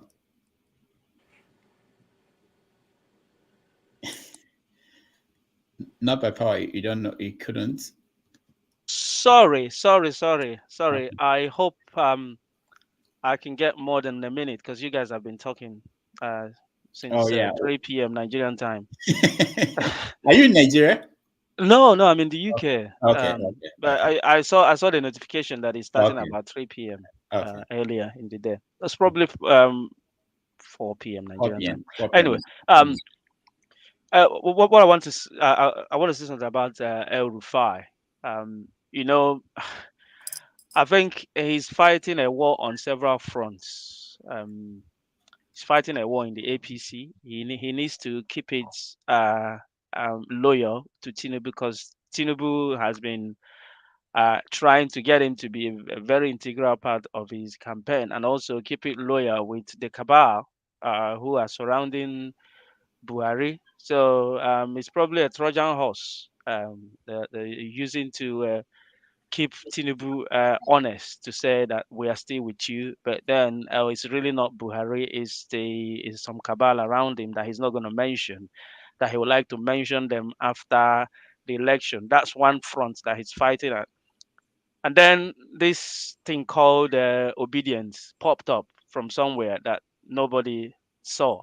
It would have been a straight shootout between PDP and APC. We look after Tinubu with our intrigues and then give it to Atiku, and then power remains in the north. But the obedient thing has thrown the cat among the pigeons.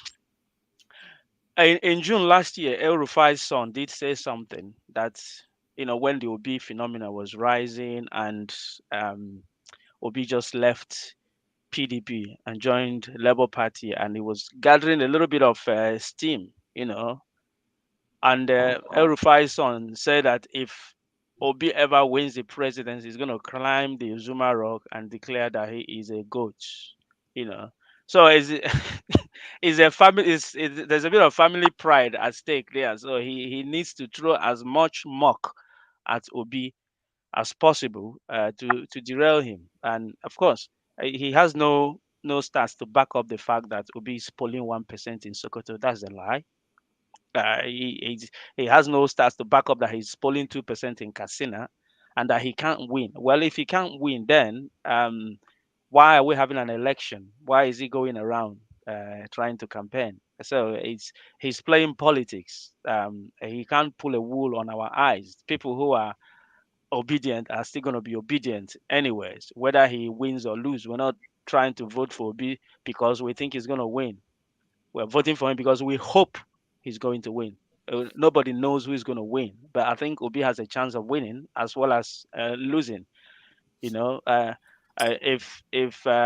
INEC plays the old hand, then the election may not be free and fair. But if it's free and fair, I think Obi stands as good a chance as anyone else. Leading in the polls as well, I think he can win. He's the front runner. If all the polls, independent polls that's happened so far are correct, then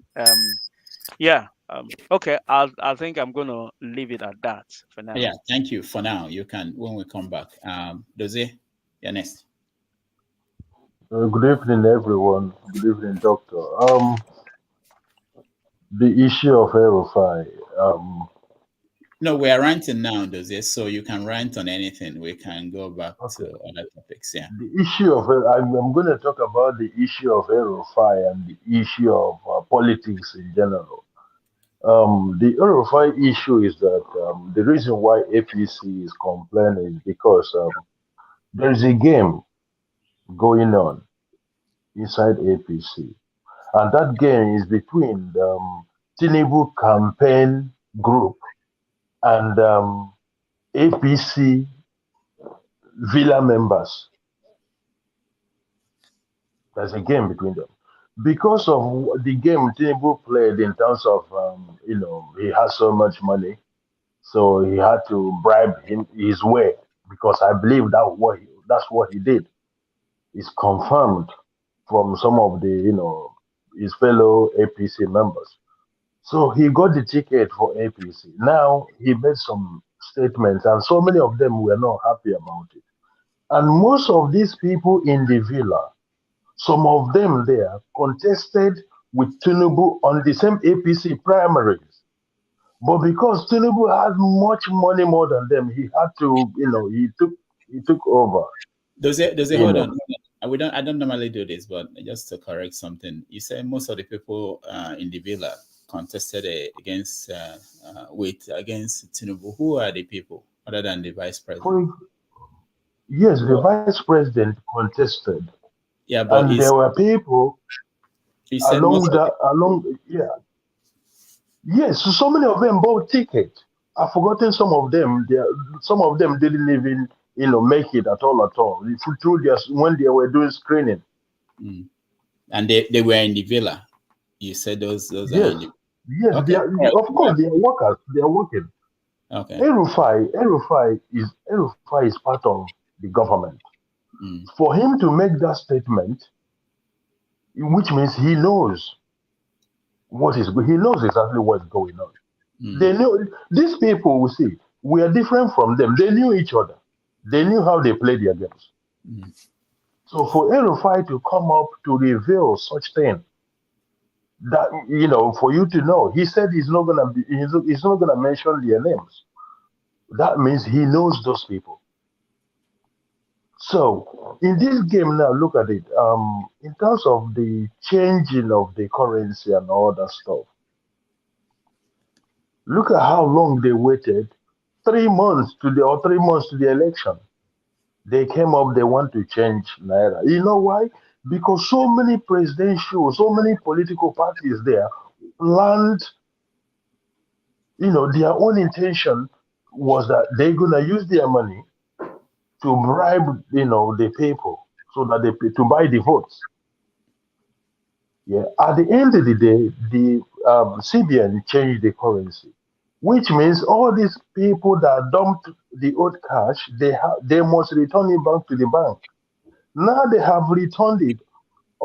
After returning it, CBN came up with another policy that you cannot withdraw more than 5 million or something, which means this money these people returned, they don't have access of taking it back. That's why so many of them are crying over it.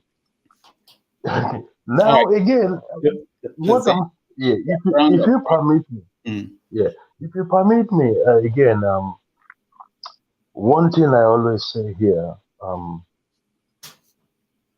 we talk about politics, we talk about everything, and every day in the whole world, no black nation is doing well. We need to, you know, we need to identify, not even identify, re-identify ourselves. One, our educational system needs to be reformed. It is very, very important. That is the reason why we are practicing the things we don't know. Look at the politics. If we people, for example, Nigeria, if we are really, really smart enough, the people we're supposed to follow their political system, we're supposed to learn from are the people that colonized us. But look at how decent their own politics is, and look at our own politics. That means we don't know what we are doing. We don't really know what we are doing. Because of what? We don't ask questions when things are being presented to us. This politics of a thing, we're supposed to ask ourselves, this politics, is it the politics of black people? Is it the politics of white people? What are we going to benefit out of it? How are we going to practice it for it to be suitable for us as black people? Because we did not ask these critical questions. That is the reason why we misunderstood the whole sentence, everything about politics. That's why we're struggling today. And nothing will change until we change this mindset. Until we change it, we need to re-educate ourselves as black people. Every part of the world, the most poorest part of every part of the world, is the black area. That means we are mentally ill. I'm very sorry to say it. That's my conclusion now. Jose, thank you. Hopefully, after the election, we'll have time to talk about wider issues like the state of the black world. And I don't know about mentally ill. I'm not mentally ill, but and I don't think I would say that black people are mentally ill.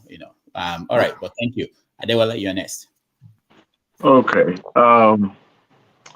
For those who are in North America, especially United States, FAA, Federal Aviation Authority, already grounded all the aircraft, so you can't fly if you have a family trying to travel from one state to another, even international flight. You mean today? Now? Right now. Newsflash. Wow, I've been here. Is our cousins what did you say, Diwali? Sorry, say that again. I'm sorry. What happened? Is the China is they made an incursion into the American space. The balloon. Yeah. So it's still coming towards us. Oh, they grounded all the aircraft. I mean, I was watching the Secretary of State this morning, addressing the press about that. He's supposed to travel to, I think, Hong Kong, and he suspended. China, sorry, and he suspended the trip. So, and that becomes a diplomatic war between them now. So, It's a big deal. Hold on, but something else must have happened. Why they had to? They knew the balloon was what you call a spy mechanism. The excuse of the China was that it was a mistake. That it was not supposed to go to the American airspace, but it's a lie. They knew that it was a spy balloon, because it was ordinary people that saw it in their backyard. That was like, what is this? And they reported to the authority, and they got hold of it. Not even the FBI or all the security operative that saw it. It was a regular people that reported it. But anyway, that is just for the system that works. Now let's talk about the system that doesn't work. Let's talk about our own. In twofold, my rant is not really a rant. I disagree with Kulata's submission about the conspiracy going on in the APC.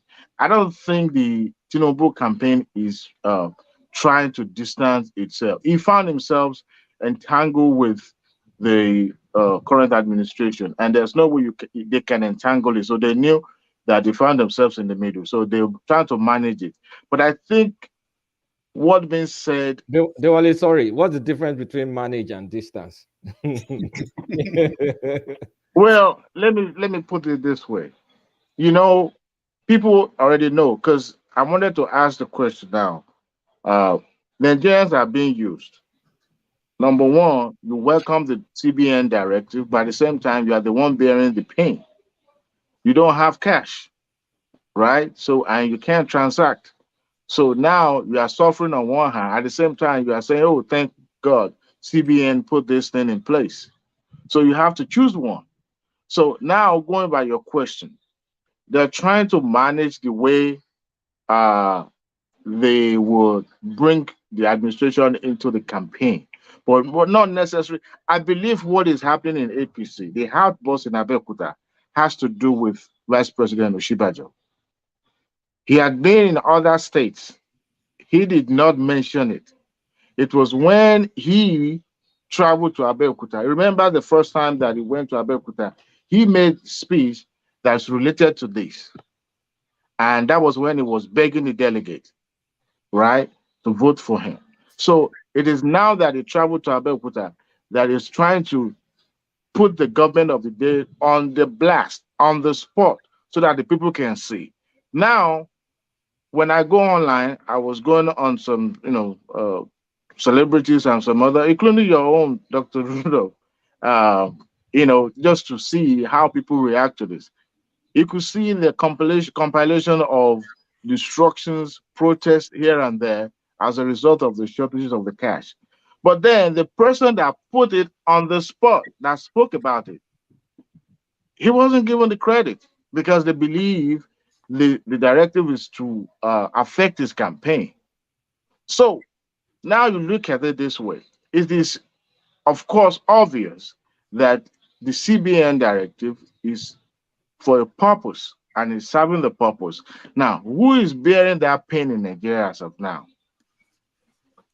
The masses, the people that is supposed to serve in the first place. However, I want to believe Nigeria has to choose. That is why majority of us Nigerians were hypocrites. Hypocrite.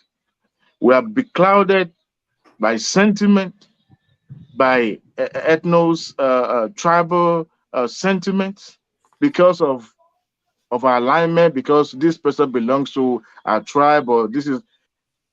If you call back home, I posted on the comment section, Dr. Damage, and I said, please take a poll. How many of us in the studio right now are currently in Nigeria, that are residing in Nigeria, as of right now, that in this studio? I'm not sure about the people in the comment section. How many? We're in our comfort zone. The people that are bearing the pain back home, that are involved, that are deep neck in the whatever the CBN directive is, they are the ones suffering it. We didn't attack that because we didn't want to speak up. The same thing with the other political parties. They don't want to speak up because they benefit from the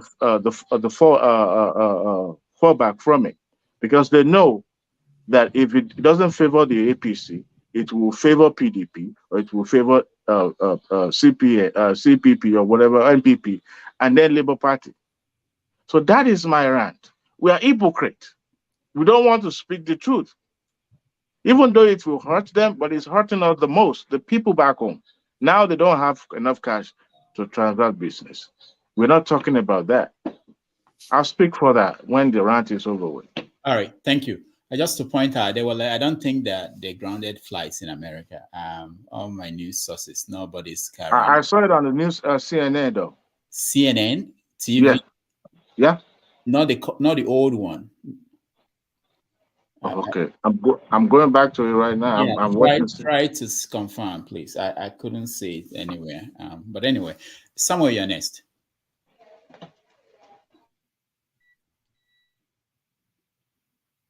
Samuel, go ahead.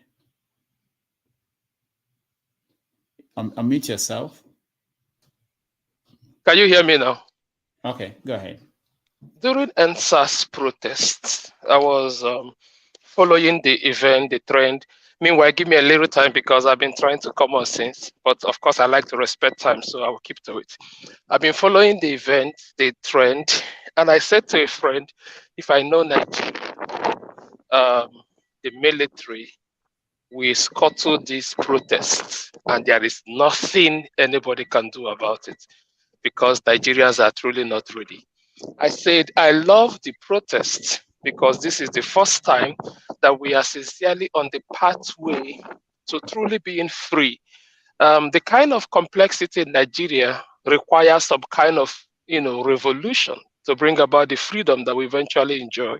If it is by ballot, I will sit back and really, really watch us. I mean, how can it be by ballot when the selection process is a mess? How can you ask 200 and something million intelligent people to vote over people that the selection process is just a joke? You select the worst of us and you ask the best of us to vote for them. How can ballot cut it? But anyway, let's believe in ballot, not a problem. I said the kind of complexity in Nigeria requires some form of revolution for us to enjoy true freedom and peace. And NSAS looked like it. But if I know Nigeria, they will scuttle this, and there's nothing anybody can do about it. A week after I said that or so, the military came in. Nigerian youth sat on the floor, flag, not even the white clothes. They raised up the flag. I mean, I want to believe that the flag is stronger than somebody raising a white cloth demanding for peace. They raised up a whole flag of a nation, but they were still shot at. Insanity. And I thought that should have provoked the whole world to anger, but nothing happened. True to my prediction, it was scuttled. So, Dr. Damages, I will keep my thoughts that simple. There's a lot I really need to say along this line, but you gave us 1 minute. I'm going to keep it at 1 minute because the big question I really would want to address is, what is the solution to the Nigerian problem? Sentiment aside, emotion aside, we are all intelligent people. How can we intellectually interrogate the Nigerian situation and bring about solution? Because there are things under the bridge that is working against us. And no matter how we speak and debate over these fools, I'm sorry. I mean, I might be better than HO. You can see the anger in that woman's voice. I said I want to belong to the WhatsApp group HO belongs to. The anger in that woman's voice is very justifiable. But we come here every day and debate these evil men. We smart people living all over the world, helping America, helping Europe, helping other continents of the world to get better. We are debating idiots, brutal men, bloodsuckers, as though that's our destiny. We really need to discover what our destiny is. We really need to talk. And it's over to you, Dr. Damages. All right. Samuel, I go leave my number. Dr. Damages, real quick. Connect, Piki. We did together. All right. There was what I say. Yeah. Real quick, you are right. It was only for the the Carolinas. It was actually for the 3 airport. You are right. Okay. All right. Thank you.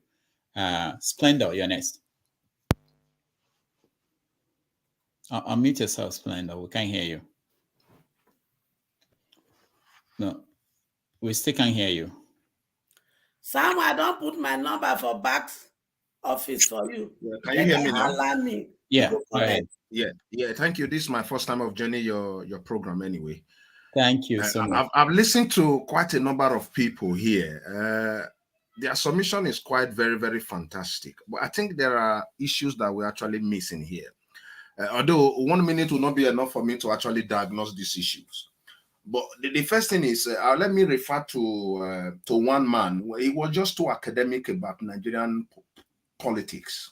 That's not what Nigerian politics is. He's just too academic, speaking BB grammar. Nigerian politicians don't speak grammar, right? They don't speak grammar. They are very rude and crude, and crooked as well. So to the issue of El-Rufai, El-Rufai is a man who is fighting for. Is hanging around his neck. He has terrorism allegations hanging around his neck. He has banditry financing hanging around his neck. He has so many murder cases in Kaduna, especially in Southern Kaduna and Zaria, hanging around his neck. So he's just fighting to see where a place where we can have a little bit of solace. That is one. Then somebody spoke about ethnicism in Tinubu stuff. Yes, of course, Tinubu from the beginning wanted to drag in the Southwest into his political ambition, and at the end he failed. Because I'm an Edo man. Being an Edo man, I have some level of rights to say what I want to say. The Yoruba people are not foolish people. They are not foolish people. They are not people you can bandit around. Yeah, they've made the mistake in 2015. They are not willing to repeat that mistake now. Because of history may not be fair to them. That is one. Then two, the Igbos too. I'm an in-law to the Igbos. So being that, I'm a stakeholder in Igbo land. But there is one thing I have found out among the Igbos, which is a little bit very disturbing to me. Of course, that culture has helped them to develop individually. Fine, I put it on the chat before. That culture has helped them a lot to develop individually. But notwithstanding, that culture needs to be reviewed to see how they can bring it some element of consensus when it comes to politics. That is the instrument the political gladiators from other regions are using against the Igbo people. They need to quickly work on that and see how they can imbibe that spirit of consensus in order to actually have a say in the political arrangement as it is in Nigeria today. Then on the issue of Obi, I don't want to go far too much, but there are certain things that are not quite very open to the public. I happen to be a little bit inside the Obi's campaign. Yes, because we all started this obedient thing. You see, where Nigeria is today, Nigeria is almost at the precipice. That is where Nigeria is today. The kingmakers in Nigeria have sat down to discuss Nigeria. Whatever support you see that Obi is receiving is based on security reports about the existence of Nigeria. Sir, take it from me, write it down. Any support coming from the south for Obi, any support coming from the north for Obi, any support coming from anywhere, it is based on security reports about Nigeria. Remember, there was a poll conducted by, I've forgotten that institution. That poll gave Tinubu an upper hand in the 2023 election. He said Tinubu may likely win the election, but there was a caveat. The caveat was, if Tinubu wins this election, there is going to be social unrest. So what that poll was actually telling Nigeria was that do not vote for Tinubu. Then two, if Atiku happens to become the next president, that will be the end of Nigeria. See, I'm not a prophet of doom, but I'm just telling you what is likable. That is the truth. So the only remedy, the kingmakers, those people who have a stake in Nigeria, the only remedy they have to protect their interests is Obi. Okay, write it down. That is the only thing. Obi is like a cord that binds the south, the north, and the east. And if you have taken your time to read Obasanjo's letter he wrote on January 1st, you will see how Obasanjo itemized some issues that are very, very germane. But because we just flip the pages of books, we don't read in between the lines, we are not able to actually digest what Obasanjo was saying. So that is the issue with Nigeria today. Nigeria is at the verge of collapse. Nigeria is at the precipice. Any wrong button, any wrong knob you press now, that country will just go pem, and that is it. If you were sitting on a keg of gunpowder, it would have been better. We are sitting on a keg of atomic weapon, and it can explode at any given time as I'm talking to you today. That is why you see the struggle in Aso Rock. You see the struggle in some quarters in the north. Yeah, of course. Buhari wanted, what's this guy? This guy from River State, Amechi and Lawan. That was his own choice. Amechi was what Buhari wanted. But Tinubu was able to outsmart them through the instrument of $2 million US given to 14 northern APC governor. Sir, my name is Omera Kingsley Splendor. Quote me, I said it. He paid each governor $2 million US. That was how Tinubu bought that primaries. Is that not too small? No, it's not too small because you are looking at it from too small. He gave them above $2 billion. That's so what now making, sorry, my dear, now one vote into power, making not first of all use 8 years, take collect. So Dr. Damages, I know what I'm saying. I know what I'm telling you now. You that is correct, my picking now we not sabi. Do you understand? As I'm talking to you right now, I was analyzing something to somebody who just called me who was aspiring to become a governor in my. You understand? I said, look, Obi already has 11 states to his credit account, and that is the fact. Obi has sorry to cut you short, brother. Doctor, to his credit, he has answered my question, and that is the fact. He has answered my question about people in the villa I mentioned. Now, some of them contested with Tinubu on the primary. Amechi is one of them. Okay, I what I didn't understand. When I was questioning, it wasn't that I didn't understand if you count Amechi as someone in the villa. I didn't see Amechi as someone in the villa. Amechi not be minister before. He has upper hand. He has upper hand. Amechi is very close to Buhari. Yeah, of course. He has upper hand there. Of course. He has upper hand. Before I end my segment, I'm begging whether they are in the diaspora, whether they are at home, please, your Republican nature is very, very good. Your free nature is very, very fantastic. But please, imbibe the spirit of consensusship so that at any critical time in your political journey, you'll be able to stand and speak with one voice. That is what the Northerners, that is the edge they have over us. We Southerners, we claim that we are very, very educated. Of course, we are not. We pass through school. School sometimes do not pass through us. We claim that we are very, very educated, but when it comes to the nitty-gritty of how we can develop, we are not to be found. And I want to sound this one in two. There are fundamental issues that have bedeviled Nigeria. But the people who have really enforced this fundamental issue are the Yorubas and the Igbos. They are the major problem we are having in Nigeria. Because I cannot find the reason why an Igbo man and a Yoruba man who are contributing, you understand, I cannot even quantify their contribution to global development. They cannot see that as, okay, this is the direction they want Nigeria to go.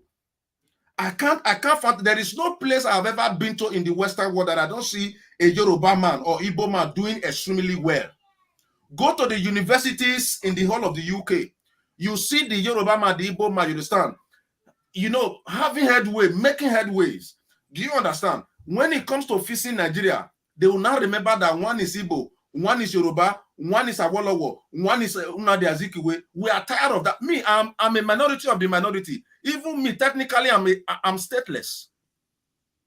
I'm stateless. Technically, I'm stateless because the configuration of Nigeria is the majority and minority. In other words, the minority will never have their way. So by that configuration, I am stateless. And that is what pushed me out of Nigeria, understanding that, look, I am stateless in Nigeria. I am stateless. So please, the Igbos and the Yoruba, please, you people should come together. I am begging you for the sake of our children, for the sake of generations to come. Please, fight. Nnamdi Azikiwe is dead. Awolowo is dead. We are alive. We cannot be taking our matter. They are both dead. They are no more. They are no more with us. Please. All please. All right. Thank you very much. Rudolph, can I interject? No, not yet. Not yet. Right to reply. Okay, go ahead. But after that, Buhari will speak, and then we take a break. When we come back, I think that's what Splendor said. I think you've said something very important, but that's also one of the fundamental misunderstandings Nigerians have about the Igbo person. I'm not saying this because I'm an Igbo, but I'm saying it because I'm an insider in the Igbo community. One difference we have between the Igbos and the Northerners is that it's not like the Northerners speak with one voice. No, but they have a few elites that control, that wield an iron will over the minority, that haven't got much say, that get told what to do and they do it. I mean, you're going to change the DNA of the Igbo and the culture for maybe somebody to rise up and say something that is against our own interest, and we follow that person. The only reason why the majority of Igbos are following Obi today is because we see in him a star. If it's somebody like Rochas Okorocha, oh, no way. I will vote Akinwumi Adesina without even with my eyes closed before I vote Rochas. Or somebody like Ojo Zokalo. It's not gonna happen. I mean, you're gonna kill everybody. You're gonna kill us to get us to vote for somebody like that. So if Nigeria provides us an alternative, a very good alternative. Okay, the Igbos consistently voted PDP because the opposition never provided any viable alternative, regardless of who is on the ballots. So again, this issue of Igbos not speaking with one voice, let me just say, we do speak with one voice on issues that are very important to us, and we're going to vote for whoever we think is the best candidate, not because he's going to do something because Igbos are spread all over the country. If the North is good and the West is good and the East is good, it favors Igbo man. So he's going to look at what's the best. Not really who is going to come and favor us and oppress somebody else. That's the Nigerian politics now. It's not. That's retrogressive. We're not going to do that kind of thing now. We'd rather say, okay, give us another country. Let's get out of this place. Again, that's why you see the agitations, because the thing, we're diametrically opposed to thinking of sorry, the Nigerian power. political. Sorry to cut in. Sorry, Dr. Damage. Sorry to cut in. I don't want you to blow what I said out of context. Before, from the beginning, I told you I'm a little bit into the campaign of Peter Obi. Right? And I can tell you when Peter Obi started, how notable Igbo people resisted him. They are the cabal now. They are they're not us. They don't represent us. Hold on, sir. This is a rant. It's not. This is a rant. Let him speak his mind. Okay. Yeah, hold on, sir. I can tell you how notable Igbo men who we thought yes, no, it's not. Let me finish, sir. Who we thought would have been the financial backbone for Peter Obi's campaign. How I'm coming, sir. Let me finish. Just as you as an Igbo man, I'm a stakeholder in Igbo land. My first son, his name is Neto Chukwu. My second daughter, his name is Ebubechukwu. So I'm a stakeholder. Whatever concerns the Igbo people concerns me. Do you understand? We are on the same trajectory. We are in the same basket, right? Notable Igbo men who felt that because most of the governors Most people who have ruled in Igbo land, they have their allegiance. Their allegiance is to Atiku, as I'm talking to you right now. From Ehidioha. Of course. Or to Ekwere Madu. Of course. Or to this one, Okalo you are talking about. These are Atiku's boys. Yeah. Are you getting what I'm saying? I can tell you the role they played to ensuring that PDP did not give Peter Obi that ticket. Even when Obasanjo, yes, I'm telling you now, sir, quote me, my name is Omera Kingsley Splendor. I can tell you categorically how Obasanjo held a meeting with notable Igbo men, some governors, some past governors, some senators, some House of Rep members, and said, look, give this guy the support that is needed for this guy to get the PDP this thing. What do? Because they also have their own ambition. That's where I brought in consensusship. I am not bothered about your Republican nature. That is your culture. It has helped. It has helped you very, very well. He has given you the freedom that you are exercising, you are enjoying today. Nobody can bandy you around. Nobody can put you in a bottle. But fine. But notwithstanding, there are some moments in life where there is something they call healthy compromise. Yeah, I think Splendor, you're preaching to the choir here. You see, the thing is, these people you call notable Igbo men, right? Yes. They are quite disconnected from the general populace because they're quite comfortable. When we say Igbo marginalization, Ekwaramadu is not marginalized. Ihedioha is not marginalized. They couldn't care less because, in fact, the marginalization suits them because when any government comes out, they're going to go and cry marginalization. They give them ministerial appointments. They give them a contract and they go and sit down. So the marginalization is actually something good for them because that's their negotiating tool. No, you're marginalized, and they give them something. Everybody in Nigeria is marginalized. I've just told you that I am from Edo State. My own tribe in Edo State is Esan. So I am a minority within a minority. So by the configuration of Nigeria majority minority tribes, I don't have a place. I'm technically stateless. So you can see the level of marginalization that I suffer, even more than you. I'm sorry to hear that. Everybody in Nigeria is marginalized, but this is what I'm saying. Sorry to hear that. What I'm saying is, but these sorry, people this is what I'm saying. Notwithstanding, SARS, please. Some of us we need to move. Notwithstanding the fact that yes, you are very Republican, but there are some times in life where you have to sit down and be more critical and be more futuristic and look at issues and put them in proper perspective and say, okay, fine. Today, Obi, what is working for Obi is not because he was once a governor. Let me tell you something. The one thing that is working for Obi is righteousness.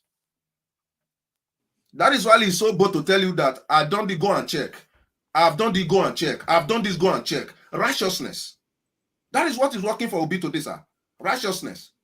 There is nothing magical about Obi, but one thing, righteousness. Because the Bible says, he said, righteous, the righteous shall be bold as the lion. Do you understand that, sir? All right. So I'm telling you, I'm preaching to my Igbo people. Please imbibe that. Thank you, sir. We understand you. We understand you. What I'm saying is these elites. No, that's okay. That's okay. You don't have to answer everything. That Splendor, thank you so much. Let's go to Kulata and then we'll take a break. Kulata, go ahead. Oh, okay. Some of what my friend Splendor is saying is showing in the way Obi is polling and most likely may do in the election. Based on my own estimation, my personal estimation, no, I'm not saying that's what's going to happen. He's only able to get up to 15 states to get that 25% in 15 states. And even in the internal polls APC did that El-Rufai talked about, is only able to get it to 16 states. And excuse me, I have a little cough. So the numbers Obi should be running in the southeast and the south is being stifled by some of these Igbo politicians that Splendor is talking about. Because they're going to deliver 25% for Atiku. Trust me, Atiku is going to get 25% in almost every state in the southeast, apart from maybe Ebonyi, because PDP is so weak in Ebonyi. But they're going to deliver it for him. And it's also one of the reasons Atiku will end up winning like close to maybe 3 states to 4 in the south. Because if your people are not for you, they're not putting their structure for you because of their own political. I mean, every politician is selfish, because if they give it to Obi, they stand a chance of losing their own influence too. So that altruistic part of it is not there for politics. So structurally, while Obi will win the Southeast and do well in some South state and win some South state, but it won't be able to do as it's supposed to be able to do. And that's really going to stifle him in this election, because in the North, he's not making a dent in the Northwest, not at all, because Northwest game is a long-term game. You have to have been playing with them, giving them money for years and years and years. You just can't come and try and convince them with rally here, rally there. It doesn't work like that in the Northwest. And in the Northeast, there's no sufficient amount of Christians that are going to make a dent. The only Christian state is Taraba. And Taraba is always heavily contested by PDP too. So the votes are going to be split in 3 ways. And when you look at the North Central, it'll do well in Plateau. It'll take Abuja. It'll almost take Benue. But that's about it. So there's we're still not in a place where, as awesome an Obi can be, as personable I can be with all this empathic behavior, there's a limit to it in the country we live in. And unfortunately, even at home, the Southeastern politicians are not giving Obi the support he needs. Let's just say the truth and let's not pretend about it. So Kulata, you are very wrong in your calculation. That's fine. We'll see in 2 weeks or 3 weeks. I'll respond to you, because you are looking at the Nigerian 2023 election from the perspective of the election that have taken place. There is a paradigm shift, and I will prove this to you. Let me say one thing before you say paradigm shift. I will acknowledge the paradigm shift. No, I'll tell you. Can you just give me? Yeah, just give me 1 second. Give me 1 second. Okay, sir. I will acknowledge the paradigm shift if the turnout of this election is above 60%. Then I will know that this is going to be an Obi night. But if we're going to get less than 60% voter turnout, it's going to be politics as usual. Sorry, go ahead. You want me to? Okay, yeah. Let me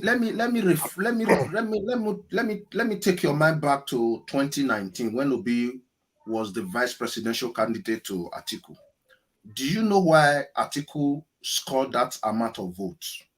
It was because of Obi. No, where in the country are we talking in 2019? In South, Southeast, North Central, part of Northeast, Atiku won heavily. There is no place in the Southeast, no state in the Southeast, and North Central where Atiku did not score above 55%. Those are traditional PDP bastions. I have the record. I know the record. I'm coming. They are not. No, that please just give me. Splendor. Why I enjoy your intervention. You are looking at ways of. Splendor, hold on.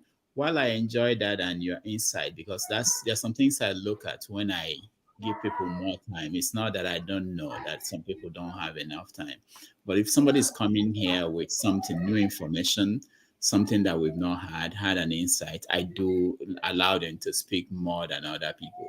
But also we can't ignore people entirely. There are people like the Promise. I see you. He hasn't said anything. He's been here for a while waiting for you to finish. So round up. Jude, you've been here since morning. I've been hearing you. Let me.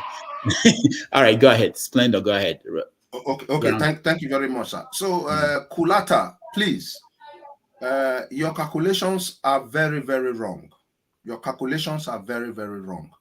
There are certain things that are ongoing that I'm not privileged to share publicly, right? That the public should not be a privy to.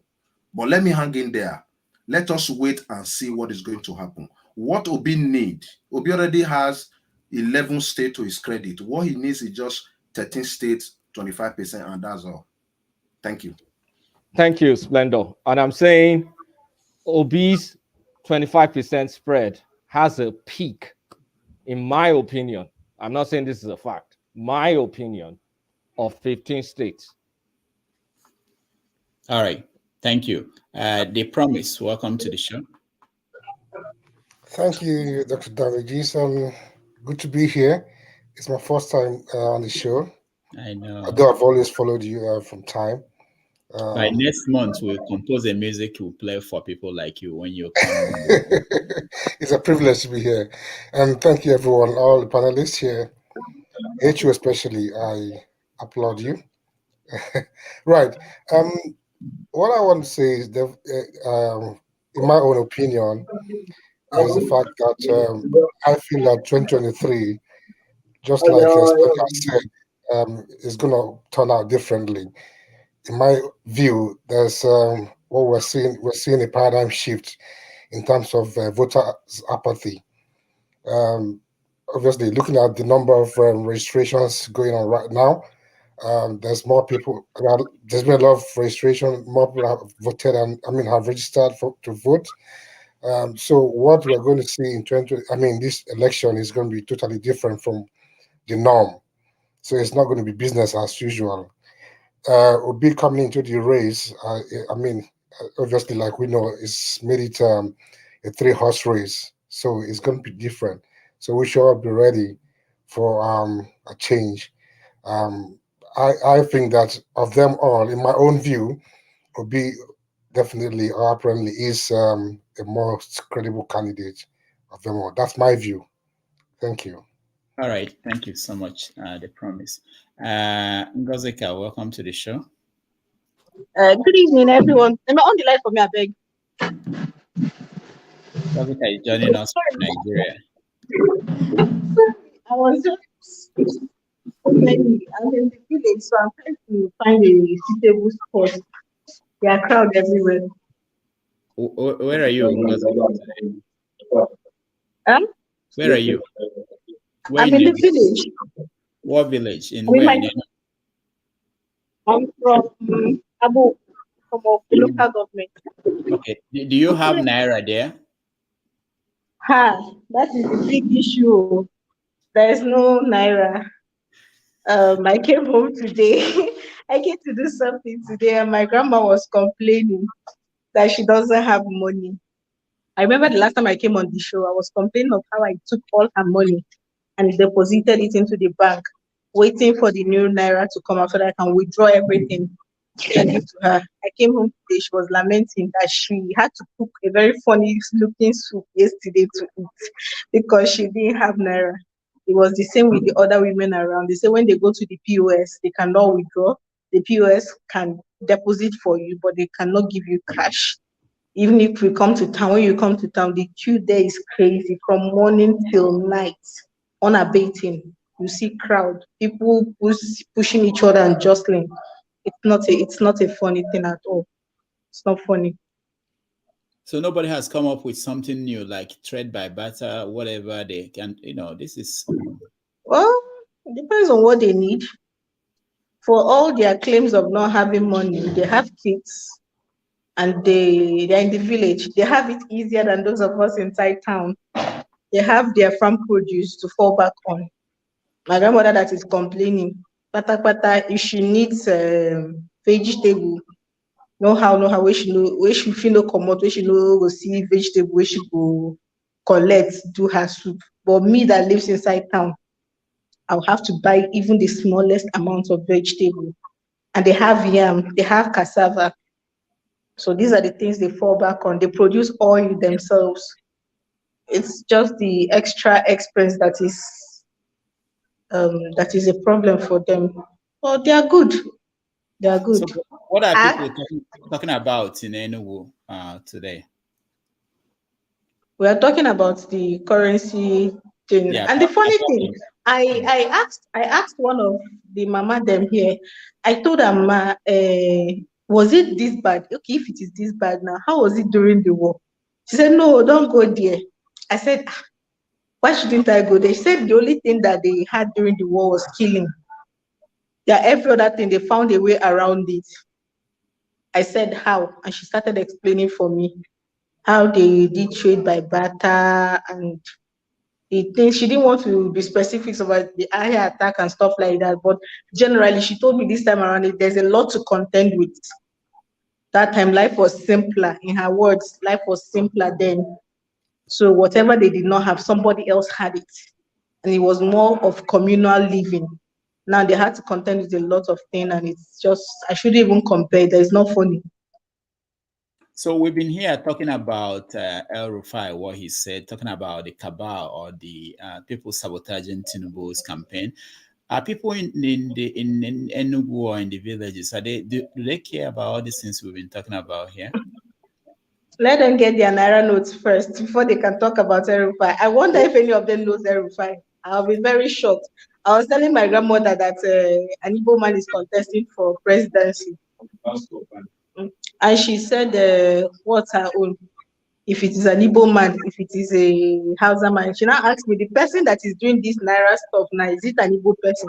I said, no, ma, oh, you. Said, oh, are you serious? I said, yes. Said, eh? And I told them, there's another person from there that wants to contest. She said, and people will vote for the person. I said, yes, now people vote for the person. They are campaigning. So the people that will vote for the person, are they okay? Can't they see what his brother is doing? I said, ma, it's like that too. You like this, you can also vote for. He said, no, if she doesn't vote for him, what will happen? Will they beat her? I said, no, they won't beat you. So then she's not voting for anybody. All of them should go. They are the same. So does she? I mean, talking about PVC, people around there, do they have PVC? Your grandma, does she have PVC? It will shock you that most of them are more serious voters than the young ones. My grandmother just stopped voting from the last election after she fell ill. These women have every single documentation up to date from NIN. When they want to do NIN, the people in the village first get their NIN because they come to the village to register them. They have their PVCs, they have their NIN. So you don't joke with this when they have their voters card. The people that don't have it just don't want it. Okay. So what about the campaign? When you watch the campaign from there, we watch from on YouTube and on TV stations. And when you watch it from there, what do you see? What are you seeing? Well, I think it's anybody's game at this time, especially here in Enugu. It's anybody's game. Funny enough, the person that seems to be leading in the gubernatorial campaign is not even from a popular party. What party? That is the funny thing. He's from APGA. Frank. Yes, Frank Mweke Jr. I hear his jingles everywhere. People talk about, you go to the market and people are talking about him. And I came to the village and I came to the village and I'm seeing Labour Party posters and stickers and I'm seeing PDP caps. People are wearing PDP. I'm confused. I don't know who they are going to vote for. If it is just a paraphernalia or I don't know. But I know I've seen so many Labour Party stickers and banners, and I've also seen PDP paraphernalia. For inside town, it is mostly APGA. Okay, one last question before we continue.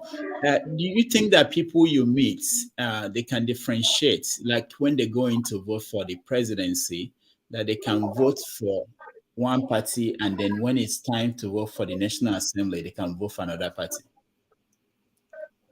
Around here, there's a way it has been done, and that is why when these two elephants brag about structure, I can't help but feel what is giving them the confidence. Because to the people in the hinterlands, and using my place as an example, using my grandmother's set, my grandmother is in her 80s, using their set as an example, they only have one slogan, Ebe Sere Nchanwu.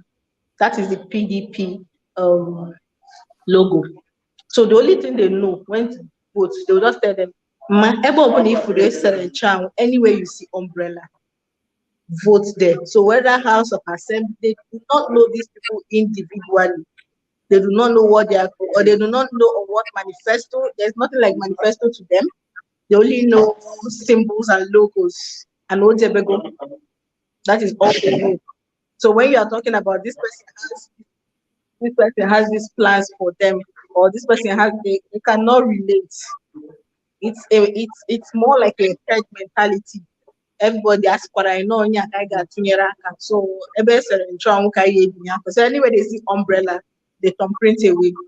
So maybe if other people can get to that level of as in imbibing it into their subconscious that this is the logo to identify. They're not dealing with individuals here. They do not know the individuals. I would be very surprised if 5 out of 10 of them know the main contestants in the general elections. I'll be very surprised. What they know is party. And the most common party here is PDP. As much as I hate to say it.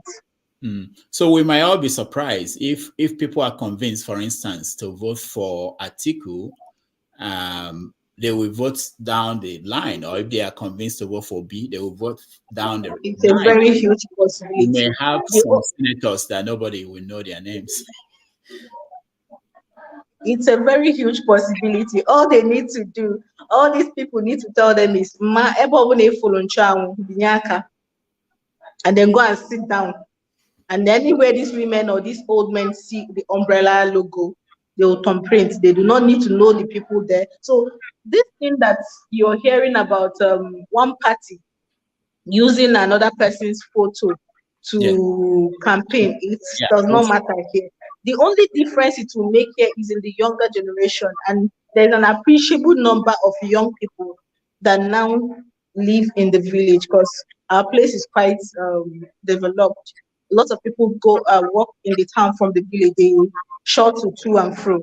So I think the young generation will be the difference, will make the difference. But left to these old people, they do not know Adam from Eve.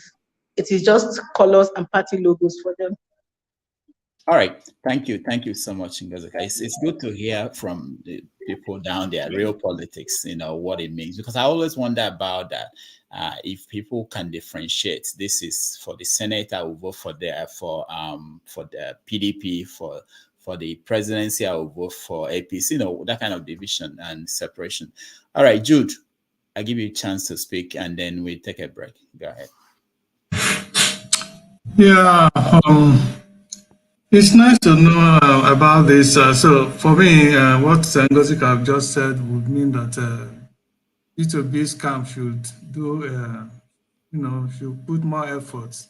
Otherwise, collateral prediction somehow, sadly, might come to pass.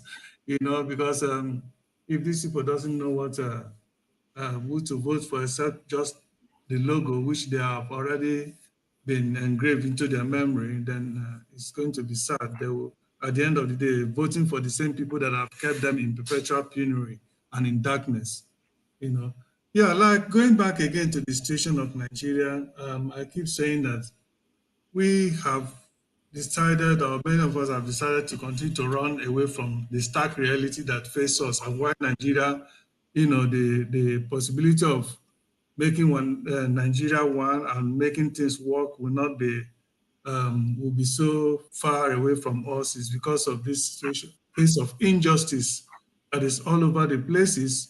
When it doesn't, when it's done to someone that is not from your place, it doesn't concern you. But when it's done to someone from your place, then you speak up. It is wrong. It is wrong. By the grace of God, I haven't had any of my family members kidnapped. But each time I hear that somebody is kidnapped in the north, it pains me, because that is a human being that shouldn't go through all those pains. Okay? I watched yesterday about several videos I watched on my cell phone about how people are struggling in the bank to take money, their own money, the little money they have, they kept in the bank, and they can't give it to them. Some people even went naked in the bank because perhaps that is the only thing they need to feed their family. And yet we will see, some of us will see this and come on the forum like this and begin to argue in support of this useless, evil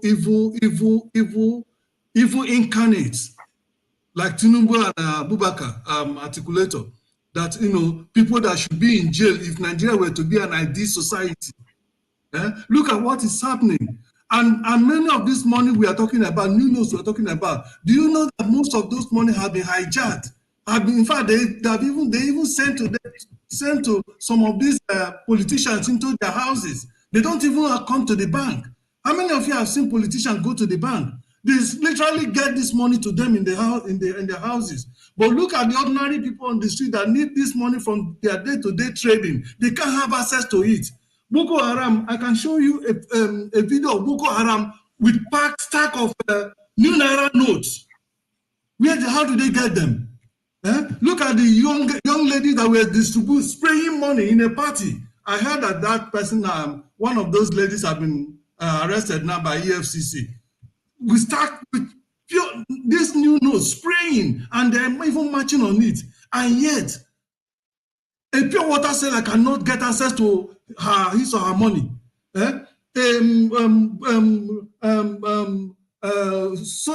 Mineral bottle hawkers on the street cannot get access to their little money to buy the next crate of mineral to sell, make a living for the day, to buy food and eat for the day. And we are all saying this is okay. And these politicians have all hijacked this new money in collaboration, in cahoots with what Emefiole and terrorist Buhari, all of them are ganged up against the poor people in Nigeria. And many of us come here and begin to rationalize and begin to speak grammar to cover all these evil people. I don't understand. Where are we going? It's better when we talk about breaking of Nigeria, some people begin to fear. Why are we afraid of division? Why are we afraid? Because this Nigeria is not going to work. It's not going to work. We'll just keep our finger crossed. Those who say it's going to work, it's a matter of time. We are all going to see it. Because the way Nigeria is built, okay, right now, as we speak, many of these evil people, they have already galvanized around Obi, thinking that by the time Obi becomes president, Obi is going to shield them from all their evil. And everybody. At the end of the day, what are we going to get? We are going to get this man being pushed to appoint people that are still part of the old system. And what then do we have? We continue with the same story. Yeah, Jude, thank you so much. Let me, we have breaking news. The US has shut down the Chinese balloon. So somewhere off the coast of North Carolina. So that probably is why they closed down the air. And right now, there is a ground stop on our airport. And this thing is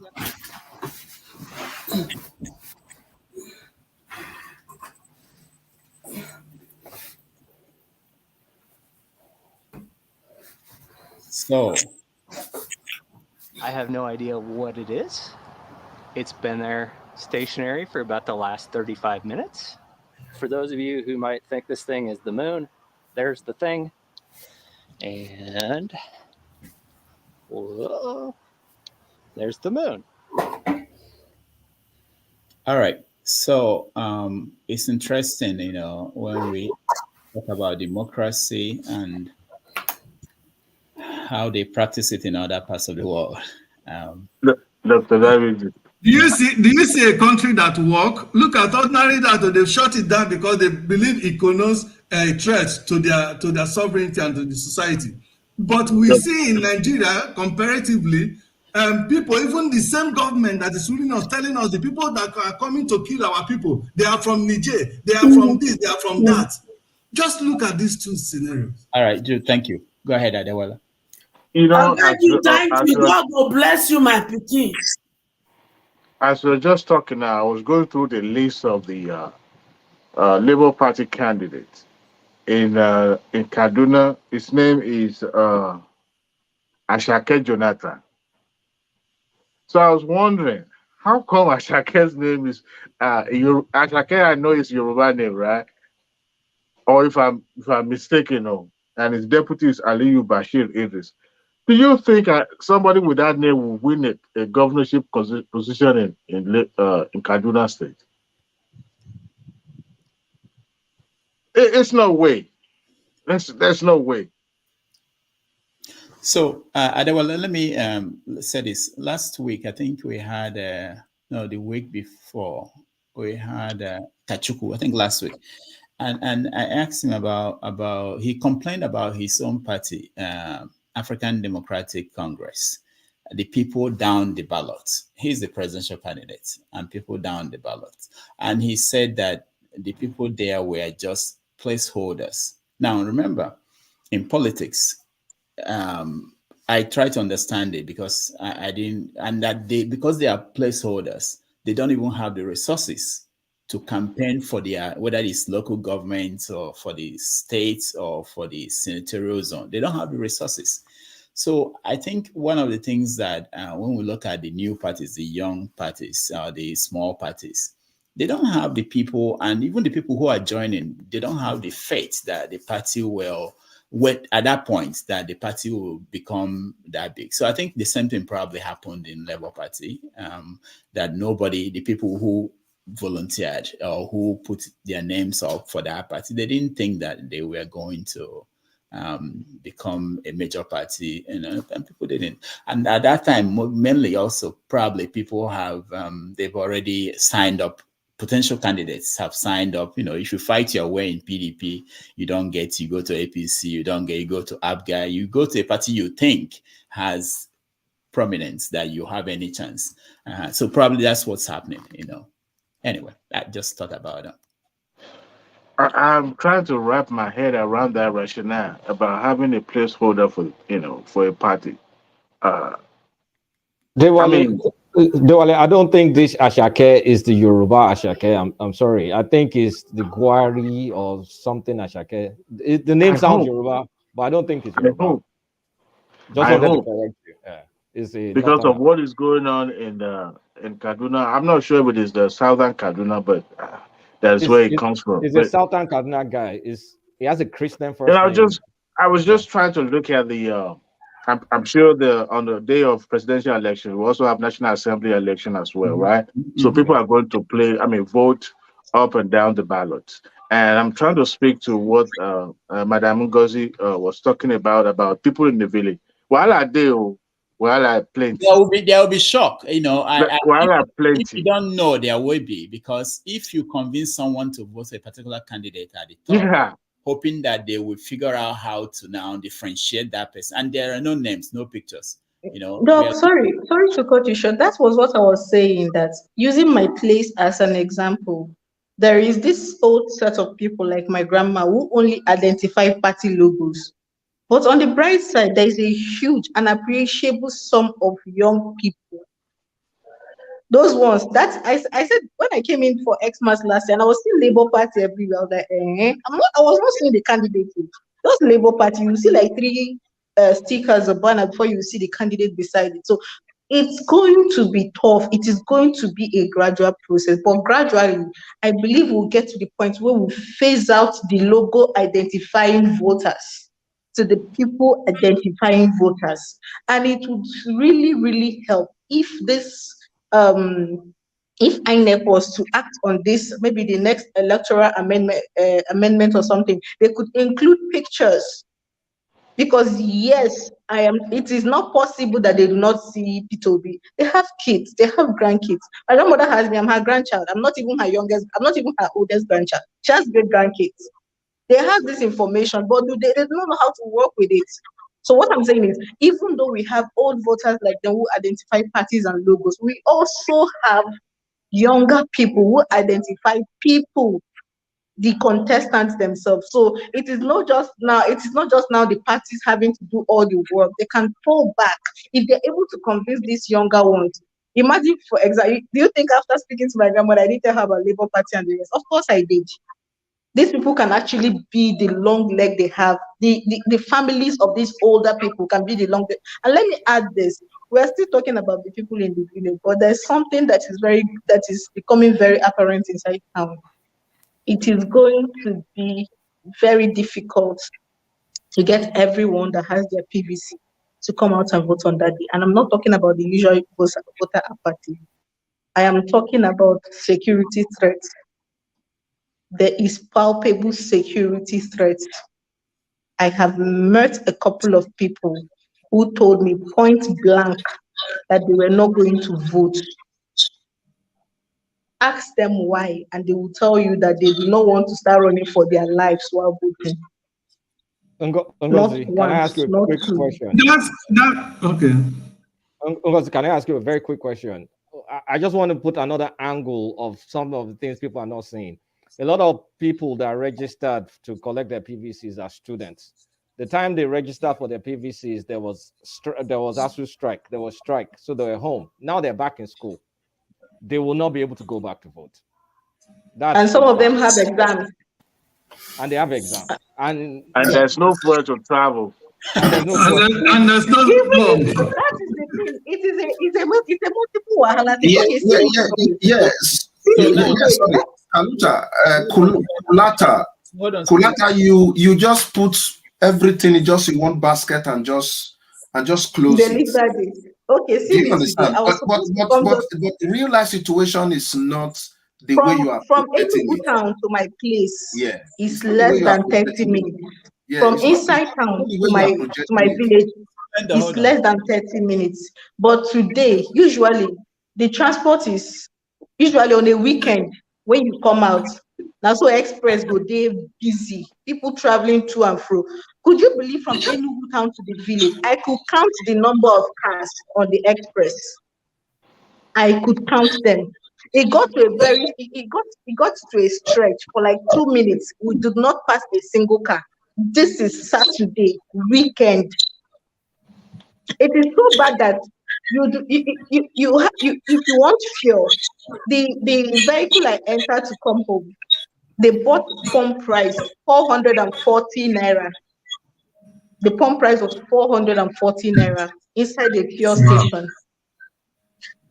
The car was filled up. When I dropped at where I was supposed to drop, the next car I entered, because I did not enter the car that was going directly to my place. I don't know what happened to me. Maybe I wanted to save costs. So I did not enter the direct car that would have cost more. I said, let me go half and half. I went to enter half and half.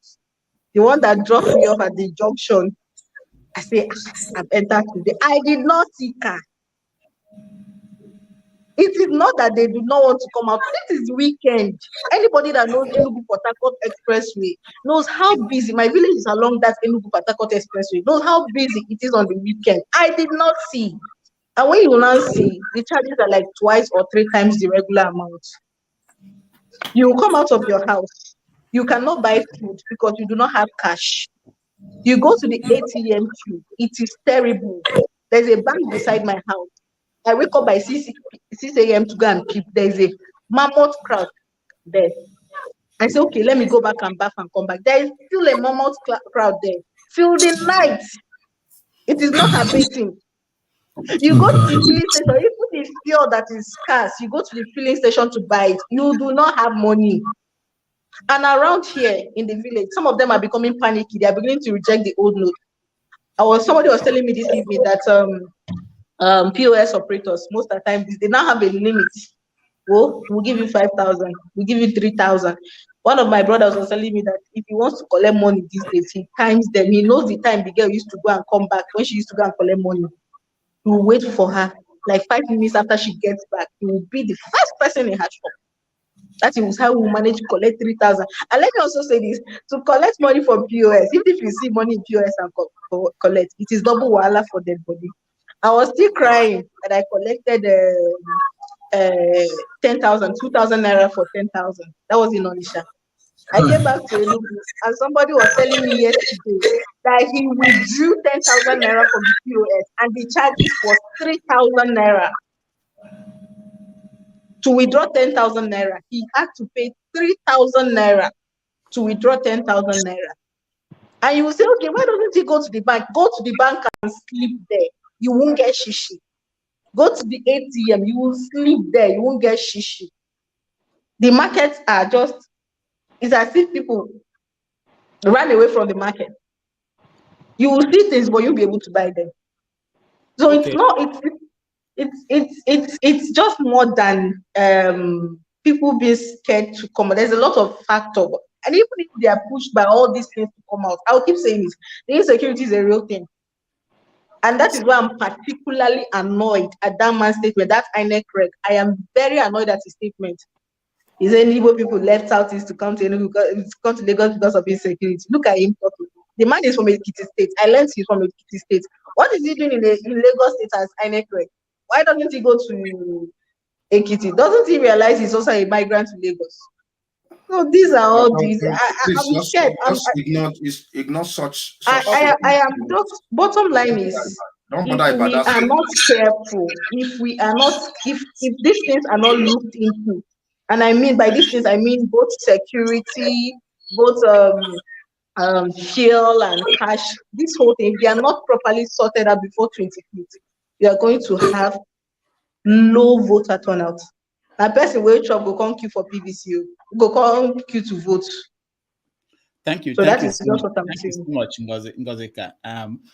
This is what we know. I think they will find solution to the basic things like money, like PVC. You know, there will be a solution. Even if there is none, people will give up and know they won't vote. But the one that is of concern, I think, is the students. If the student situation is what we know, it would most likely most schools may not change their schedule to accommodate that.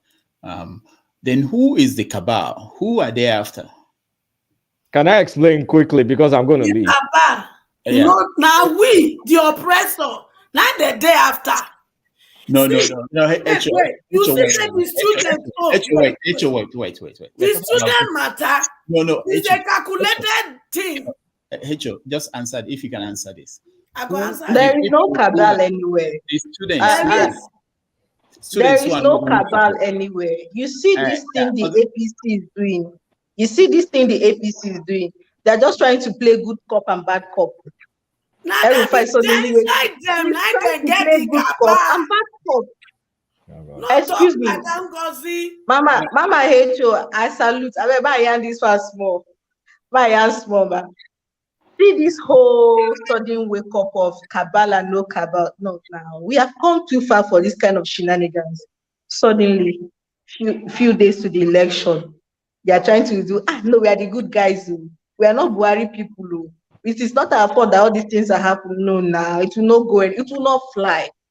It is them. This is not a conspiracy theory. It is just logic that the APC, the current APC campaigning, and by the current APC, I mean the Tinubu faction that is campaigning now, want to disassociate themselves from the failures and the anger the Nigerian public have towards the APC administration. And the only way to do it is to play good cop, bad cop. It is not we that are doing it though. It is some people that are doing it. It is these people from this other side. They are trying to sabotage us. It will not work. It is the APC. There is no cabal anywhere. It is APC on. There is no APC on APC. There's no cabal anywhere. The truth. Hold on, hold on. Ngozika, so when you say that, how did they pull it off? Are you saying that Tinubu arranged for there to be shortage of currency? Are you saying that he arranged for the shortage of fuel? How did he pull it off? I am saying that he is using the situation, the unfortunate situation, to create the impression that they are not to be blamed and they won't do work. Because people were going with the narrative of Shebi is the same APC people want us to vote. This is what APC is doing to us. See what APC is doing to us, and you still want us to do. So they had to come up with a strategy to say, no, it is not our own APC. It is these people's APC. It is just a strategy that arose from an unfortunate situation. That is the way I see it. All right, thank you. So we go sequentially. Now, hold on. I'll go to Adewale, then Kolata. I think Kolata called your name to speak before. Adewale speak, and then H.O. Kolata and Splendor. Okay. If you look at the confusions, who tend to gain more from it? APC will lose because the incumbent belongs to APC. Let's try to pretend as if Tinubu's campaign is not attacking the incumbent. Let's just pretend. He tend to lose because people, regardless, they're going to vote for his party. They will vote out his party, right? PDP tend to gain more. And that is the reason why they are not speaking to what is happening in Nigeria. Somebody said earlier, PDP gained because the confusion that is happening, whose party are they mentioning? APC. Now, if you look at it, Emefiele is a residue of PDP. PDP administration appointed him, right? And the current administration carried him over because the position he was holding is a non-political, non-partisan. Now, after he's fallen into the political arena, he failed and is coming back. And that's why I said last week, Dr. Damages, if Tinubu wins the election, Emefiele is going to jail. That's a sure banker.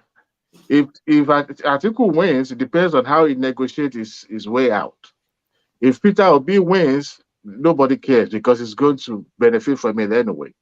Now, what is happening is a way of orchestrating unrest in the country so that alone will prompt the power that be to say, you know what, this is the direction we are going to go.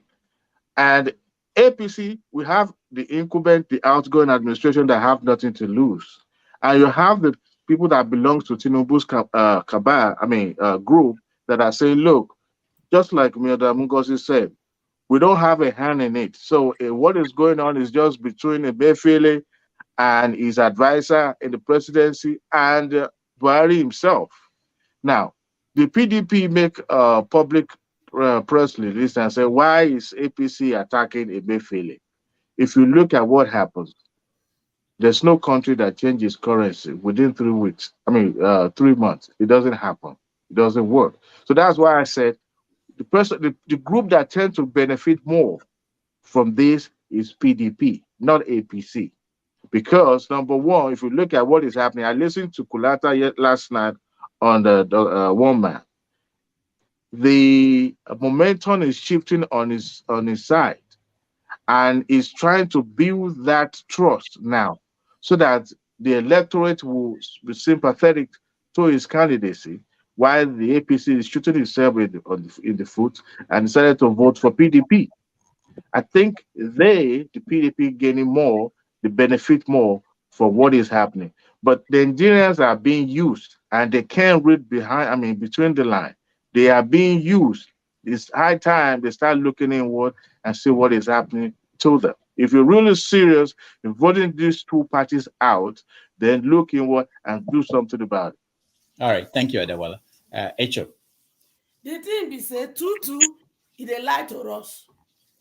In the beginning of his campaign, he said he go follow the full step of Bubu. He said he go start from where Bubu stop. So how come of a sudden he can't tell us say he with Bubu not there again? No, Bubu get cabal when he want frustrate am. Now strategy to continue to lie to us. Tutu, we know your secret. You are a bloody liar. You don't have good agenda for Nigeria. You want to continue to make, and if you enter, you go expand your looting in Lagos into the 33 states. Then you go begin to control them and remote them like robot as you dey do for Lagos State. It not go work for you. Laila, Asheli, Konishele. You see, they not say you dey carry pull your van all about. The northern they dance follow you kelebe to collect some of those bullion van. And those when there for east, north, south, when they do kelebe for you, now your money they won't help you soak dry. And I like them all. Make una if una not fit try to for this election. Now be say all of na mumu. Try to that money when he collect not be your. Now our money when they collect for Lagos State. If not, how you go be say 9 children, 9 they in charge of billboard. They not let my children to fly their flyer. Only in Lagos State they can do that because Tutu is there in charge. Tutu, you are not going to rule us, so because hand they shake, leg they shake. Go and sit down. You can never get to power. Your time is up. All right, Echo, thank you. I just wanted to point out that sometimes we have foreigners who watch. So when you say Tutu, Boo Boo, they might be wondering who are we talking about. But Two, na Tinubu, Bubu, na Buhari. All right, thank you. Kolata, you're next. Okay, so Adewale is onto something. Adewale is right, but we need to understand the genesis of this. Let me just call the names. Let me just start dropping names. The likes of Mamandara, and there's a guy called Tunde Kastina. He comes from Katsina State. Tunde something. He was named after Tunde Idiagmo. It's not Yoruba by any stretch. They want continuity. One man explained something along those lines. So during the primaries, they used Amechi and Osinbajo to try and get that guy from the Senate president as president. They tried to use Lawan. They tried to use Osinbajo to steal Yoruba votes from Tinubu. That's why Tinubu went to go and shout on Dapo Abiodun, because they were trying to use Dapo Abiodun to do that. That was the Emelokon speech. And they tried to use Amechi to cover South and Eastern votes to make way for Lawan. But the Northern governors spoiled their moves. So those same guys, those are the guys that Aisha Buhari was crying about. You remember one issue that Aisha Buhari and Mamandara's, I don't know, is it daughter or nephew or something, that they were fighting in Nassau Rock. And then Aisha Buhari had to leave to Dubai. So Mamandara is a very powerful guy. Is Buhari's nephew. He has a lot of influence over the president. And Buhari is kind of like a leader that is not a very decisive person. Is very aloof. Is the last person Buhari listens to. That's the decision he's going to take. So that guy is always with him. So Buhari had done this same currency move. He did it in 1984. And I think they told him that this will be something that will be good for you. I mean, there are many benefits. Every country should change their currency every 10 years. That's standard CBN stuff. But you don't do it in 3 months. It's impossible to do in 3 months in Nigeria with no infrastructure, with nothing. So the timing is right to favor Atiku, because I will say round 1, Tinubu beat the cabal from the primaries. So this is round 2. This currency thing is aggressively timed, and it will create hurt. It will create pain. And if it creates pain, Atiku stands to benefit, because if Peter Obi supporters come out and vote, it does not favor Atiku, right? There's a maths in this thing. Peter Obi being successful, Atiku is messed up. If Peter Obi's support is weak, Atiku will become the next president. It's just the maths. There's nothing more. So with what they're doing now, when Tinubu ran their own internal poll, that they saw that Atiku was gaining strength, especially in the North, and Atiku is playing this Naka, I can't pronounce the Northern thing, meaning Northerners vote for your own. That's what Atiku's agenda has been in the North. And Tinubu also had some blunders when he tried to say some Islamic stuff, and he said nonsense about it. So the Northerners started looking at the Muslim ticket as a fake Muslim ticket. So they started reconsidering Atiku. Then with the pressure coming from this so-called cabal, using Emefiele, they're using Emefiele. Emefiele is a tool. Emefiele makes all of them money, because if you want to make money in this country, just be connected to CBN. They'll be giving you dollar. You just go and sell it in the market. That's all you do. So Emefiele is the tool for this so-called cabal. And I think they're comfortable working with an Atiku rather than a Tinubu or a Peter Obi. So what they're doing right now is hurting. Buhari thinks he's doing the right thing because the policy is indeed correct policy. But there's no way you can implement this policy in 3 months. No country does it. They do it in 1 year, 2 years. Like, you don't just change your currency overnight. So Atiku is banking on this. Now, it's a political game, so please don't put emotions to this thing. It's all a game. APC has now seen that, okay, Atiku came out to support that. When Tinubu shouted in Abeokuta the last time, Atiku too came out and said, yeah, they should give them some breathing room. Emefiele now extended by 1 week. Now, APC realized that, okay, it's better to make Emefiele the boogeyman and tie Emefiele with Atiku and the cabal. So that is where you now get the APC versus APC game currently going on. Because now you can see that, as I said something earlier in the show, and now I've seen some news come out.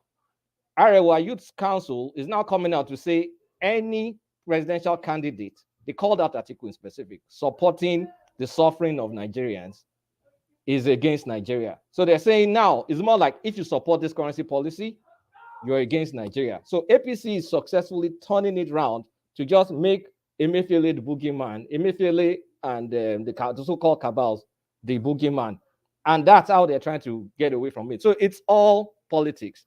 So you will see some action. Buhari will be forced to extend this thing again, and they will be forced to get petrol out before the elections. Because if there's even no petrol, there is a threat to the elections. We may not even not have elections because logistically you won't be able to move people around.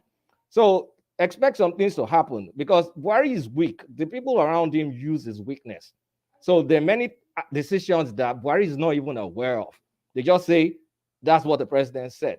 So Atiku thinks he's going to gain, but now APC is now spinning it against him. So even Wike has come out today to say that any candidate supporting this currency policy. So they've turned it around into the currency policy is now bad, and Emefiele is the one is being used by the cabal. So Osinbajo, that was neutral, now today has come out to be against the implementation of the currency policy. So you see the politics, they're gradually shifting it around. Atiku stands to benefit, but now they want to turn it on its head to say Atiku is supporting policies that are making Nigerians suffer. And indeed, Nigerians are suffering. Like, why won't I be able to go to my bank and collect my money?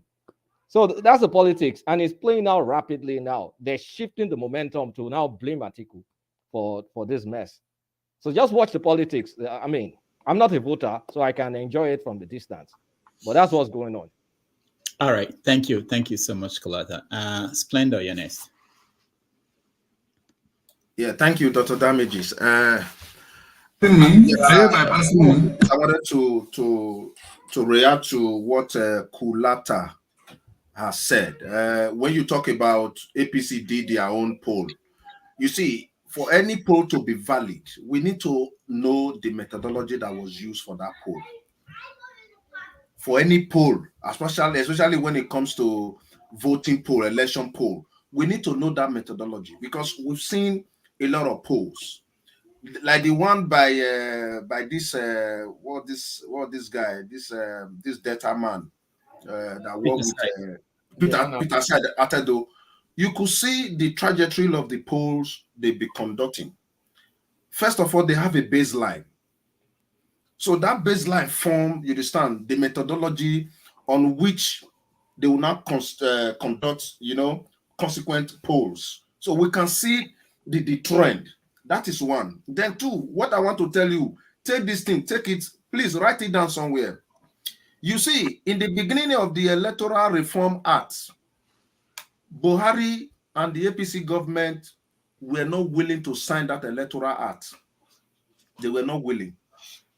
There was nothing anybody, there was no agitation, there was nothing any NGO can do, there was nothing any subgroup can do in Nigeria that would have made Buhari to append his signature to that Electoral Act until US called him and warned him. Sir, take my word.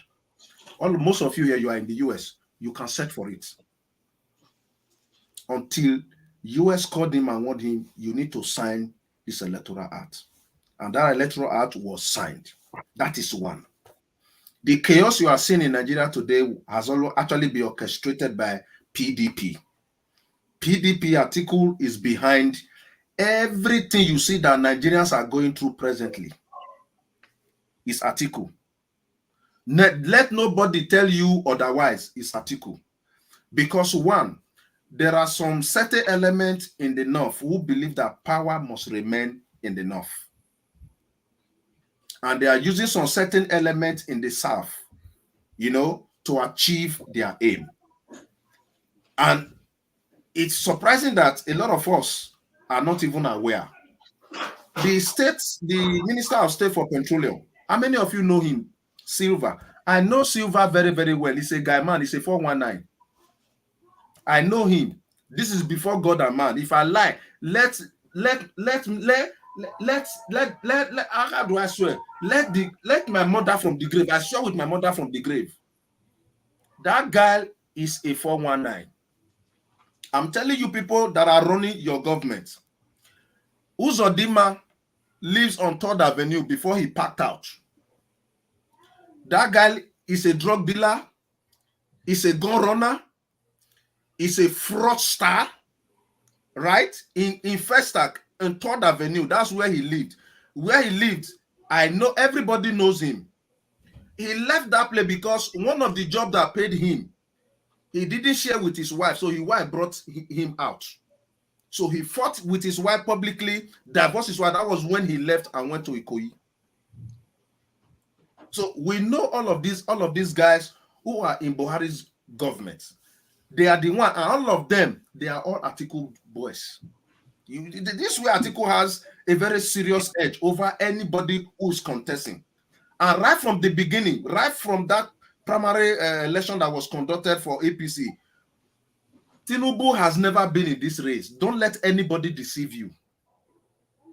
Tinubu from the beginning has never been in this race. He can spend his money, he can do his campaign. He is not in the race at all. I beat my chest to tell you. Tinubu has never been in the race. He was just making mouth. In the beginning, he wanted to drag the Yoruba people into his own ambition, but that didn't work. And it's clear to him. Tinubu is not in the race. Tinubu is not in this race. This race is between Atiku and Obi. And if you are going to vote for Atiku, there is a caveat. And that is why you see certain things are not going the way it ought to go. By now, if not for the fact that there are some caveats somewhere, Atiku will be smiling by now.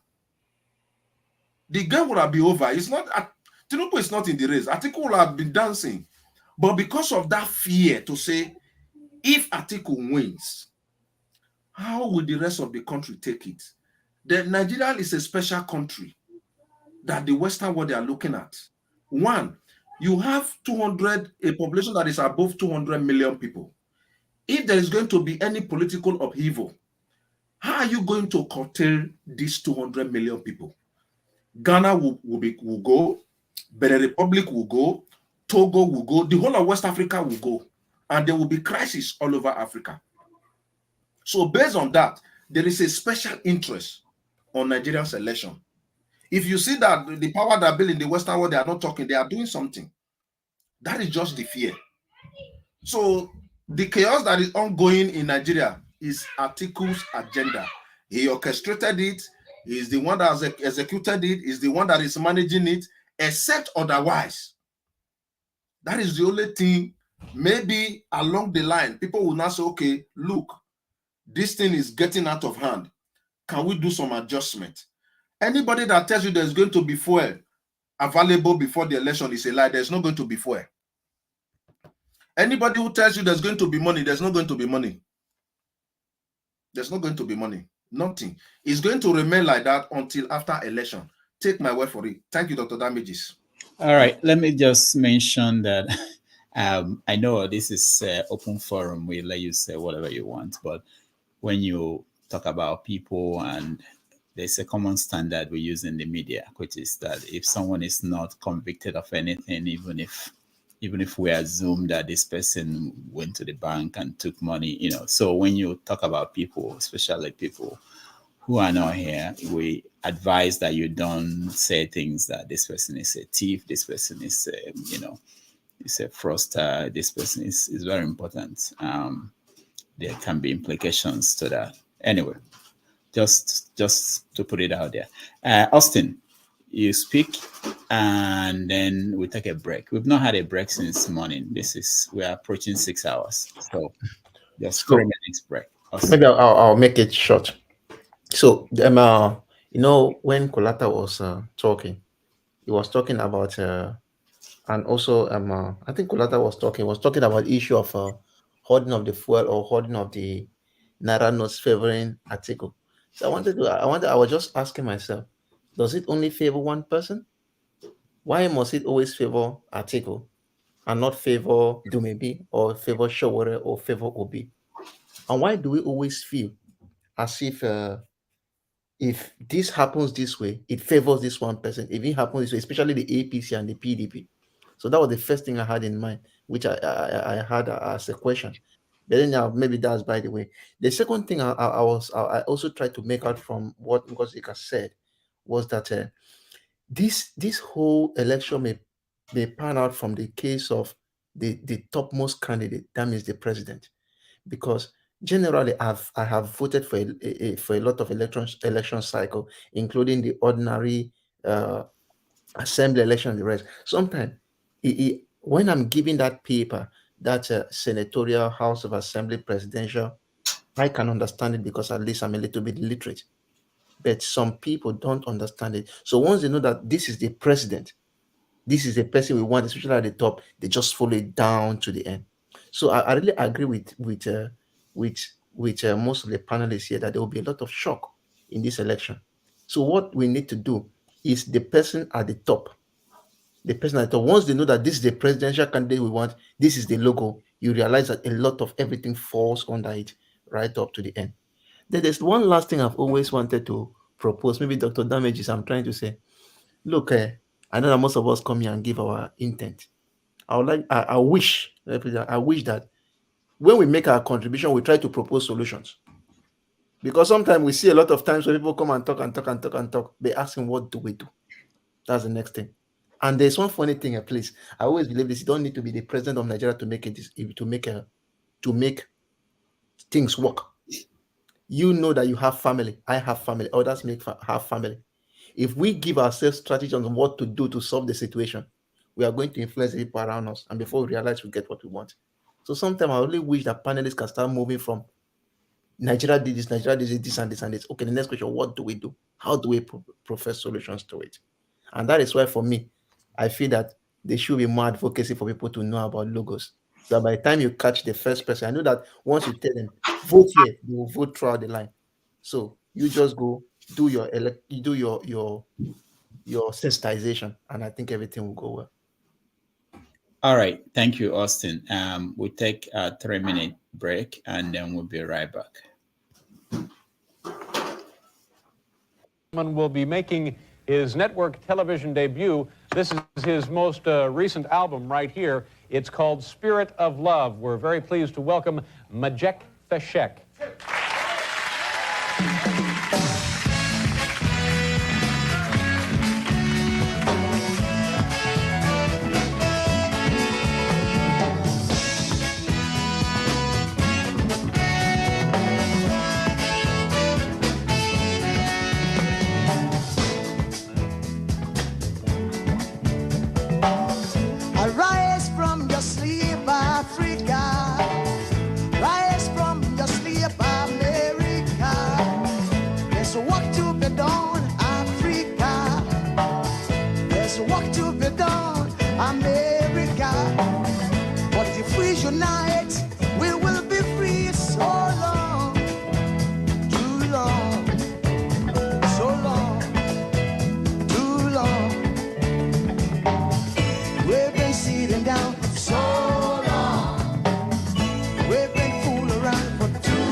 Arise from your sleep, America. There's work to be done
Text me like Facebook. I go see Lisa, and I go see na chameleon. Time don't come for us to wake up. My people, it's not time for action.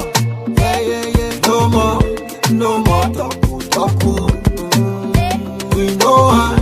Yeah, leaders, we don't tire. Yeah, this situation, we don't get you.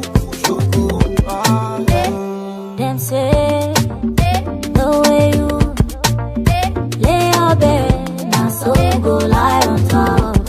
When you sell your votes, not poverty, you dey invite to make you shine your eye. Make you no sell your vote, no shishi for bribe. If you talk, you say, and I talk, you say, no shishi for bribe. If you talk and I talk, and we all the talk, you say, no shishi for bribe. No shishi for bribe. No shishi for bribe. If you sell your vote, sell opportunity, sell your tomorrow. You say good roads, good health, and education. Them say the way you lay your bed, that's how you go lie on top. Them go try to bribe you with chichi, make you know say your future for chichi. Them go surely take a back with profit, now you go suffer. Suffer, Naija. Monkey go dey walk, bamboo go dey shop. Say na so we go dey. Make you not sell your photo. No shishi for bribe. If I do my part and you do your part, No shishi for bribe. Make we play our part and we build this land. No shishi for bribe. You say no shishi for bribe. You say no shishi for bribe. Nigeria go better. Corruption kill us, bribery finish us. Last, Chuku still got us. Who won't change Nigeria but us? Let's make it work again, everybody rise again. Tire for the talk, nobody want do the work. Nobody want die there, I speak with no fear. Change out for them, you can't buy my soul. No shishi for your votes, this not the new oats. How much is your votes really worth? How much they want to give you for the pain? If we choose wrong, then waiting we gain. My brother, waiting we gain. Don't go sell your future to some criminals who don't get the conscience. Don't be say we go just do the fun vex and still allow nonsense for another 4 years. Cause my people still dead jobless. Every day my people still they die in hundreds. So make we shine our eye, cause no be only 2 bad choices where they the contest. Give me one more verse, please. I'm talking to you precisely. You day school office or they do NYC. With your PVC, you can vote wisely. Even when the offer they bringing is so spicy. No shishi for bribe. If you talk, you say, and I talk, you say. No shishi for bribe. Make we play our part and we build this land. No shishi for bribe. You say no shishi for bribe. You say no shishi for bribe. Nigeria go better. No shishi for bribe. if I do my part and you do your part, no shishi for bribe. You talk and I talk, we all the talk. Say no shishi for bribe. Say no shishi for bribe. Say no shishi for bribe. Don't say your vote. Don't say your vote. Foster.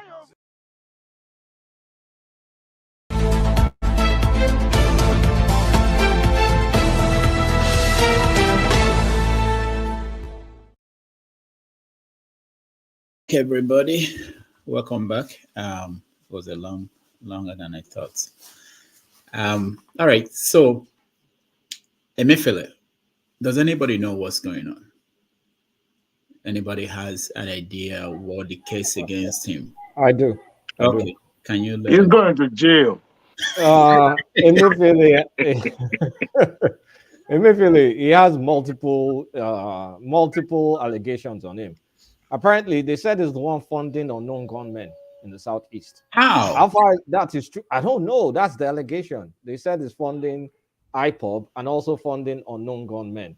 To what I don't get is, okay, so what does he get out of that if he's funding them? What's the upside for him to fund unknown gunmen? So that's kind of like a weird one. Then the normal one you expect from a CBN governor, round tripping. That is almost every CBN governor does round tripping now. When you have multiple exchange rates, that is when you put your boys to buy dollar here, go and sell dollar there. I mean, the arbitrage. So they're accusing him of arbitrage. They're accusing him of funding unknown gunmen.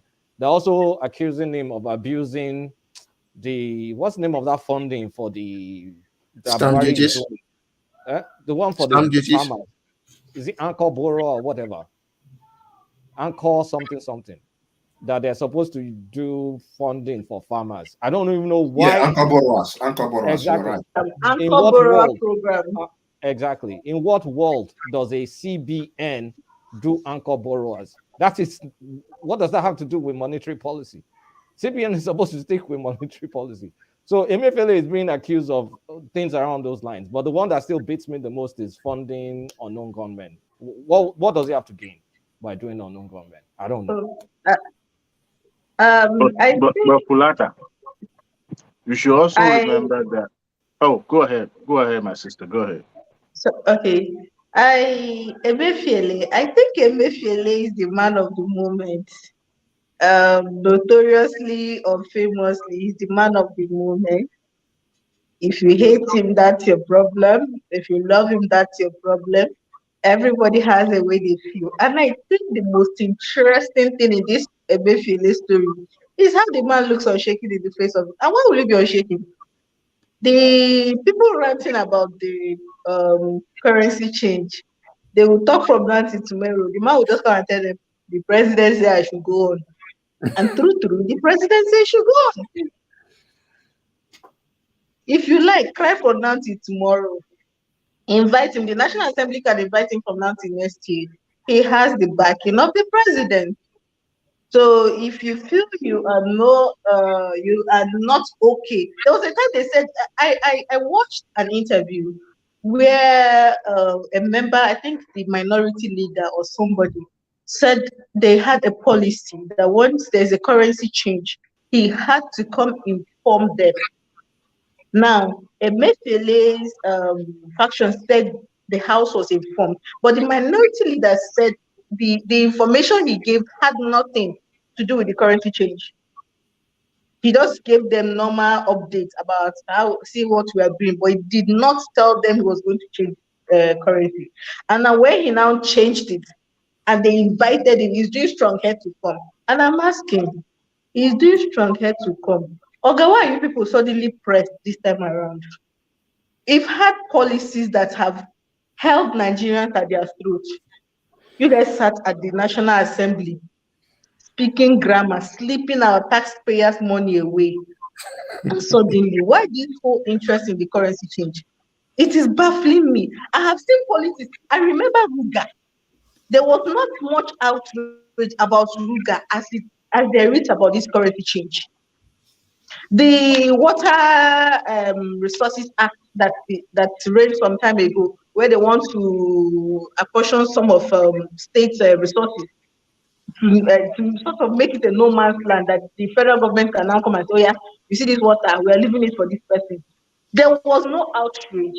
The things that matter to the common man, these hooligans that we send to the National Assembly, will sit on it, say, what are you going to do about it?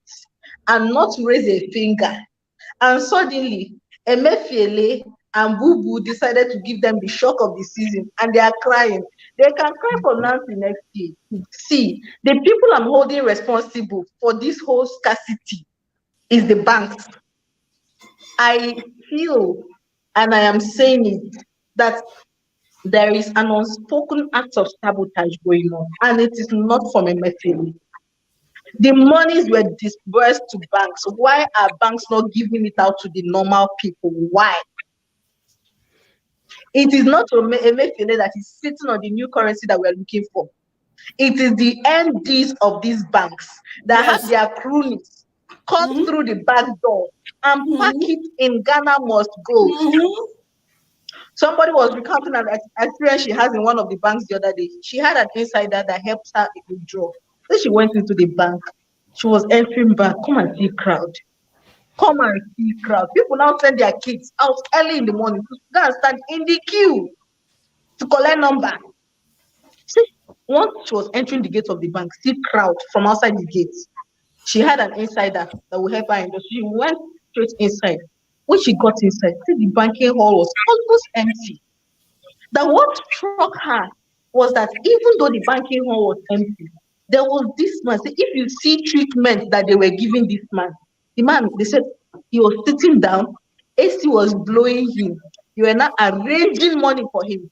Meanwhile, people were outside killing themselves, pushing themselves to get that same money. So before we come to Emefiele, I have my issues with Emefiele. I have my issues with Emefiele. You see, on this scarcity thing, leave him alone. It is not him. We can debate from now till tomorrow on whether the time given for the to phase out the old notice can I quickly just say something? Is enough or not. We can debate that from now till tomorrow. But I am saying it is a trickle down effect. It is not longer at the table of Emefiele. We should be also be holding these bank managers, supervisors, ATM. Didn't you see the news about an ATM in Oshobo? They did not want to release the new currency. So what did they do? They carried it inside the bundle like that and stuck it into the ATM machine so that it will not be spent. Is that one to Emefiele? It is not Emefiele. But Ngozi, listen. CBN mopped up 2 trillion. But you know how much they've printed? They've only printed 300 billion. So imagine taking out 2 trillion from taking out 2 trillion, and then only printing 300 I said I have my issues with Emefiele, no doubt. And I'm not going to go into all that now. I have my issues with Emefiele. But I am saying that if the monies were discussed equitably, we won't be having these issues. You're having the money being given to a certain clique of people, and you expect the masses to get. They are giving to a certain clique. The same people for whom this policy was initiated, so that we tout their efforts to disrupt this whole process. It's the same people. These managers are going behind the back to give the money to. Whether it is 1 million that was printed or 2 million, if it was put in the ATM and people had equal access to the ATM, we won't be having this stampede we're having now. But you have these banks and they are cronies going through the back door, giving it to only a certain kind of people, and you expect them, them not to be scarcity. There will be scarcity because only a certain clique of people are getting the money. Meanwhile, the masses just look for the crumbs. They will call big men inside the bank, give them billions and millions. And then the pure seller and the creepy seller will now go and stand at the ATM for money tonight, and you people Emefiele. Why are you calling Emefiele? Did they not give the banks money? Did they put it in the ATM and the normal people did not collect it? They did not. There is no money in the ATM. There is not. The one you will see, there will be crowd, and they will put limited amount of money there. Where is the rest? So we should be holding these banks responsible and not just Emefiele. I have a question. Thank you. Can I say something briefly? I think Ngozi, you have a point. I think the banks are culpable in what is going on. You see, what the masses are suffering is, I would say, it's unintended consequence of this monetary policy of Emefiele. In as much as both the timing and the shortage of and the limited time they have to get this through before the election is too short. However, why is it that throughout the 8 months or 9 months of strike, the governors, the politicians did not fight. They did not cry out. They did not say, oh, the masses are suffering. They did not go to Abuja to meet the president and say, how can we do to solve this problem? It's enough. Our children have to go to school. They didn't do that. Throughout the NSAS, when people were massacred, innocent youths were massacred, they didn't do anything. They have hijacked this and focusing and fronting the masses to be the people suffering in order to whip out sentiment for them to extend the time in order to allow them to carry out their evil agenda in this election. Everything about this monetary decision is all about everything about the cry of the politicians and all the politicians about this money. It's all about this 2023 election. It's not that they have the masses in their mind. They are just using masses as the coverage, okay, to whip out sentiment and so that the masses say, oh, they are on their own. How come only now in the history of Nigeria for many years, at least for the past 8 years, is the politicians now crying, and look at how the masses are suffering, and why Emefiele is doing this? How come? Let us be wise. These people are just continually manipulating and using. If you don't use your brain, somebody else will use it for you. They continue to use Nigerians' brain because Nigerians are afraid to use their brain to read between the lines, to know who is against them and who is for them. Okay, and I want to let them know, no matter how the wolves, these politicians cry and the way they try to portray this thing that, oh, look at how the masses are suffering. These people have they don't have your interest in heart. For instance, all of them, most of them even already have this money stacked out. How would you explain the fact that terrorists already have this stack of these new notes? The video is out there. How is it that many people, many of these rich, their rich girlfriends and so on, they already have this stack of money spraying in parties? How is it that? And then the poor masses doesn't have this money? How come? All right, Jude, thank you. Thank you. You mentioned well, often say but let me show this. So they can go and look. Yes. You have so many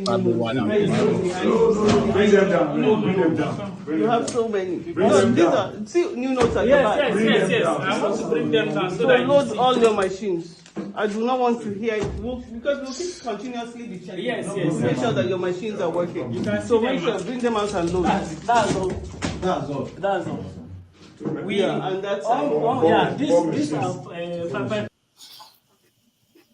so they found new note meaning. You have so many new notes. Please, I just sent you one. I hope you can see it.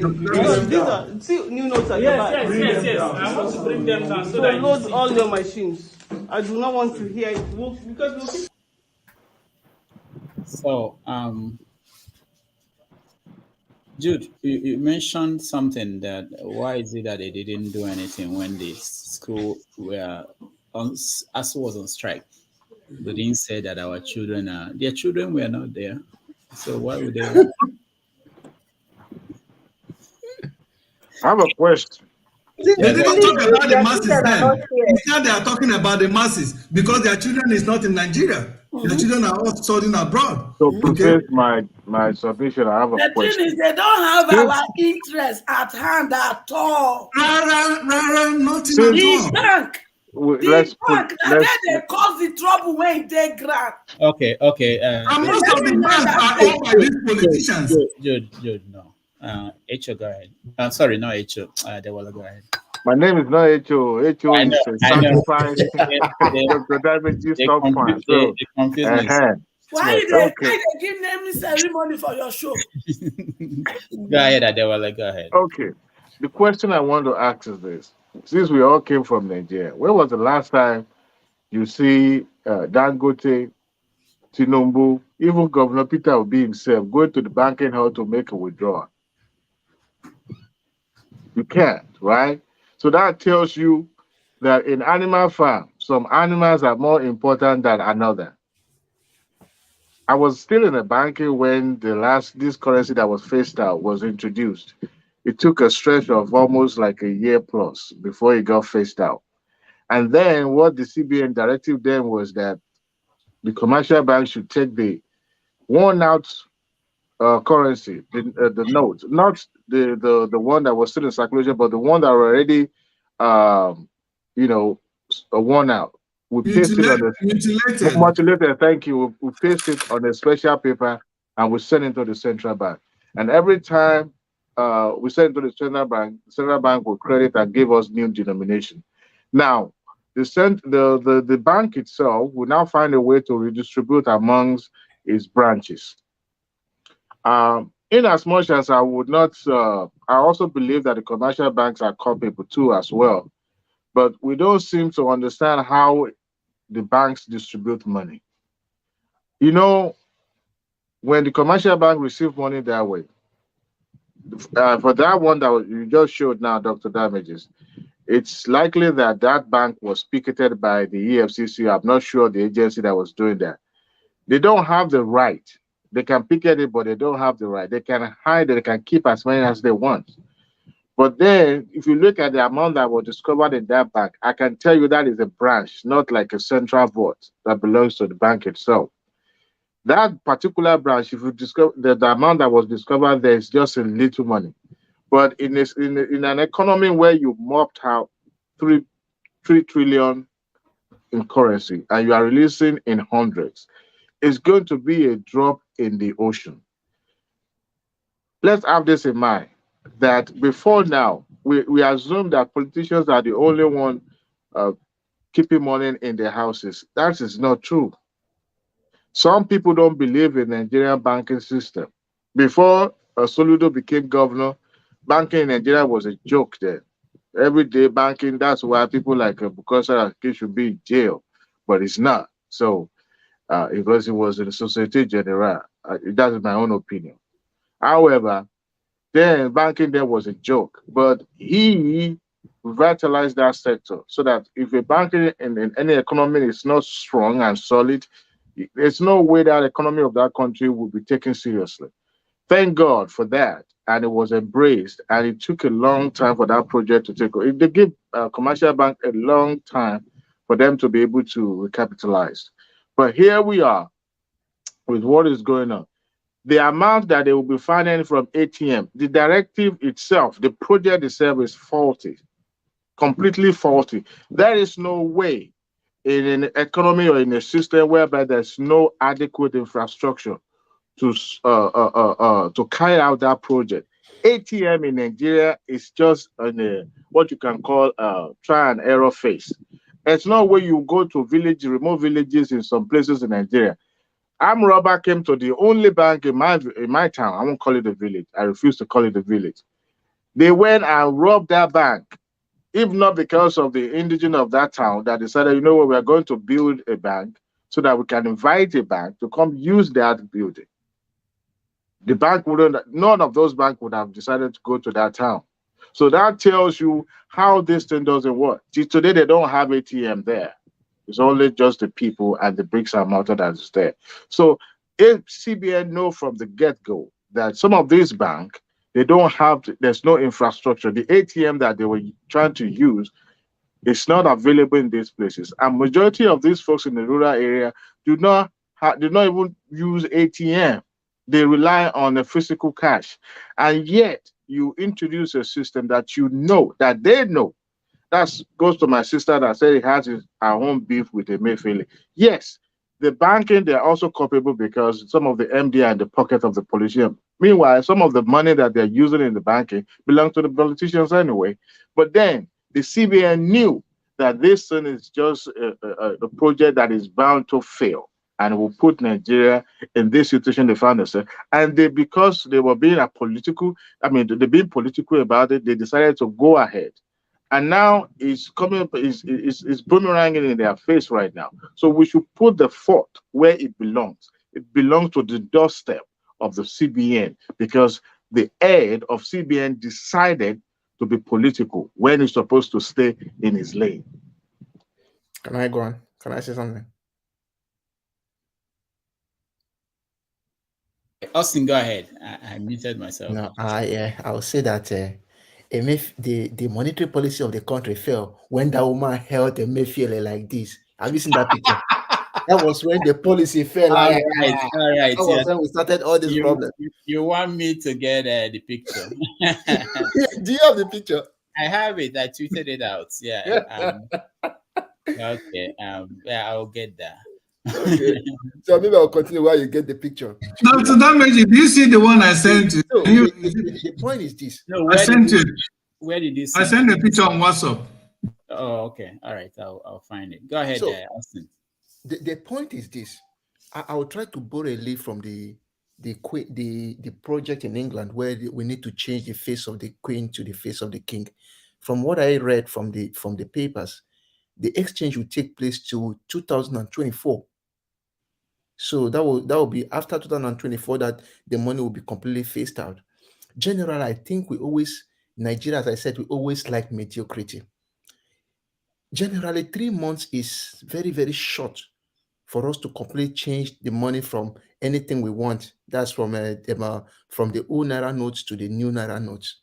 And secondly, it was during the outcry that the CBN just last week or last 2 weeks started sending people to go to the hinterlands to start exchanging this money.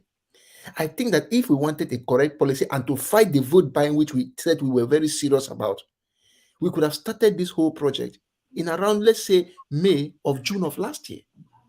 So that by the time it reaches November, or December, January, you must have mopped out all the old Naira notes, then bring in the new Naira notes. So the CBN failed first in its duty to first educate the people, send people to the hinterlands to start exchanging the money so that they will get it.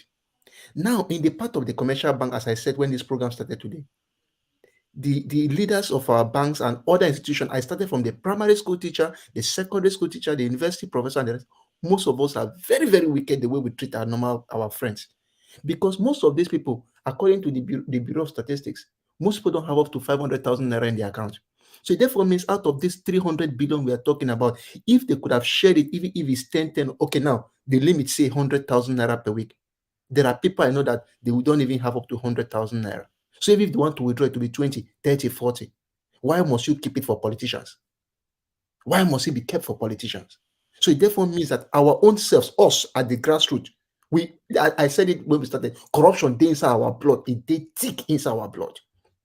And that's why we keep on pointing at the leaders, but forgetting what we do, including us who are teachers, who do bad things when it comes to the students. So please, it is very, very important. We should first purge ourselves of that evil, because I'll tell you the truth. Nigeria is like a crime scene, and I blame the EFCC. They arrested some bank managers. What happens? We go speak some grammar. After that, they leave them. Slap the bank 100 million Naira. Don't change hand now. Money don't change. Slap the bank 100 million Naira fine. Then the MD, the head of that bank branch, who was involved in that act, slap him 2 years of jail. So that by the time the next person sees what has happened, said no, release the money. That is why if people know that any action they take, there is a consequence, they not go do them. Not be here go they talk after talking and talking, everything goes. So for me, CBN can't win the case. They can't. I feel that the CBN, this law enforcement agency should try to start doing the right thing, and also there should be political will. If you are found culpable, you do something about it. So that's just what I think. Austin, do you know one problem? Buhari told Emefiele that every single new currency should be printed from Nigeria Security Printing Mint. So you cannot quickly scale up the volume.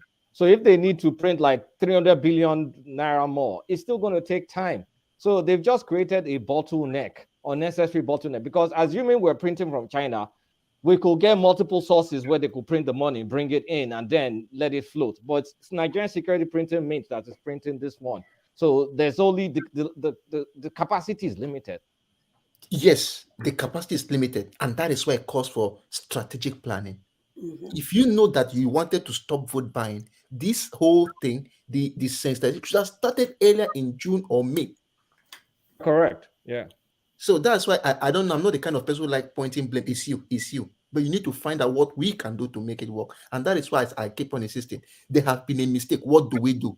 If the banks are found culpable, deal with them. Simple. What is happening is a calculated. Echo, hold on. You already stop Yeah, me. I know they give me time. They send you. That's what everybody feels like. Look at somebody who has been here. He has not said anything today. Don't you feel that maybe there are other people who may want to say something? No, but they stop all that. Now I do. No. Then they say I'm not their house. My voice must be heard, and they go hear that clearly. All right, thank you. Uzo, welcome to the show. The brother make it well done, no? Yeah. Celebrating HO, since you talk to be finished, you don't celebrate, nobody hear what they get. Since you're starting to be finished, you don't talk to celebrity. Every year now, you say, okay, well done. I do for all of us, so all of us be Selena. Selena different. I think well done, though. I've been following up this morning that you started this show. I was driving though, coming like 3 hours. But I don't get my point. I was okay, let me contribute. Now I follow what everyone is saying. As Austin said, what is the solution? That was where we should be now. What is the solution? Because we are here talking. Nigeria are getting it hot. They are getting it hot. So my solution to my brother, as Ngozi was saying to his grandmother, what did they do after the war? Pray by butter. Bring Ogri, I'll give you bring Ogri, I'll give you yam. That's the next alternative. Now when you bring Ogri, my grandmother, you bring Ogri to the market. I take Ogri, I send you yam, everybody happy. Because that's the situation is going to be right now. I don't trust my brother in the village, man. They are not taking it, getting it easy. I told them, I blamed them. I said, when you guys, you have so many plots of land to farm, you also did. You know, you didn't even plant cassava, you didn't even plant anything, nothing. Now that you have money in the bank, you can't even withdraw. So what do we do? That's a solution we should be answering now. Because this is not going to be easy. This month end, it's going to be this way till like end of this month. And if this continues in just 1 week, Nigeria will like, I don't know how, and we're here. If I send me money, if I send you money now, how will you go and cash the money? That's the problem now. If you send here now, you send money across, they can't even get the money. So what is it? It's not, they are just handicapped over there. So the situation now is too hard that I believe that we should be asking which way forward. What the Mesile did, it seemed backfire for it is a backfire for him. It's a real backfire between him and Buhari. When he did it from the beginning, all of us were like, okay, maybe he has a good intention, but you see that the intention is not, yeah, it may be a good intention, but the time frame is too wrong. The time frame is too wrong. If he was trying, okay, look at when he did it, he's talking about to attack, to conquer the security aspect of Nigeria, the Boko Haram, kidnappers, all these things. Now, I was watching a video, a kidnapper said they bought a weapon of 1 million with the new currency. I think 10 million with the new currency. And the guy was playing new currency on his hand. Remaining one I see that is left for him. So I think that the masses, the layman on the street is being suffering. The politician, it doesn't concern them. He will tell Obi that they don't have money. But people make a call, they will bring a Ghana go for that. People will make a call. All those MDs, all those directors, who put them there? That's what you should ask ourselves. It doesn't affect the politicians.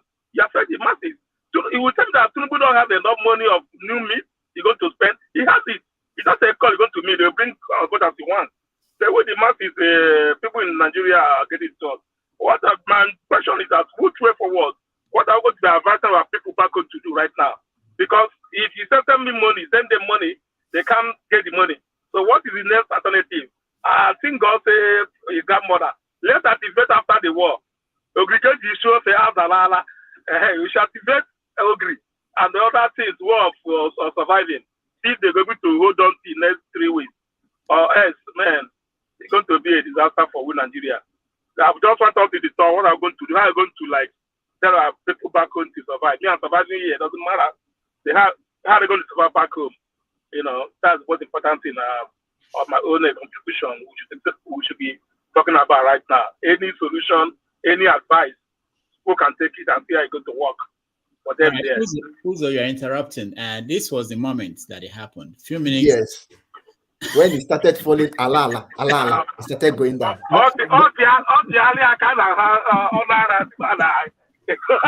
This is the moment Nigerian currency got devalued.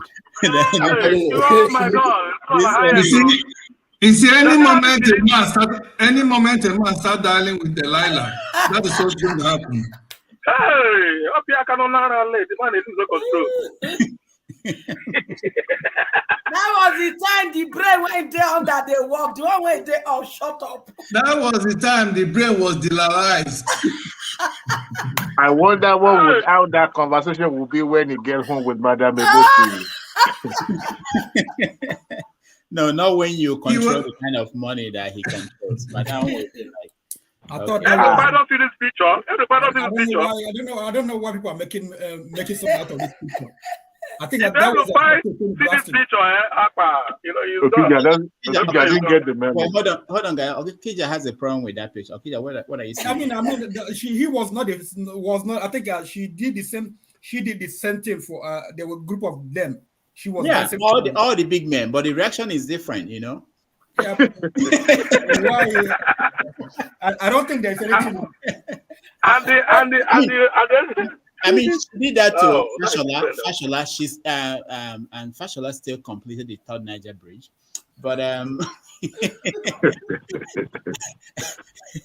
anyway, that's just a joke. But of course, I said she get PhD when they say they totalize the men. Oh, hey. Now what? I think you're pastor. I think you're pastor. Not totally. Not totally. He can't shut here up. Once here shut up and this place they move. Anything where you want, ask and it shall be given. All right. Splendor is not laughing. Let's find out why. Splendor.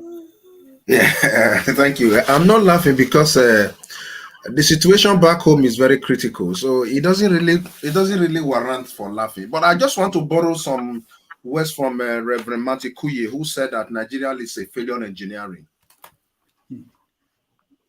Say that again. That Nigeria is a failure engineering. Oh, wow. So from the beginning, Nigeria has been designed to fail. So all these things you are seeing, they are just the symptoms of that design, right? The Nigerian problem is quite very fundamental. It's not something that you look at on the surface and say it's going to be solved. Even if you bring in Jesus Christ to come and rule Nigeria with this present structure, Jesus will fail. It's not going to work because there were some fundamental issues that were not discussed. Nigeria does not exist in the sense of a nation. It only exists in the sense of a geography. So until we begin to look at Nigerian situation from that perspective, we keep missing the line because Nigeria is the only country where you treat symptoms and nourish the virus. All these things that we are doing is just viral. Just check. Since Buhari came into power, had there been any study done regarding any policy that he has ever implemented? No. Somebody just wake up from one side of the bed and just say, this is the policy we want to pursue. It is not a product of study. It doesn't go through a empirical analysis. There is no needs analysis, needs what they call needs assessment for whatever study, whatever policy they want to just churn out and things like that. So Nigeria does not really exist as a corporate entity to say it exists and it fits into a nation. That country is just like a geography. Do you understand? That is why anything goes. That is why anything goes. CBN tomorrow, CBN governor can come out and just bring out one policy. Where in the world do you see a country having multiple exchange rates or just one single currency? It has never happened anywhere in the world. That tells you the systemic and structural deficiency of that country. It's not, Nigeria is not working. Even by providence, by the grace of God, if Obi comes on board, you understand? The only thing that can make Obi succeed is to unbundle the way Nigeria has been configured. That is the only way it can work. It can't work. Nigeria can't work. I live in the UK here. This side of the UK, the whole of Northern England, is not as rich as Apapa local government. It's not. But look at what they've been able to do. So the whole issue is not when you look at what Emefiele is doing, you look at what president is doing, you look at what the governors are doing. They are just responding to the structures, to the fundamental issues that has not been solved that they met on ground. Okay, I want to give you an example, Dr. Damages. We've had democracy since 1999, which is close to some 20 years now, right? Has the National Assembly been able to kind of enact any law that improve the quality of our education system, improve road construction, improve water supply, improve electricity? Nothing. So that arm of government is just taking money from these are gangsters, just taking money from us without doing anything. That tells you, you understand, the systemic deficiency that we have in that country. You have an arm of government who is supposed to be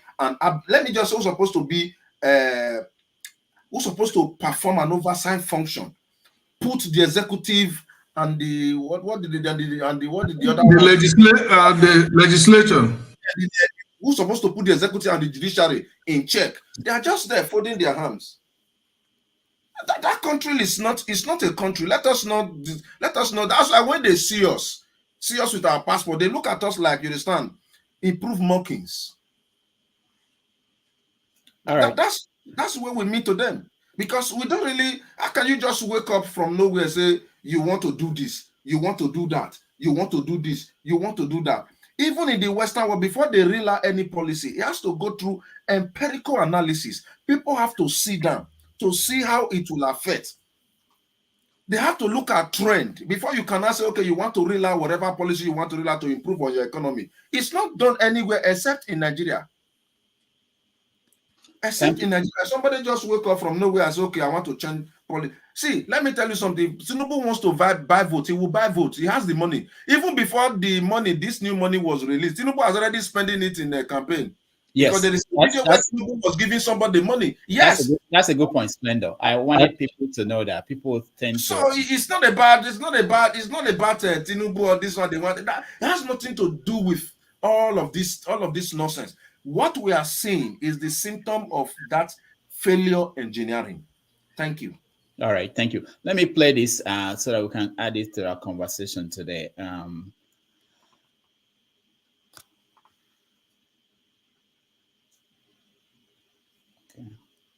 2023 presidential elections, leaders of the Southern and Middlebelt Forum are holding this extraordinary meeting to discuss critical issues on the state of a nation.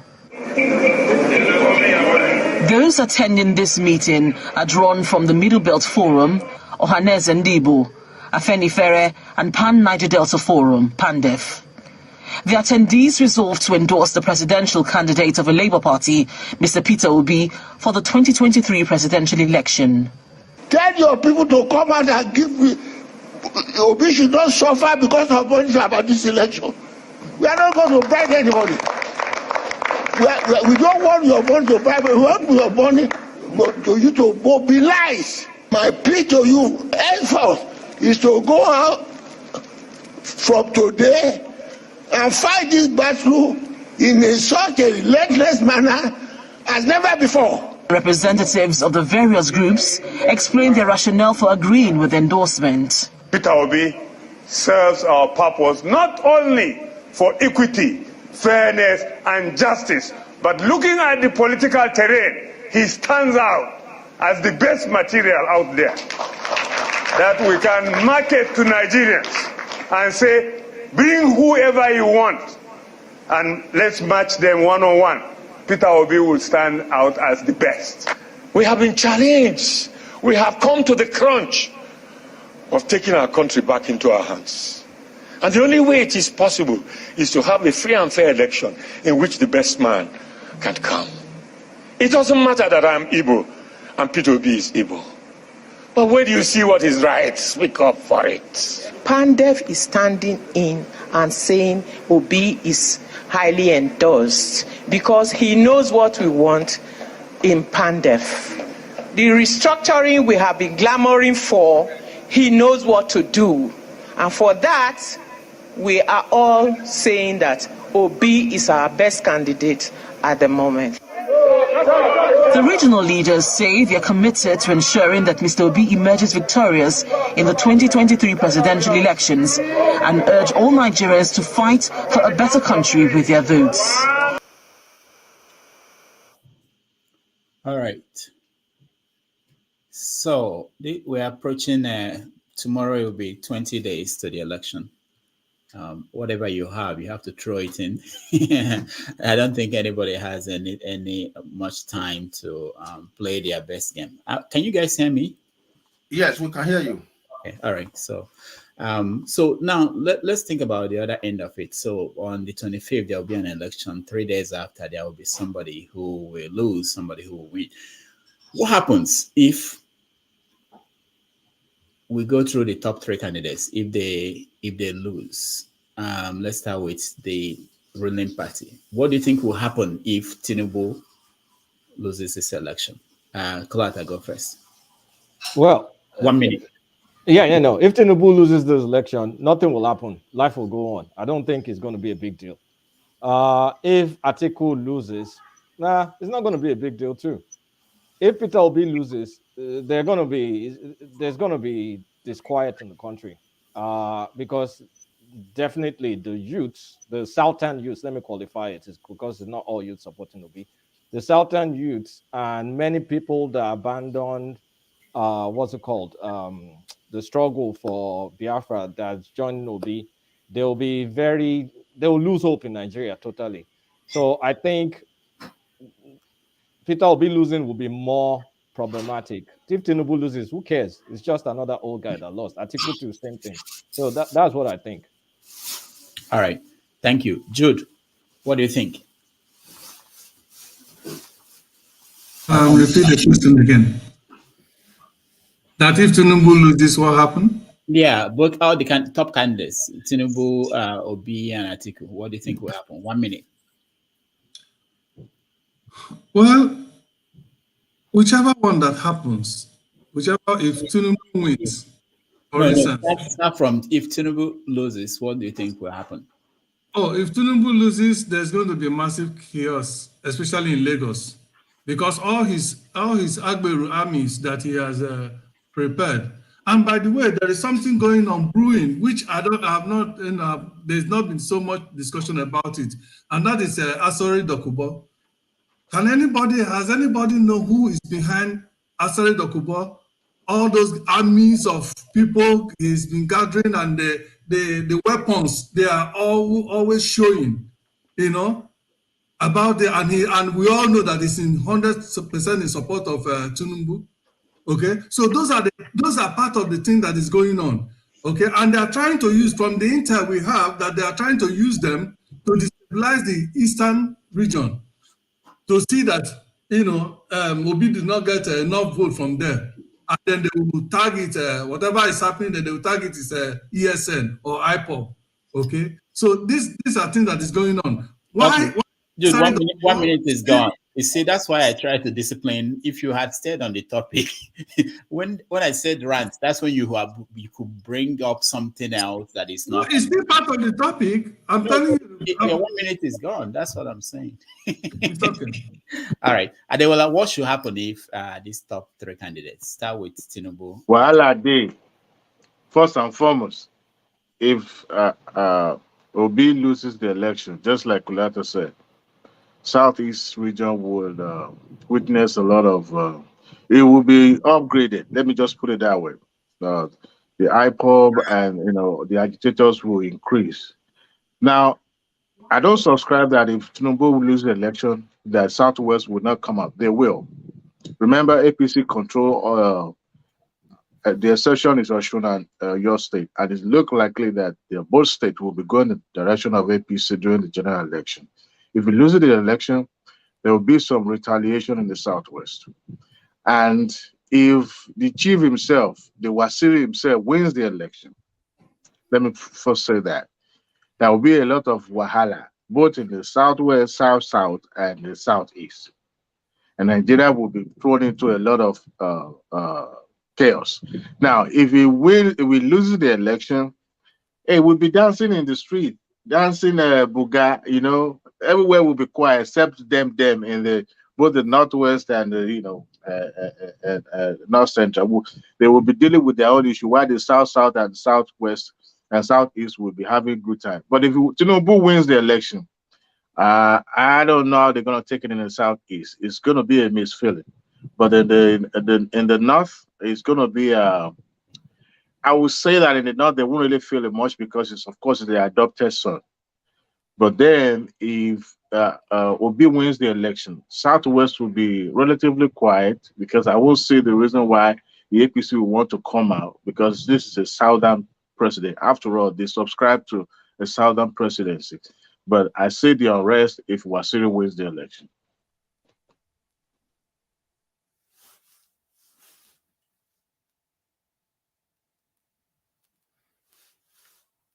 Yeah, I can't hear you. Yeah, well. Oh, Splendor. Oh, sorry. Yeah. Well, I don't have. The only fear I have about the elections is Atiku winning. If Atiku wins that election, there's going to be a big political upheaval for Nigeria. I don't think Nigeria will survive beyond 2 years. Then two, if Tinubu wins that election, which I know it can happen, and I'll tell you the factors that people need to pay attention to. You see, if you see Paladebanjo, what Paladebanjo is trying to do is quite very historical, in the sense that the man is trying to retrospect into what happened between Awolowo and Azikiwe. But a lot of people don't know. because Awolowo made some mistakes, as I read in the book, because I was quite young, I don't know, made some mistakes, you know, and Paladebanjo being part of that event is trying to correct the instrument of divide and rule that the North has used over time. So, like I continue to say, Tinubu is not in the race. Because one need to very, very be careful here. The Southwest people are quite very educated. They are very, very educated. I know when I said they are very, very educated, I know what I'm saying. Splendor, hold on. You said this twice now. What do you mean that he's not in the race? Let me tell you. Yeah, that's what I'm telling you, that he's not in the race. One, I will tell you. One, first of all, before he went to pick that ticket, there was a meeting in the Southwest, heralded by Afenifere, which is the socio-cultural organization as an umbrella body, you know, that govern, you understand, socio-cultural issues as far as Southwest is concerned.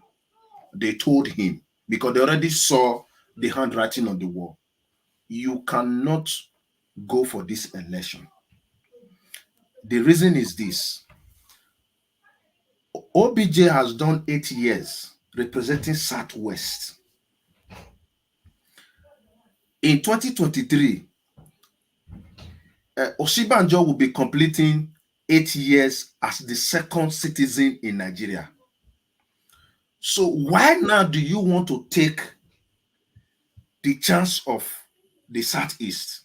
Because in the beginning, Buhari was dancing towards Jonathan. Splendor, sorry to stop you, okay? Yeah. Just assume that we and your audience, we know basic things like who are the Afenifere, we know. Just why do you think that? No, that's what I'm just trying to give you a background. No, we have it. I think we have it just to save time. Okay. Now that is one factor. Then the second factor is that how is that a factor that he's not in the race? It is. How is it a factor? No, it is, because as so long as some people want to say, okay, it's just a socio-cultural organization, they do not have political clout to influence political decision. They do to some extent. You cannot just totally rule them out. There's another factor why I said Tinubu is not in the race, and he knows. It is his vice presidential candidate. By picking a vice presidential candidate of the same religious stock with him and making a pronouncement that he was looking for someone who is very smart, more civilized, more educated. So that statement didn't go down well with the Christian community, both in the South and in the North. Who's okay? You now look at all the Christians in the South and the North. You don't look at all the Christians in the North. You cannot even pick one person who is a technocrat. That is a factor. That is a major factor that is working against Tinubu. Then another thing is that the Christians in the North have witnessed a lot of casualty. This is where Atiku is also having it very difficult. They are not willing to deal with anybody who they believe that has a sympathy, or is a Bounty sympathizer, is a Boko Haram sympathizer, is a religious, you understand, fanatics. So they are not willing to deal with that. So that took Tinubu out of the race. Tinubu is not, sir, write my name down. My name is Omera Kingsley Splendor. Tinubu is not in this race. I see. Okay. I beat my Splendor, thank you. The two people that are in this race are. Yeah.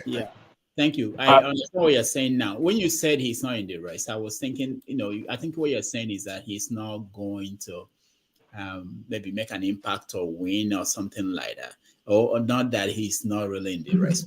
Yeah, that's what I mean. Yeah, that's what you mean. Okay. Yeah. Because of these factors, but also you have to know the polling that we've been seeing. He's consistently been second.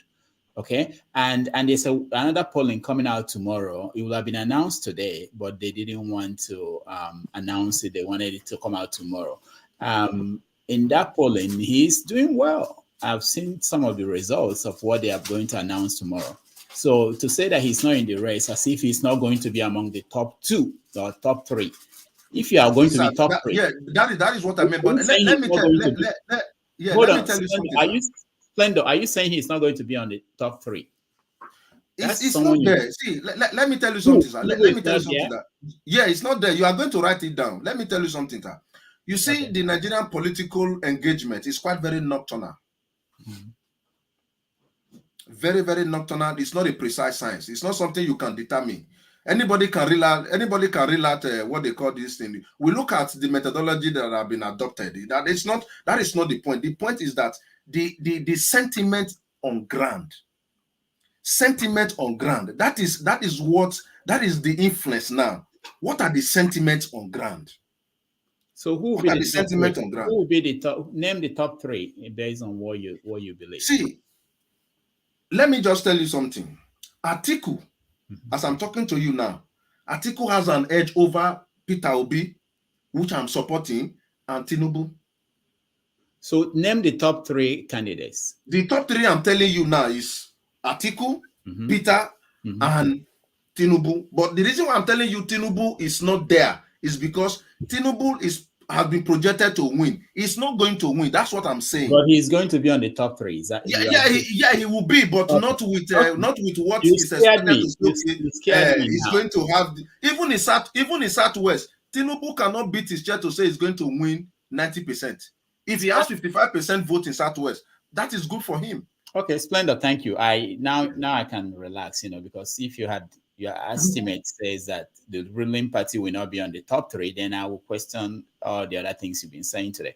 Ngozika, welcome to the show.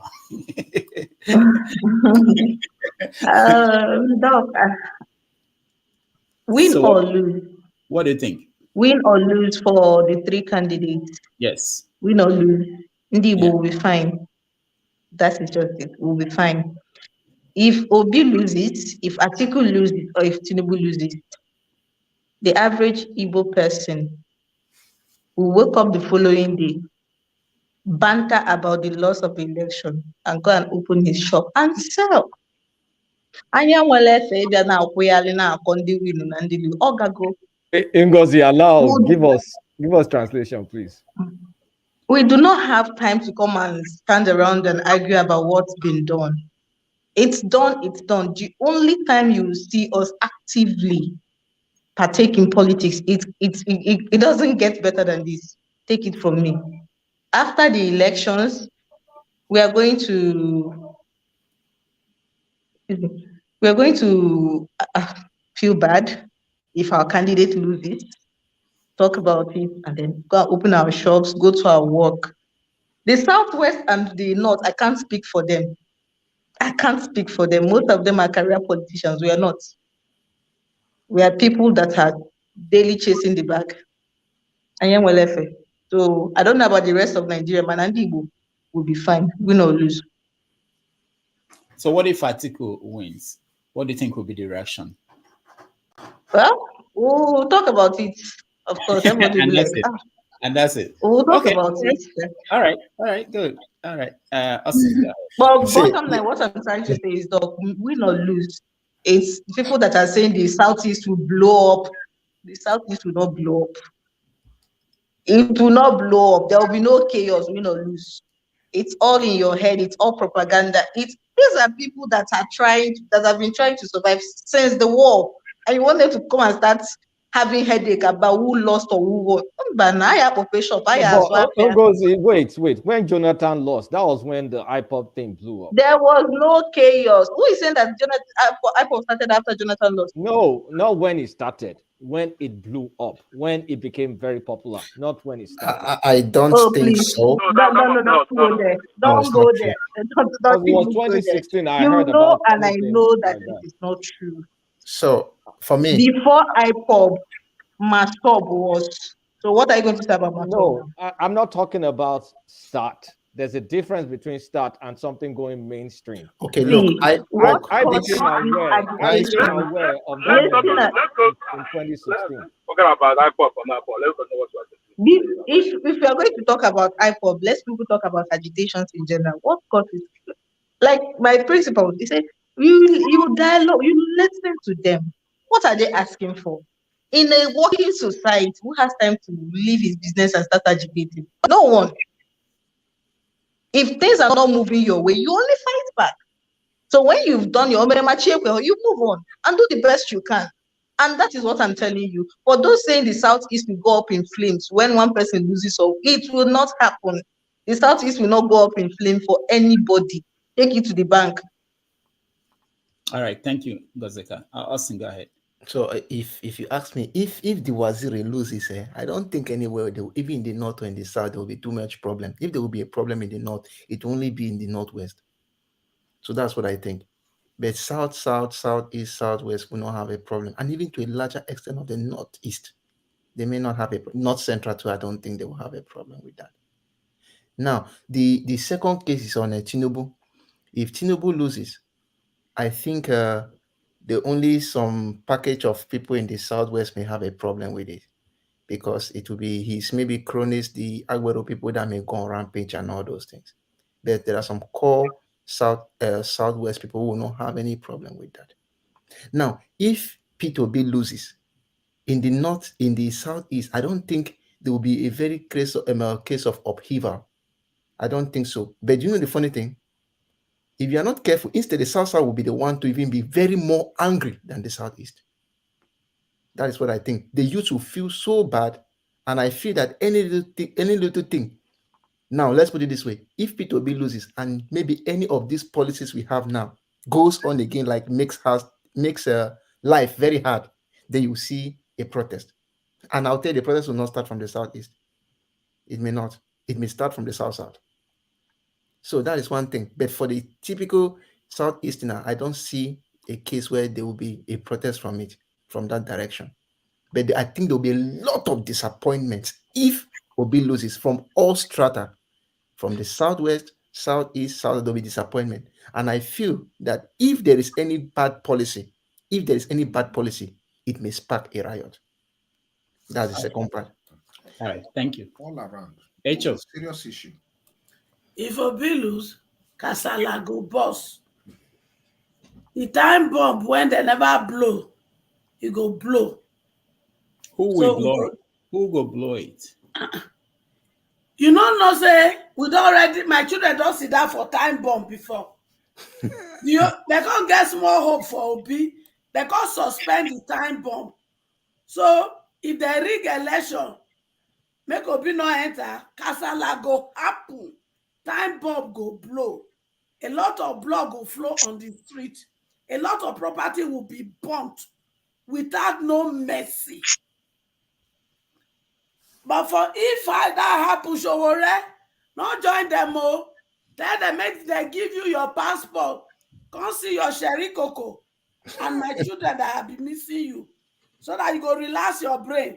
We go plan for 2027. Then if Obi lose, Obi go carry Ikaya, enter in house. He not go follow and do the Kasala. That is just the bitter truth. We're gonna put that for her. Then, if Tutu or Boo Boo win, the suffering continue. We're gonna know that one for sure. If Tutu lose, area boy go take over Lagos for some time. The funny thing is that they go come carry their useless vaccination into the Igbo camp. Go begin to burn their things. Now that serious Kasala go come boss. Because we will come get ethnic crash. As for what it be name? Atiku. If he lose, nobody go cry. But if he win, now trouble day. Because he go sell us finish, he go collect the change, he go leave us from where we dey. And if he lose, he go carry Ikaya go Dubai, go continue business as usual. So we there for trouble. All right, thank you, Echo. Uzo, go ahead. For me, if Obi lose with margin, like number we count, number shall tell. If Obi lose like in a level playground, he lose, people will say, okay, we still have hope. But if he loses, like somebody lose, it's just totally like he will see it that this is a week. So if this is weak, there'll be a problem. Chaos will be everywhere. everywhere, not from the Southeast, the whole Nigeria totally. People have hope in him. Those hope will be lost. And I tell you, in next coming election, I don't think people will even come out to even vote. That's one problem. And if Atiku will lose, I don't see anything coming out of it. It's like it's going to be normal. Because nobody even expecting to even win. It's going to be normal. If Bola Tinubu lose, there won't be any more problem. Because the people here are the area boys. They are only after that election.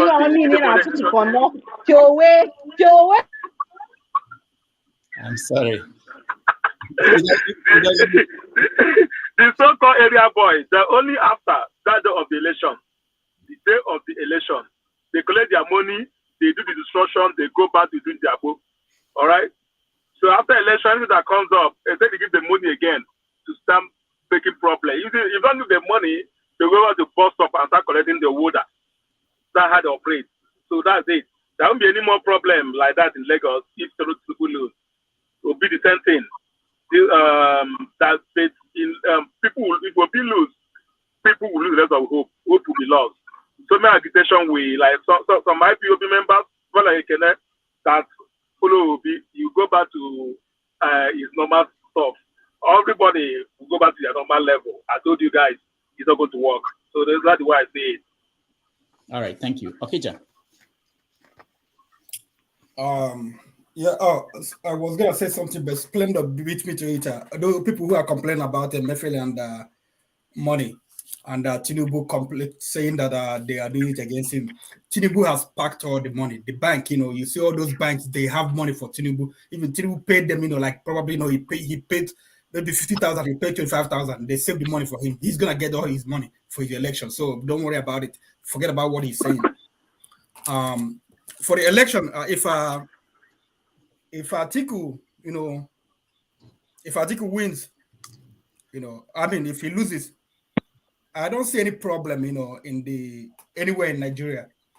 It's just that Reno Mokri will not have a job anymore. If Kwakwanzo loses and Peter Obi wins, they are good at the problem in Kanu. Who are you talking about? Is he on the? He's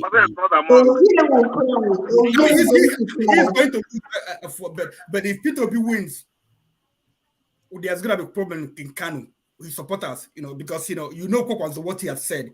His supporters are just like people like him, in the same element, the way they believe, what they call Ndibo, Nyamiri, Nyamiri, won. IPOB Biafra, they won. So his supporters, they're not gonna be happy. They're gonna, do something in Kanu. Be sure about that. If Tinubu loses, to be honest with you, the Agberos, they will give so much trouble in Lagos.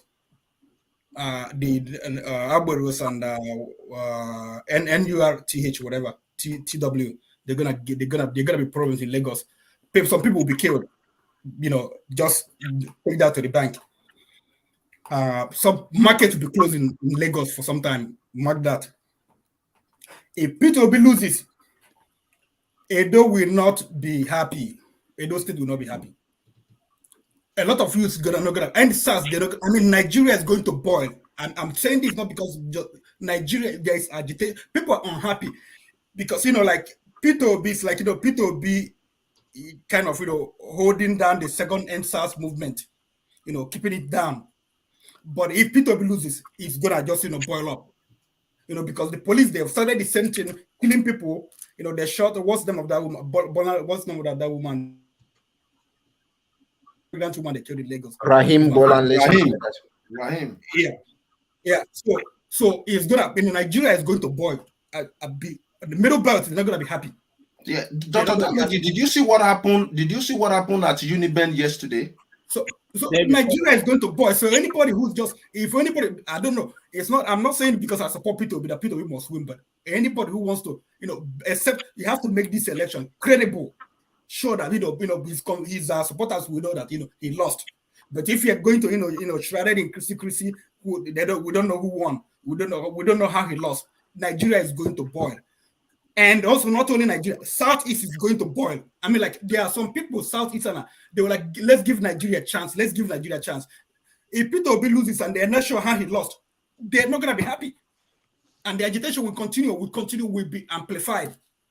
That's that's the truth. And one thing I don't know if you allow me to say, Adewale is the only Nigerian, only person on earth I know that has a Sabbath church and the Pentecostal church. He comes late every day, every Saturday and every Sunday. He does his Sabbath church on Saturday. He comes late to the program. And then Sunday, he does his Pentecostal church. He comes late to the program. Thank you, guys. All right. Victory. I'll skip you, Ngozika. We had you. Is Okija talking about me? There were not two Adewales here. Victory. Victory. Yeah, thank you, Dr. Damage. I greet everyone on the show tonight. I've been listening from the backstage. Quite an interesting opinion from different people. I think if Obi loses, there will be quite unrest in the country because there are lots of young people that has banked their hope on Obi. I think there will be tension in that country. If Atiku loses, I don't think there will be much issue because there's a lot of people that have that kind of mindset that Atiku himself knows very well that this is not his turn. It's the turn of this for the South to rule. If Tinubu loses as well, I don't see much thing happening. But I fear that if Atiku wins, there will be quite a lot of agitation coming from the south part of Nigeria. I'm talking about even from the Yoruba side and from the Igbo side, and I think that's the thing that people are worried about. I'm talking about the Western influence on Nigeria politics now. They're watching that very carefully because they know if Atiku wins, the people from the south will say, "No, this is not your turn." And you literally just muscle us and took this thing from us. So there will be agitation in the south. So I think the Western influence is paying attention to that very carefully. But there are some dangerous elements in the north that are pushing this idea that why can't Atiku take it? Because as far as they are concerned, the south has done 14 years, and the North have done just like 9 years. This Buhari and Yaradua 9 years. So the North is still short of the numbers in terms of from 1999 up to now. So there's a different dimension to this whole thing. So I think that's what I would say for now. All right, thank you, Austin. N. What happens if Tinubu or Atiku or Obi, if they win or lose? What do you think will happen? Thank God we've come to the point of somebody will surely win and somebody will lose. If there will be election, if there will be election, yeah. If Obi wins,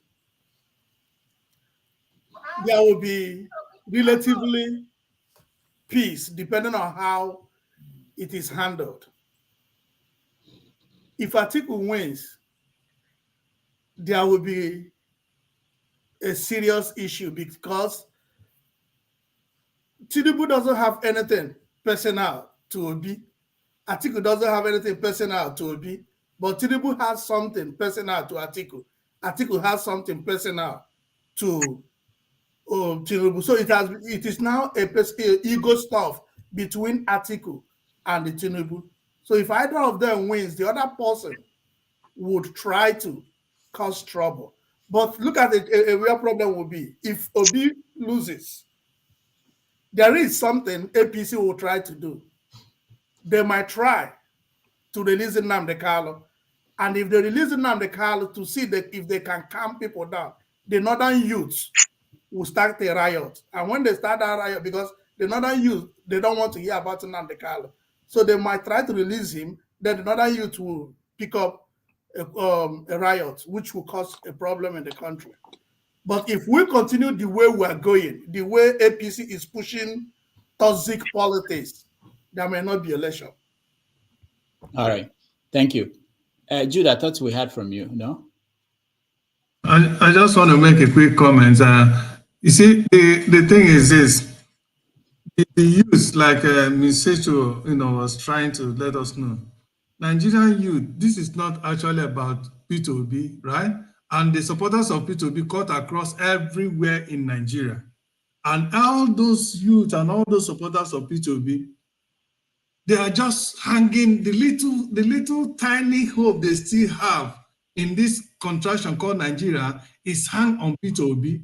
And once that fails to come true, when they fail to realize this presidency through Peter Obi, kiss Nigeria goodbye. Okay. Not only that, the people in the south, south, is it south now? Especially the Lagosians, those Tinubu army. Okay, those Tinubu army. If Obi wins, trust me, Lagos will be uninhabitable for the non-indigenous, especially the Igbos. And from there, problem will start. So whichever way we look at this thing, there is one thing that is very fundamental, that all of these things, permutation we are all saying, pointing to.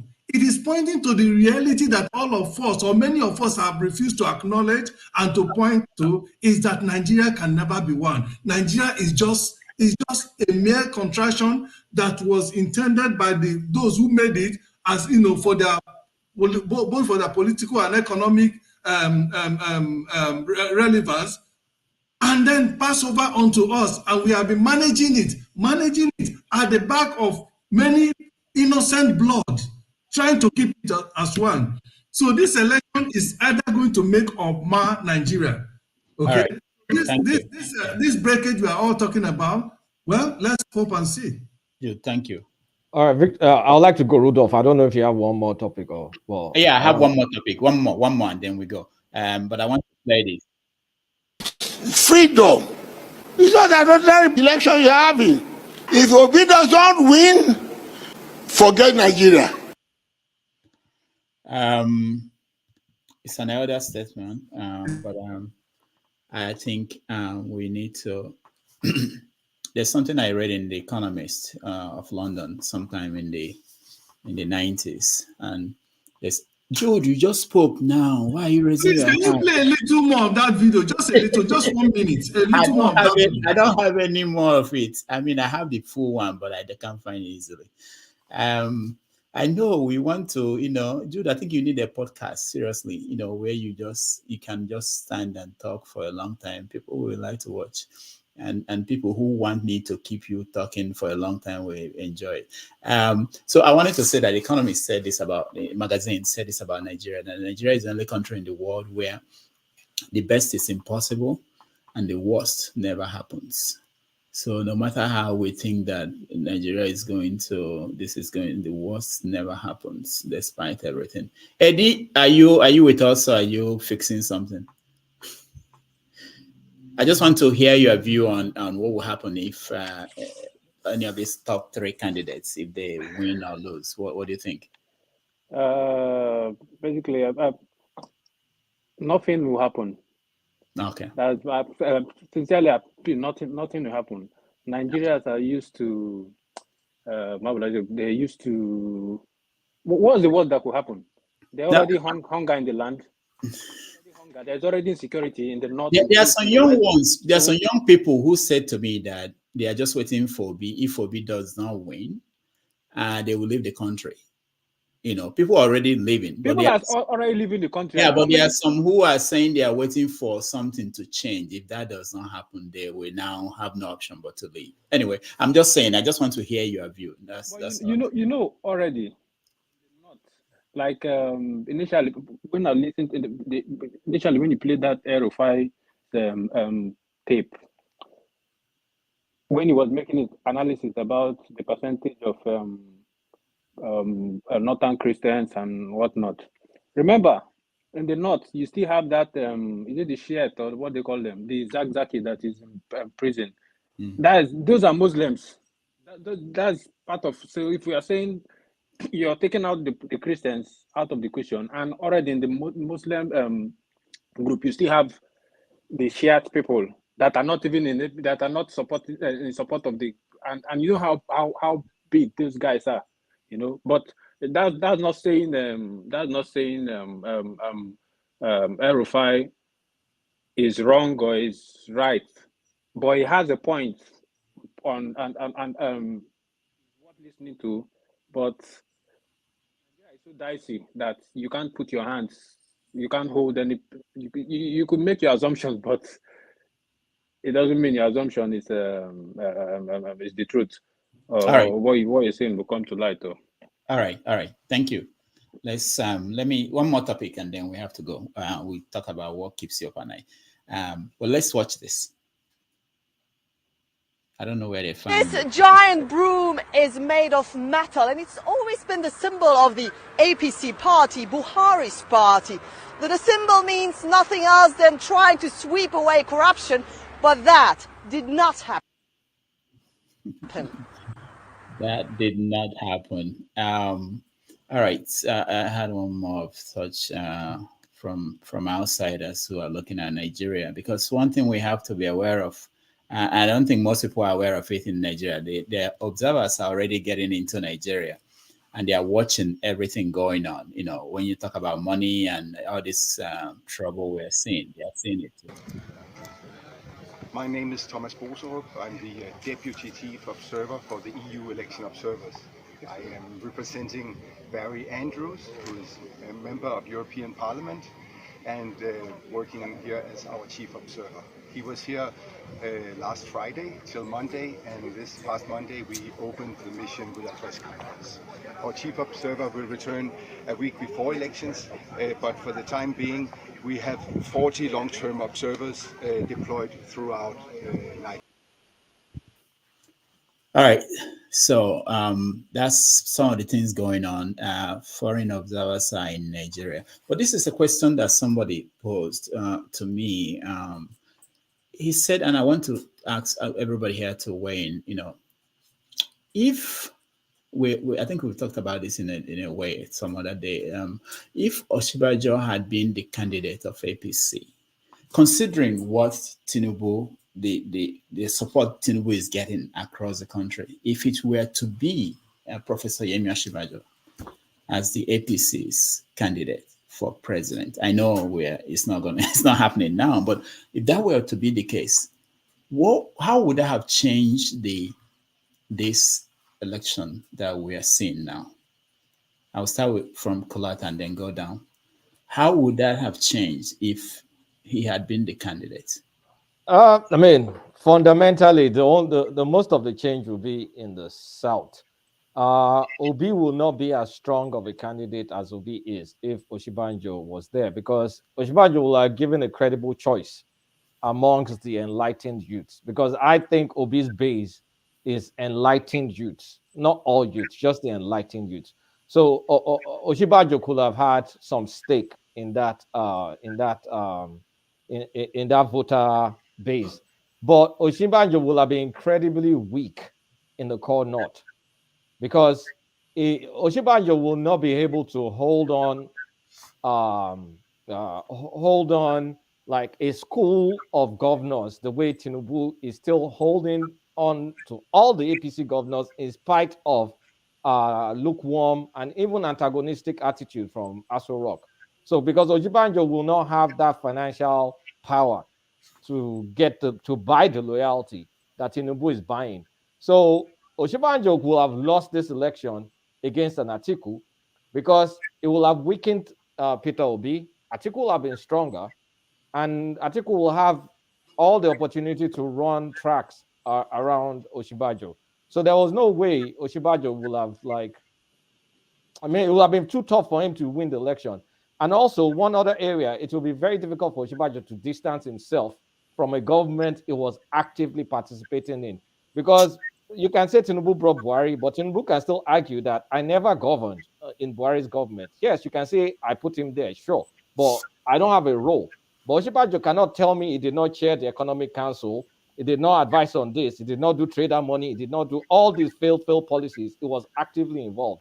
So I think while I'll be more happy or proud of Osinbajo, he will have lost the election or he will have been incredibly weak as a candidate because his hands are tied with this APC and he doesn't have the financial muscle to hold on to a coalition of governors that will support him. So that's my take on that. But I want to leave. But before I leave, I just want to say this election, I mean, I've done many projections. I do projection now almost every week. The way this election going is still APC PDP. But Atiku has a strong chance. If Peter Obi does not perform well, Atiku will win. If Peter Obi is a weak candidate, Atiku is winning this election. If Peter Obi is a weak candidate. On the other hand, if Peter Obi is a strong candidate, it's Tinubu that's going to win.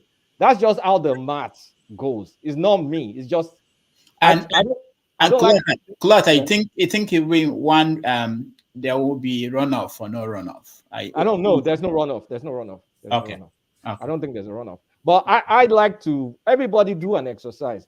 Take a spreadsheet. It's simple. Project what the voter turnout will be. Put percentages. We know the 93 million. Put your percentage. Put your percentage on how you feel about each candidate. Then start playing around with the maths. It's so obvious to me how this election will go, depending on how Peter. It all really depends on how Peter Obi performs. Do you know your perception can be skewed? The question to him.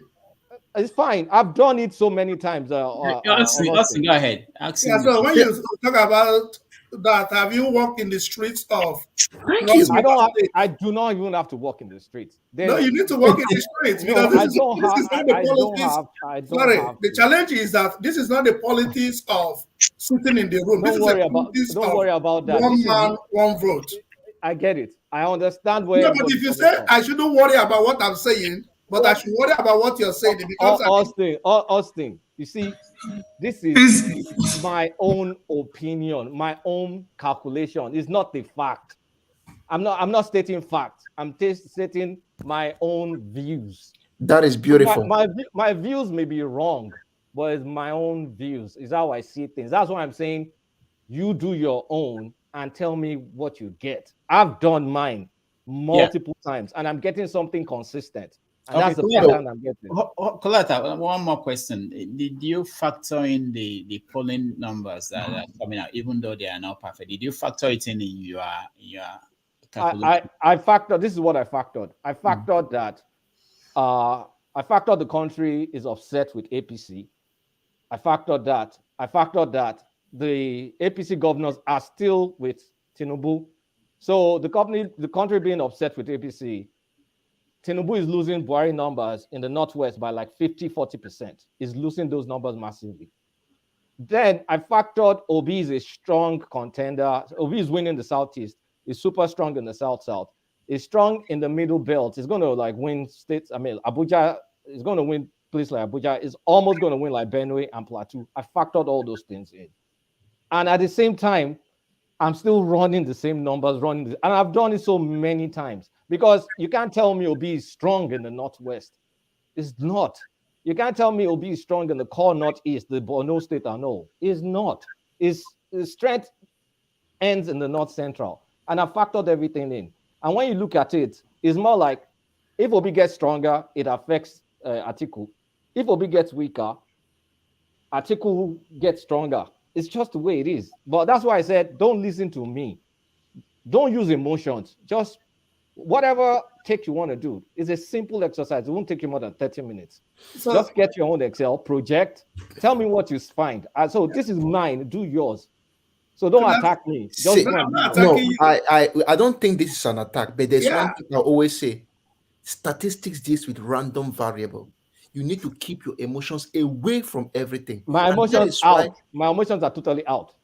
No, your emotions are not out. No, you can watch what I did. That is why sometimes when I speak, the first statement I always make is that I always try as much as possible not to put my standard as the basic for everybody. Yeah, and I've told you. That is why if you want to get the best of results, let me just land.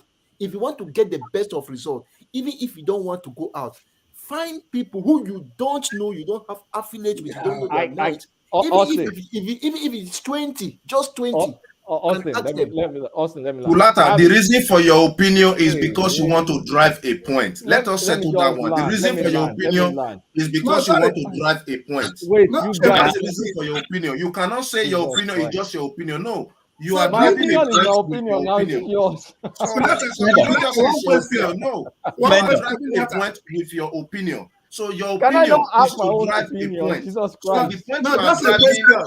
And Kulata is a Tinubu candidate. So no, Kulata, you're free to have opinion. But once you put your opinion to the public domain, do you want us to sit on it or to act I'm giving you a challenge. No, wait, listen. Calm down, Austin. Austin will chop up like this. Calm down. Go and do your own. Don't listen to me. Do yours. Yeah, and also, I wanted to bring Kulata here and for us to see this thing, what he did, so that you can actually critique it. Because you've not seen it, I want to see the percentage he assigned. I want to make sure, for instance, did he account for the fact that students may not vote?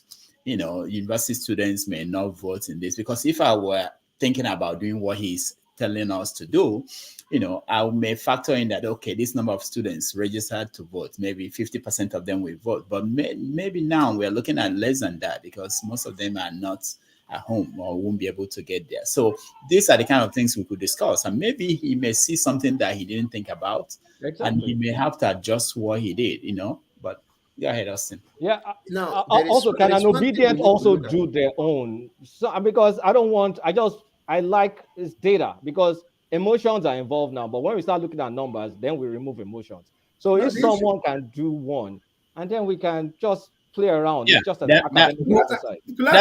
That's a good point. I am an obedient, and I'm an obedient, and I can tell you what I have done. Okay, you know what? Let's see if you guys can, Splendor, if you can come up with your own layout of your estimate of what you think will happen. Next week, we'll present it. You present yours. Kulata will present his latest. Yes, I'll give you mine. Okay. From the beginning of this discussion, and I told you that. Rudolph, ping me your Instagram, Rudolph. I can shoot. Okay, all right. No, but damages everywhere.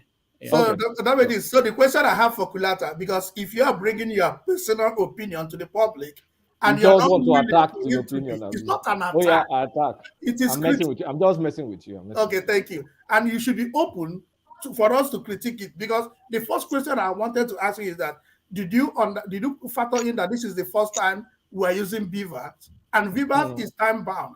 How many persons would be able to be able to vote with BVAS within a specific time? Then did you factor the idea of the underage voting? With BVAS, people will come up. Underage voting, is this still going to come in place? So when you check all these things, then you now begin to give us your variables. Yeah, I can answer all those things. Yeah, whenever I present it, I answer all the questions people. Yes, that's the kind of thing I want us to do. I'm not saying that what he has is. Can I come in? Yeah, we're going to Adewola first before you. We're coming to you.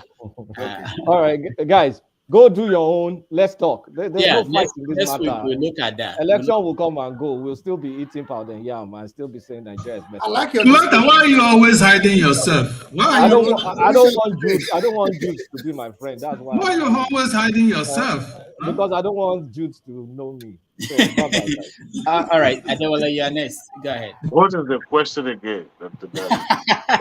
maybe we should just round up, because I think we have about 8 people, and before you say what keeps you up at night, then we are here for me too. I want Jack when I want to travel abroad. Oh, you're going abroad? Where? I must Jack now. Everybody the Jack. I must travel abroad too. Rwanda is a good place to move to. All right. So mention Iraq. Iraq will have been a good option. You know what? Go Afghanistan. Now, so they talk last time. Everybody go work. What is the question, Dr. Damages? All right. So we're saying if Professor Yemi Osinbajo, the vice president, had he been there, speaking of Vice President Osinbajo, yeah, he had no chance. right from the get-go. You know, I want us to distinguish something. I'm glad people are getting involved in political discussion now. Um, Speaking to Rashid doesn't make you a good politician, or let me say, a good Nigerian politician. An average Nigerian politician that can call himself or herself a politician is already immersed in the double speakings and lies and all that. Vice President Osinbajo was just an accidental vice president. If you read Bisi Akonde's book, My Participation, he narrated how he was called. He was actually called, summoned by Tinubu to his hotel room, where he informed him that he's going to be the vice president. He chose him because he thought it would be somebody who is going to be neutral, perhaps finish his time and just go home.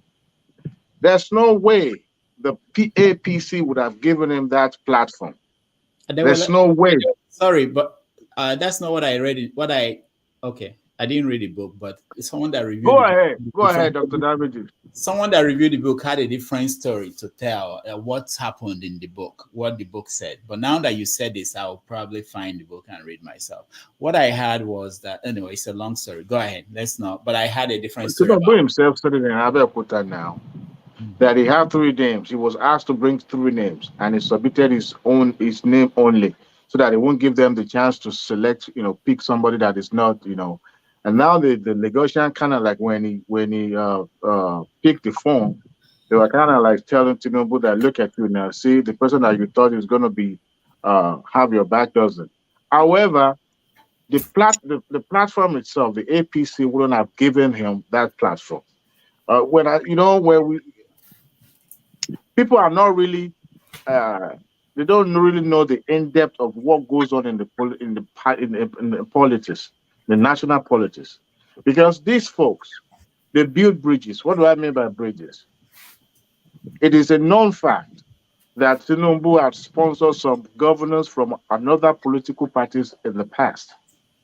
So he was doing that with the hope, and that is what takes me to my brother earlier that said Tinubu is not in the race. This man has been gunning for this post right from the jump, from day one that he left office, and that is the reason why he merged with other parties, so that that will become the bridge for him. So Osinbajo knew. I just don't understand how that confidence. I guess he got carried away by the goodwill that he was enjoying online or in the media. So he thought maybe that will sway the people, and then the party will succumb and will have no choice.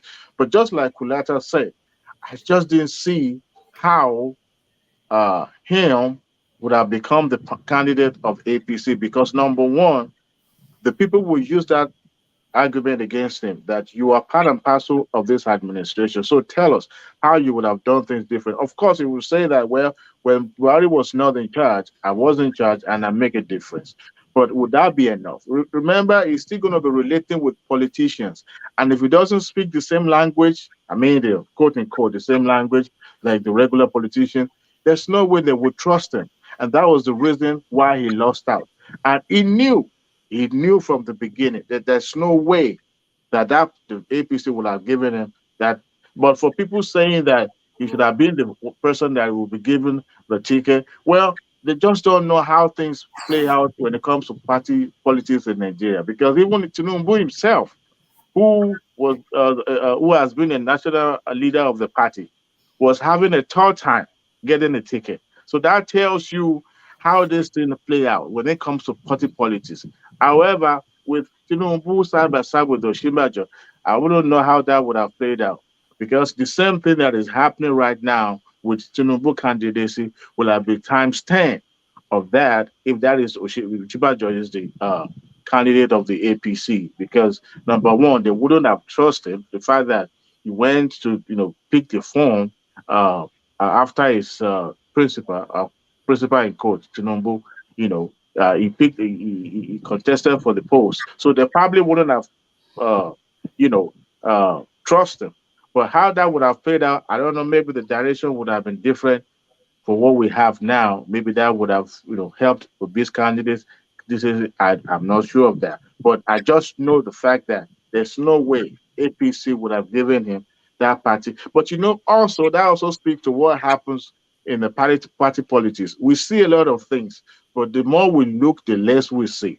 Some of those I was told, but I'm not so sure, that some of those people that contested in the southwest and south, not southeast now, south and southwest, were sponsored by Tinubu himself, so that he will have more voices whenever they come together and they're trying to have negotiation. In politics, you negotiate for head and your arms and your legs. So if you what you wanted is the head and you're able to get the head, you take it and you run with it. But if you get both head and the legs, good for you. So that was the reason why those people were dropping for him when the primary came. So Osinbajo knew that he had no way. You remember Shetim Kazim himself said it on the channel's television that the party had no choice. They have to give it to Tinubu because there's no other person that could also go toe-to-toe with Atiku. Is it in terms of, being in the politics for a very long time? There's any other person. But unfortunately, their candidate, their chosen candidate, his case has a K leg, just like Obasanjo said. So whether the K leg will be broken on the 25th, it's left for the Nigerian to decide. Thank you so much. Splendor, go ahead. Yeah, just to respond to Egbon Adewale, what he said concerning Akonde's book, those are fallacies. They never existed. You see, you cannot talk about the emergence of Professor Yemi Osinbajo without bringing in the Redeemed Christian Church of God. I was a member, and I know what happened. So what they wrote in that book is absolute bokum. It never happened.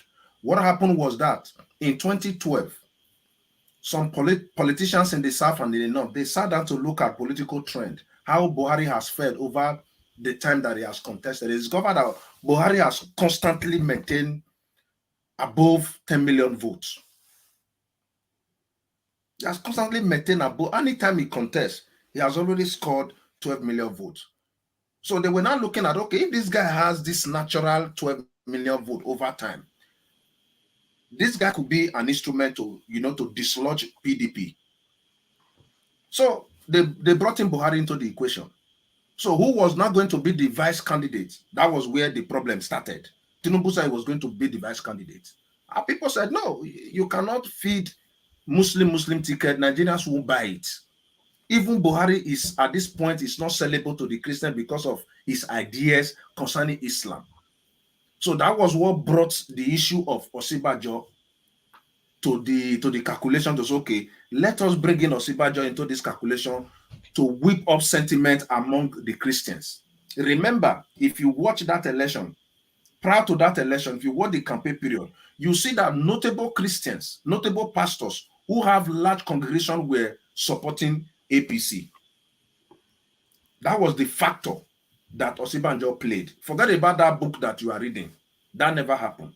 But on the other hand, responding to the question that I've been asked, if Osinbajo was given that ticket, it will have a kind of, whip up that political rivalry between the Southeasterners and the Southwesterners. That won't have augur well for these two regions. Because one, the fact that there is going to be a rotation, the South will do, the North will do. Southeast. That sentiment was already. Have you heard of that? Anybody debunking that story publicly? Splendor, we can't hear you. Your line is not very good at this point. Say something. Let me know if it's better. Yeah, a lot of people have debunked this story. A lot of people are not the primary actors. If you investigate further, we're talking about primary actors. Have you heard from any of the participants in that era? I mean, we're talking about what is it called? This man from what is it? The governor of Imo State before. What is his name? I forgot. Rochas. It was a primary actor. Yeah. He never debunked it. The same thing with Rotimi and Meshi. He never debunked it. Even Tinubu himself said it in Abeokuta. So I want you to give me but they have anyone never. No. that are primary I'm not actors saying. that I'm not debunked the saying. story. You didn't get my point. I'm not saying that Tinubu did not pick Osinbajo. I'm telling you that how Osinbajo came into the equation. After all, Osinbajo was not a politician. Then he was a pastor in Redeem. But to whip He up has been Christian a sentiment. politician. No. He Do you know was not in politics. He was not in politics as in being politician. He was Attorney General now during Tinubu. Now he was the Attorney General of Lagos State during Tinubu. That does not bring him into the bracket of politicians. You understand? He was just a professional person, not a politician per se. He has never contested for any elective office or any elective My position. brother So is a that is politician. I'm talking in that contest. But that was what brought Osinbajo into the equation. The Redeemed Christian Church of God played a very pivotal role in ensuring that Buhari became president. Nobody can counter that. And I have evidence. And I So keep are on you telling saying you. Buhari is the one that selected Osinbajo, not No. Tinubu? I said no. I said Tinubu. You know, I told you how they brought Buhari into their own equation. This guy was already doing well. ACN was already doing well. ACN has captured Imo. ACN has captured Edo State. ACN was already spreading. Tinubu party was already spreading. Remember, Tinubu is the only political person politician in PDP in APC that does not have any official portfolio. There is no position for him. They just called him national leader. There's nothing like national leader in political structure. If you are not the president, you are not the governor, you are not. So that is another thing. But the truth of the matter is, if Osinbajo was given that ticket, it will have caused a lot of trouble between the Southwest and the Easterners. It wouldn't have all gone well at all. But I don't know. I want to refer you back now to what the State of the Nation broadcast by Bakari. If you look at the elements of that State of the Nation broadcast, you are going to see where Bakari actually says something in relation to, you understand, Southeast. So you see, this election is hanging on equity, justice, and fairness. So you cannot establish a country on the platter of injustice. It's not done. I'm not a Southeasterner. I'm an Oduduwa person just like you are. They were just like what's this called Tinubu. I don't know, because I doubt if Tinubu is a Yoruba man anyway, because there's no evidence that he's a Yoruba man. So that is what it is. So about Osinbajo would have even come into the equation. He knew what he was doing. He was not going anywhere. Thank you, Dr. Damages. Dr. Damage, you are citing city people as a reference. Well, it's not them. It's not their stories. It's something that the review of the book. I'm trying to point out, but we don't have time to get into that. But Please read the book. Please. Yeah, we are going to. There's this particular story they told. It's not too different from what you're saying, but it wasn't exactly what you told here. But I'll get that by next week. All right. So we are going to round up. I don't think we can go round to give everybody a chance to talk about this permutation, which didn't happen and wouldn't happen. But it's something to think about, what will have been. I actually wanted to hear would Obi might not have come out from PDP under that situation if that were to be the case. Who knows? Anyway, let's go to what keeps you up at night. Let me start from where we stopped. Austin, you have to start. What keeps you up at night? What keeps me up at night is the Naira note redesign that is causing a lot of hardship, and the fact that we try to favor some people over others. Anyhow, there's always going to be big fishes in the ocean, but at least let's try to make sure that the small fishes have something to eat. And apart from that, there is something we talk about, the student representation in the voting cycle. I don't know. I'll talk based on the Southeast. Most of those who are in university in Anambra State, they may surely be from Imo State or Ebonyi State or from Enugu State. Some few of them, their parents live in Lagos and they came back to the East or maybe somewhere else. It's difficult to see somebody from Kano State attending school in Imo State. Am I right? So what makes us feel that they can't take some transport, go back to their villages and get their voters card? So they vote. Even this student voting we are talking about At least I know I don't have much empirical data, but at least I talk to students. They go back to their village to get their voters card. In fact, some of them send it to me, as I used to say. They will snap it and tell me I've collected it. So we don't, even the student voting population will also still be there. It may not be up to 60%, but at least you will have 35 or 40%, because people who school in Ekiti are surely from the next door Oshun. So that's just the whole thing. That's a good point. In the past, in the 70s and 80s, people move far away from home to go to school. But what I found out recently is that, like me, I went to school in Akure. Recently, people don't go far anymore. They just hang around their neighborhood and go to the university. So, all right. Echo, what keeps you up at night? Now, the wickedness when we don't get past the devil, now they keep me up at night. Because we, Nigeria, and they use the word we, so that they're not going to say they point figure to some people. Nigeria problem, not all of us now concern. Nigeria solution, not all of us go solve. So when they wait for the Western world, make them come help us, they are not interested. They want us to continue like that. Make that they continue to do their illegal mining. And make that they continue to collect the best brain for Africa to come help them to continue to maintain their development and continue to leave us for our monkey-defined language they give to us. So the choice for us now to remain in the monkey dictionary they give to us, or since we don't realize we are smarter, we are intelligent, we can do it, let us unite and build Africa. Make we go back home. Ajo, now we can't do it. And they say, Ajo, could that be ile? We are all strangers in this place. So make we ready to go home, to go build our country. Nobody will build it for us. Whether we like, we fight, or whether we like, we not fight. We are total stranger in this place. And it is us that will build home and go back home. If we are not ready to build that, me and my children, when they interested, we go build that. Then we go come do America and Nigeria lottery visa to come meet us for home. All right. Thank you, Echo. Victory. Madam Heshu, yeah, your Nigerian lottery visa. Dr. Damage will apply, I'm sure. I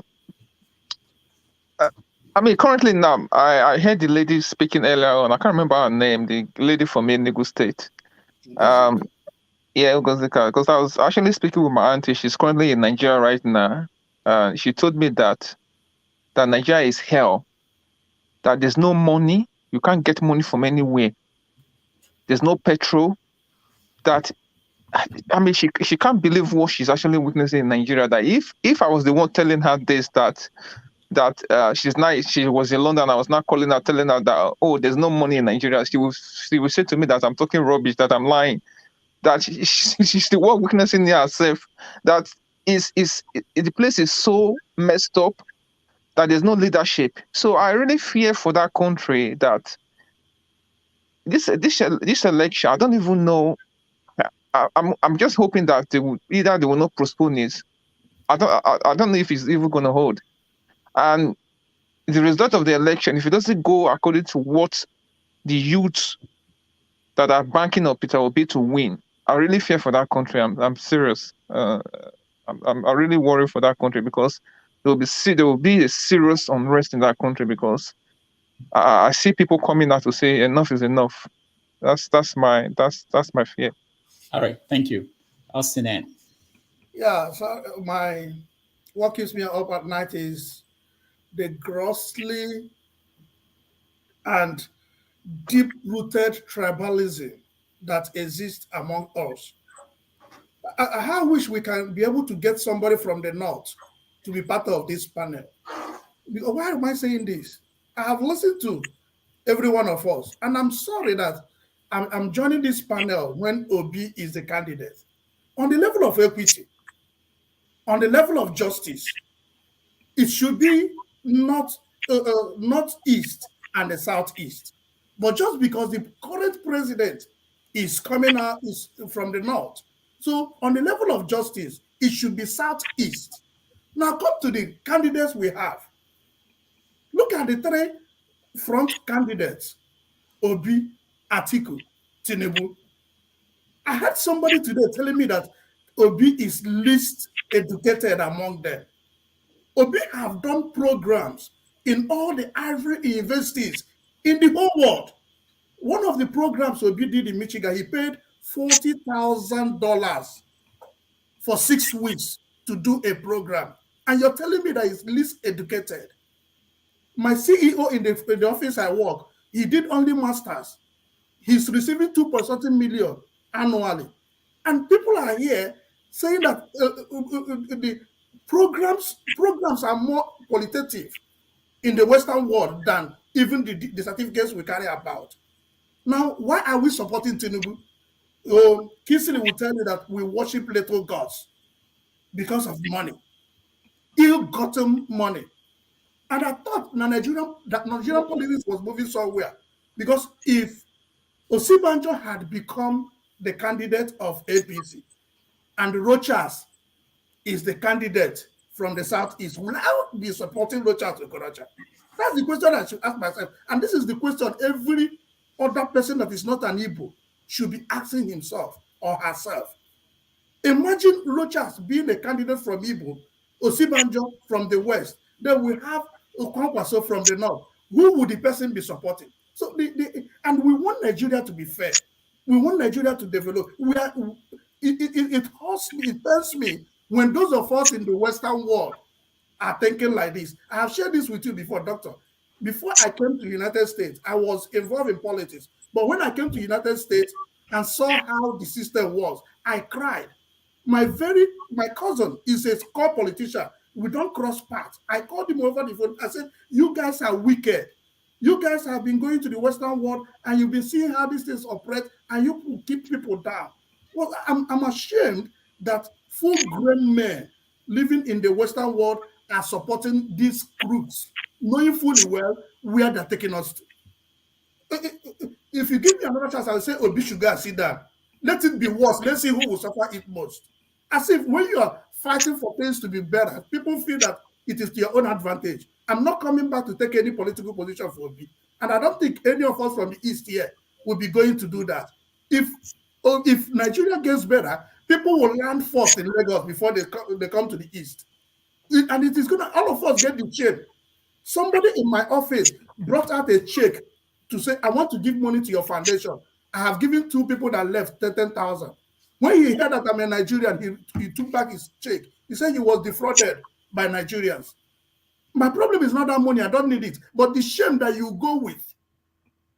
And this is because we have bad leaders that don't think. So it baffles me when people sit down and they just romanticize their ethnic cleavages. No matter who comes there, it's okay because it's coming from my angle. I don't play such politics. And I wouldn't want Nigeria to be that way. If the best person can come from Kenya and fix Nigeria, I am up for that. Thank you. All right. Thank you. Jude. Okay, my summation this evening is that Nigeria, or let me put it this way, we cannot build on rubble and we expect a solid building or foundation and expect that house to last and stand the test of time. Nigeria is a country that has, from the foundation, has been built on rubble. And what do I mean by that? Injustice, which pervades all over. And it is that injustice that is still keeping somebody like Nnamdi in jail, while Gumi continue to parade all over Nigeria, while somebody like what is it, Akiari, the Hush Puppy gang member, continue to still remain in Nigeria and has not been extradited to US, whereas they went to Kenya and kidnapped Nnamdi and extradition him to here. And even when they are caught, and all their courts have asked them to release him, they still keep him there. All these injustices, including those that their blood have been shed every day in Nigeria, innocent blood that is being shed every day to keep this country one. You know, I don't understand. And that injustice is still going to make Nigeria, at the end of the day, somebody like Peter Obi now that is out there, who by every ramification, he has not been found wanting in anything. He has not stolen the Nigerian money or his state money. And then this man has been going around talking to Nigerians. They will ask him questions, he will answer them. He has been respecting, but other candidates feel so pompous to appear before Nigerians, to talk to them and to receive their question and to feel their pulse on what they are going through. If Nigeria were to be an ID country, this election should have been over a long time ago. Everybody would have said, you know what, let's give this into Obi. But unfortunately, Nigeria is not an ID nation. Otherwise, we wouldn't be doing all this permutation where you can feel a candidate, two candidates, feel so arrogant and pompous to appear before Nigerians in town halls and everywhere to for interview, for meetings, public places they won't. And then people still want to vote for them. I don't understand. All right. Thank you. Thank you, Jude. Eddie, you are next. Doctor, I must say, what keeps me up at night is there are a lot of things, but coming to this platform has how will I say it, awakened something in me. You know, my consciousness, subconscious. I've been thinking. You know, there a couple of weeks ago, forefathers have said something about things that goes in Africa. While we are busy talking about disintegrating into tribal unit or whatnot, the West, they're laughing at us. That it worries me because I've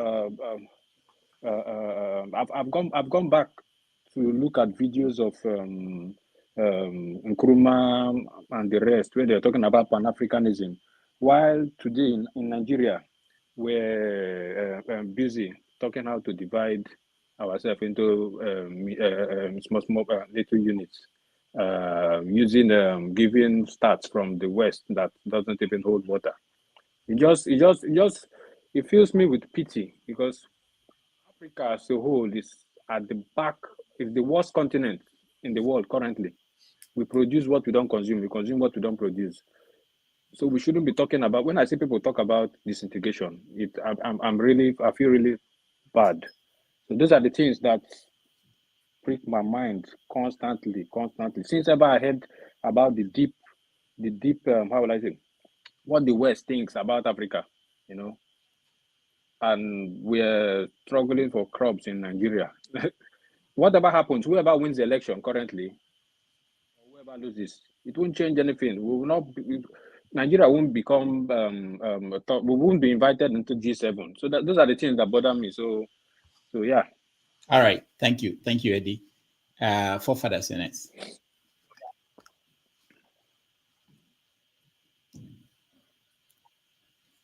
Yeah, thank you. Yeah, the previous speaker spoke well, and I think I think there's an echo here. Sorry about that. Yeah, there's an echo. I think this thing that we do when we just start tearing each other down, I think is not helping, and we have to start, our men especially, because this is on us right now. I don't know how our women put up with us, and from what I gather, they are already beginning to lose respect for us, really, because they are beginning to see how other men do it all over the world now with Instagram and all the rest of it, how they kept their people, you know, this living standard so good. And while we all we seem to be specializing in having side chicks and spray money all over the place to ourselves look good. This self kind of individualistic, I'm the big boy, I'm the big guy, and this is what Tinubu symbolizes to, and that's what annoys me, because This is an elderly man that is clearly unwell, that could have just said that, you know what, I'm going to remain in the background and be a puppet master. But no, he feels he needs to be there to aggrandize himself with the office of the presidency. Vanity. This is not about individuals. It's simply not about individuals. And for someone like him that is that exposed, not to understand what the previous speaker just said, that is on its smaller scale. If you look at the bigger scale, the dangers we are facing is, it might look good. You know how they say that it's darkest before the whatever something happens. It could be the brightest before doom too. Right now, it looks like we are on our way up. The population is growing, everything. Boom! It could just come down overnight. Literally, it can happen overnight. Because these people, they are very, very clever. They think ahead of us. And if we don't start really, really taking back what was lost, for me, that is my focus. If that issue is redressed, I will disappear. I don't care. But at least I know that we have a future. Anybody that wants to come and threaten our future, they will have questions to answer for themselves. But right now, they don't. They will come. If they want to institute slavery again, they have the power to institute it. If they want to say, you, this son, you are going to sleep with your mom so that you can breed the better slaves, they have the power. If they say you sleep with a horse, you will sleep with a horse. These are our men that are proud today and full of pride, that want to love themselves. Peacocks. It doesn't get us anywhere.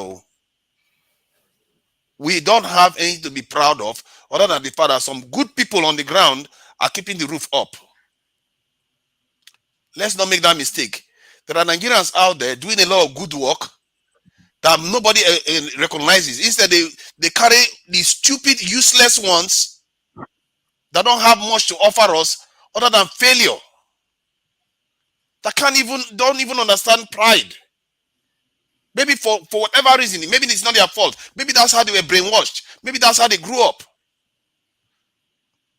Our women feel like they have other people's hair to be valuable. We have sold out everything of value that we have. And what else is remaining other than shame now? And look at this Naira nonsense that has been happening recently.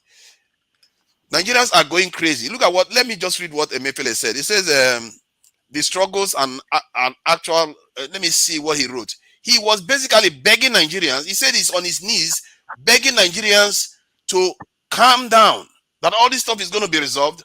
But no, they have to be fighting on this thing. And some people get currency and they sell it for expensive price. The POS, this thing, all this kind of indiscipline, kind of corrosive. Everybody wants to capitalize on every opportunity. I can understand the impulses that drives it, but this is what the symptoms are, just horrible. It's a people that are stressed. There's no resources in the country. All the resources, all our hard work goes overseas. All that our hard work, we are fighting each other for now. What is it going to amount to? It's not going to amount to anything. It's not. All our economy, the UK can buy it with their own currency. The UK is spending over $1 trillion every year in their country. Nigeria is spending, in terms of their GDP, barely 40 billion. We are already bought. What we should be doing is trying to organize ourselves. Suffering is part of the deal now. Our inheritance is to fight our way through this. They fought their way through it. They never got it easy. Nobody gave it to them. Don't expect, I will not call them evil for trying to take advantage of us, because we invited it on ourselves every single day. We still have people coming here to say, let's divide. Instead of them to be worrying about how do we get out of the mess we are in. That is what you should be worrying about. Because no matter how much you divide, if they give you Umuahia chief now or whatever, they give you they remove the Oni of Ife and put you there, it's not going to matter. All these type of fights is not helping us. If I was Nigerians right now, left for me with the kind of head I have, I don't even care about politics. Don't worry about who gets the power. Care about whether they change the trajectory of the nation, whether they institute a radical, transformational technological revolution. That's what we need.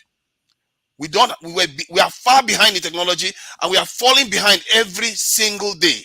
Every day we are losing at least 12 hours of technological development compared to the rest of the world. Every single day. They are on 24/7, developing faster and faster. They are developing new technologies every day. And we are falling back, further back, and further back. What do you think that's going to result into? It's just going to result into, they'll just be looking at us as like, already they are doing that. They are looking at Africa as some kind of animal place where they get fascinated. And when they come to the resources, they take it, they look at us like some kind of experiment that they are carrying out. And we actually think we have something to control. You are trying to fight. Well, let me say country. Let me say, you are not separating. You're not even in control of your country. Not to mention your tribe. The only way to get out of this mess is to smarten up and learn that working with your fellow Nigerians, your fellow the Ghanaians, all the other Africans, and band together and challenge the forces that are draining us. That is the only way out. Otherwise, prepare. Just prepare. When they show up, we start bowing down and we put master on our chest, because that is what it's going to be. We have just become imminent slave race if the Asians and the Europeans come together. Because before, what happened before now? It was only Europeans that did it. Now, if the Asians joined them, the Europeans were just in millions. The Asians, the Chinese, and the Indians, they're almost 3 billion. How are you going to break out of that one? You can't win that fight with them. So let me end with this one. The key things that we need to be focusing on is our security, radical transparency that is beyond what they even have there, because we are so diverse that everybody needs to be on the same page at all times. Hence, transparency is essential. And a radical democracy that gives people voice. If you put power in the center, you are going to have peacocks like Tinubu and all the others wanting to be glorified all the time. You need to suck power away from the center and give it to the people, not to the regions, to the people. The final one is technological revolution. We need it urgently. That gap needs to be closed. Our security and transparency and cooperation. Basically, democracy is a form of cooperation, because we never cooperated. That's what got us in this mess. If we fix these 4 things, there will be no looking back for us. And that is if, even when we fix it, it's not a guarantee. Given where we are right now, it's not even a guarantee we get out of the mess we are in. But that is our only chance. Because when I look at Asia right now, they are talking about Euro-Asia. When they say Euro-Asia, be scared of that word. Because when they come together, God help us. Thank you. All right. Thank you, forefathers. Who am I missing? Dewale and Splendor. Did you tell us what keeps you up at night? Splendor, Eddie. No, I haven't spoken yet. Oh, okay. Go ahead, Splendor. Then so, whoever wants to go first, No, we're just discussing on. No. Splendor, we are going home now. We are closing.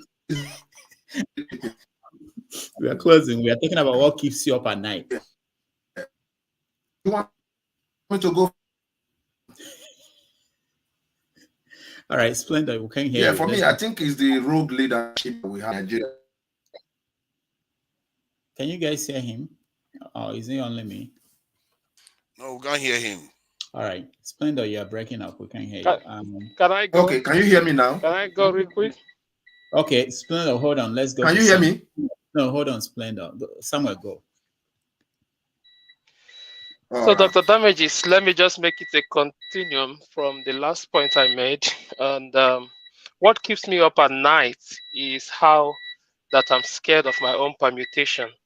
It is not based on any empirical data. It is not based on any authority. I'm not claiming to be an authority in political matters, but it is based on I don't know. It happened in 2015 when I said to people that Buhari will win, and if he wins, I'm going to leave Nigeria. People thought I was crazy. He won, and 2017 I left Nigeria. I'm beginning to feel that way again. Fundamentally, I belong to Omowere Showore. Fundamentally, I'm an Igbo man, but I like to take a stand. And, by extension, I said, okay, Peter Obi is not bad at all. I mean, for whatever reason, let it be balanced a little bit. It will be nice for Igbo people to have a go on the presidency. So Peter Obi is not bad at all. However, like I always say, if I know Nigeria, and if Nigeria is what it is, Peter Obi might not win. But my own permutation, unfortunately, goes to Atiku. Unfortunately, goes to Atiku, and which might turn out good or bad. I just wish Atiku have the advisors. If Atiku is smart, like people have said, if Atiku wins, the Southeast and the South will kind of be on fire. But as if I know Nigeria, whatever fire they want to be on, it will always be quenched. However, if Atiku is smart, he would, claim to do 4 years, or not just claim, he will go ahead and do 4 years. In that 4 years, he might not even need to consider any form of infrastructure. Put electoral reform in place, solid electoral reform in place to the extent that people abroad can vote. Number 2, do something about the constitution. Let us not operate by a constitution imposed on us. Let us operate by a constitution that everybody in Nigeria accepted, adopted, endorsed. Number 3, try to hand over the presidency to an Igbo person. If Atiku does that, he might suddenly turn out to be a political hero in Nigeria. But if I know Nigeria, even though he wins, he might not want to go through the route of wisdom. He might want to do his first term and do his second term, and then we will be set back to Stone Age, further than even Buhari has done. It is only the God factor that I am personally depending on. I mean, we have done permutations and calculations here, and I respect all of that. Like I said, I'm not claiming to be an authority. I'm just saying what I'm sensing in my own spirit. I don't even know why I'm sensing it. However, we need, in this time in Nigeria, the God factor. If not, this nation is so great that our leadership has been messing us up. I want to come home. There's no real person, no grown-up person, no adult that is comfortable no matter where you are. I'm comfortable. My entire family is here. My wife, my children. I work, I live in America. Who cares? But in the core of my spirit, for crying out loud, we need to come home. We really do need to come home. Now, finally, Dr. Damages, if you allow me just 60 more seconds, I would say that if Nigeria must work, we should tell ourselves the home truth. In today's discussion, a lot of issues have been raised about unity. Most times, it takes disunity for unity to make sense. America is a country where all the states operate pretty much independently and differently. Maybe that pattern should work in Nigeria. Because if we keep claiming that we are united, one day, this keg of gunpowder will explode and it will consume a lot of people. We have to tell ourselves the truth. Are we really united, or do we give each state autonomy to operate independently so that there will be healthy competition, so that states will discover their uniqueness, so that we can now begin to respect ourselves? When we protect our borders and boundary, we can now respect each other. But if all the power is at the center, my brothers and my sisters, they will kill another brilliant lawyer, maybe with twins or triplets in her womb, and there is nothing that will happen. They will kill the best of us, and there is nothing anybody can do about that. That's not a nation. We have to change the narrative. Thank you so much. All right, thank you. Let me reply like Tinubu. Atiku cannot do it. He cannot do it. All right. Slender, let's try you one more time before I go to. Why did they try now? Obedient. Yeah, let's see if by the way, welcome over here. let me just wrap up, Dr. Damages. I want to Yeah, go. Splendor is frozen. Go ahead, Adewale. Go ahead. It's the village people. They will take the light and take the internet. You need to go and give us, give me money, and I'll go and beg the gods. Wiki will take it to his people in the rivers and beg the gods. Go ahead. Anyway, two things keeps me up. No, three things, but I will let go of the third one because I've said it repeatedly on your show. By the way, thank you very much for the opportunity for the platform. Thank you so much. Thank you. There's a guy that keeps me up in the night called Pansat. I've been dealing with him in the comment section all day long. I see His that. mindset, he needs to purge himself of that mindset. His belief is crooked. He needs to change it.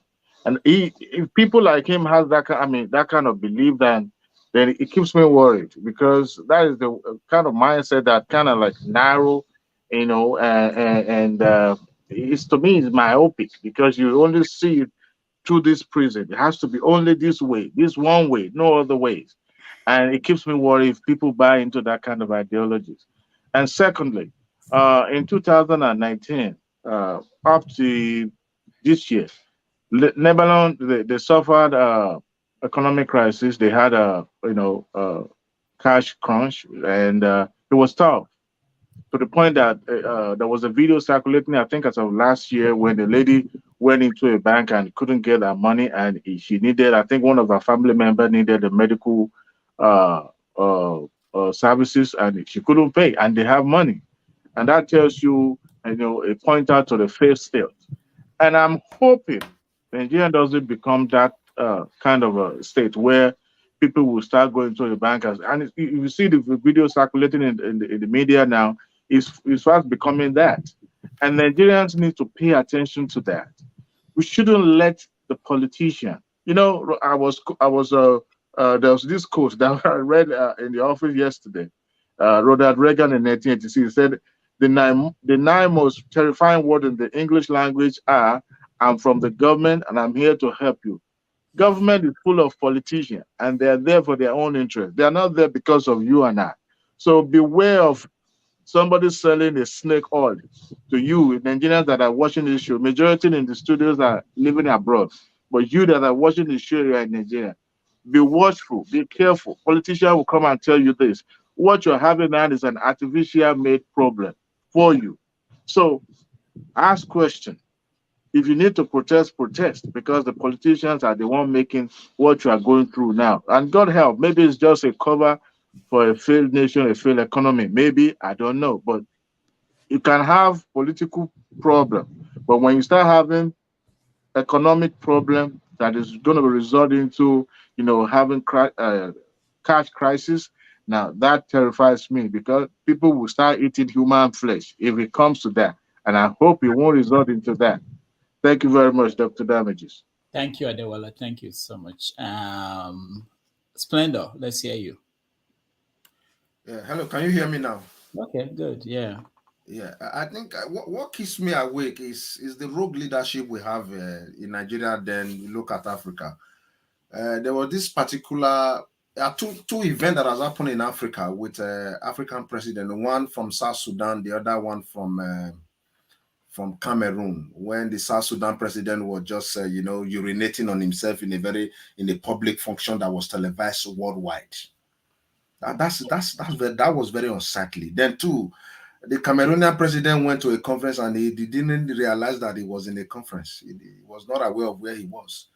So don't be surprised that scenarios like that may be playing out in Nigeria if care is not taken. Is it so not that's already? just the only thing I worried about Nigeria. Yeah. I'm in Nigeria. Yeah, no, it might be high. Who knows? The people are being packaged now, with the diaspora, our Nigeria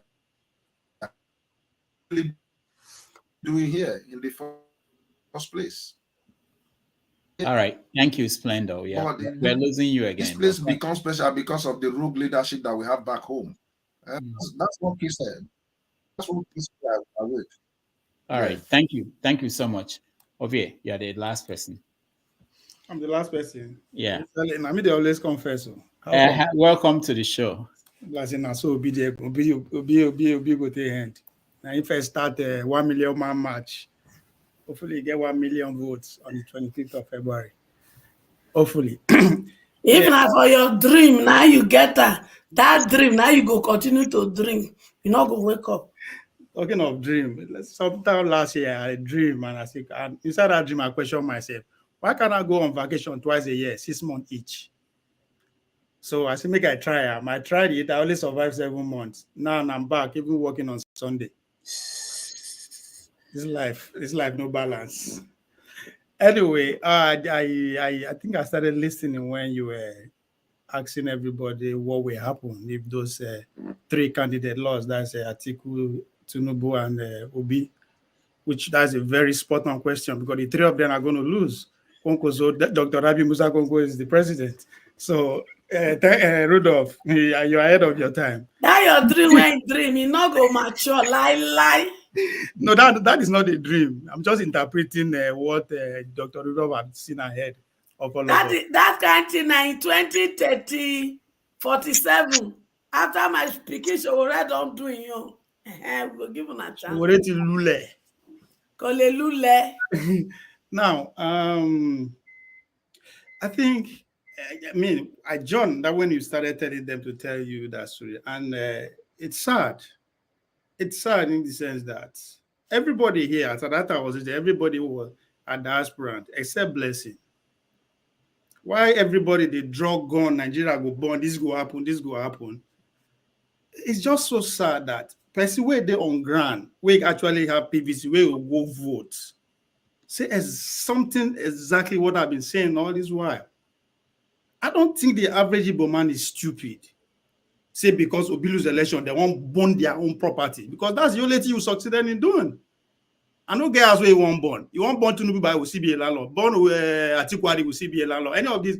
So it's crazy where we in diaspora and they carry help in hand. You there here. All is going on well with you. That's how low we have seen those we left behind. Last week I was arguing that 20 years ago, when all of us here in Nigeria, those in diaspora saw us as stupid, say we know sabi reason. Here we are saying the same thing. Now that's how low you see those in Nigerian, that just because one person lose election, then they'll start destroying themselves. We see them as animals, people who are not capable of thinking. How many elections all of us in Nigeria lost? Why we not kill ourselves? The election come and go, but we see they here.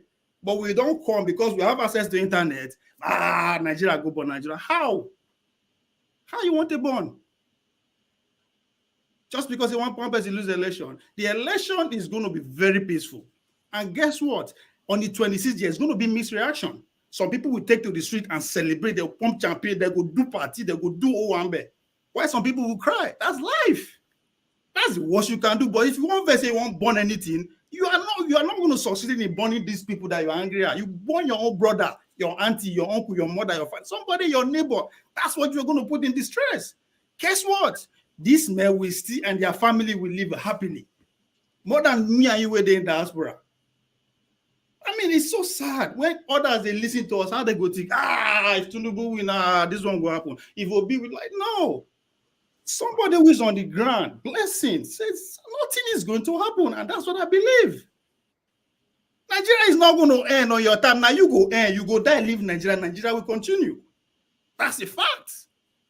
We will come and leave. Nigeria will continue. Just as there are millions that came before us, they've gone, and we are still here. Millions will come after us. Nothing will happen.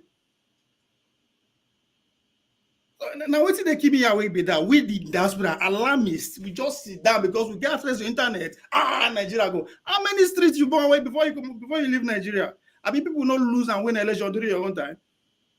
Why do you think you are so important? Not just because that's your wish and it's going to happen.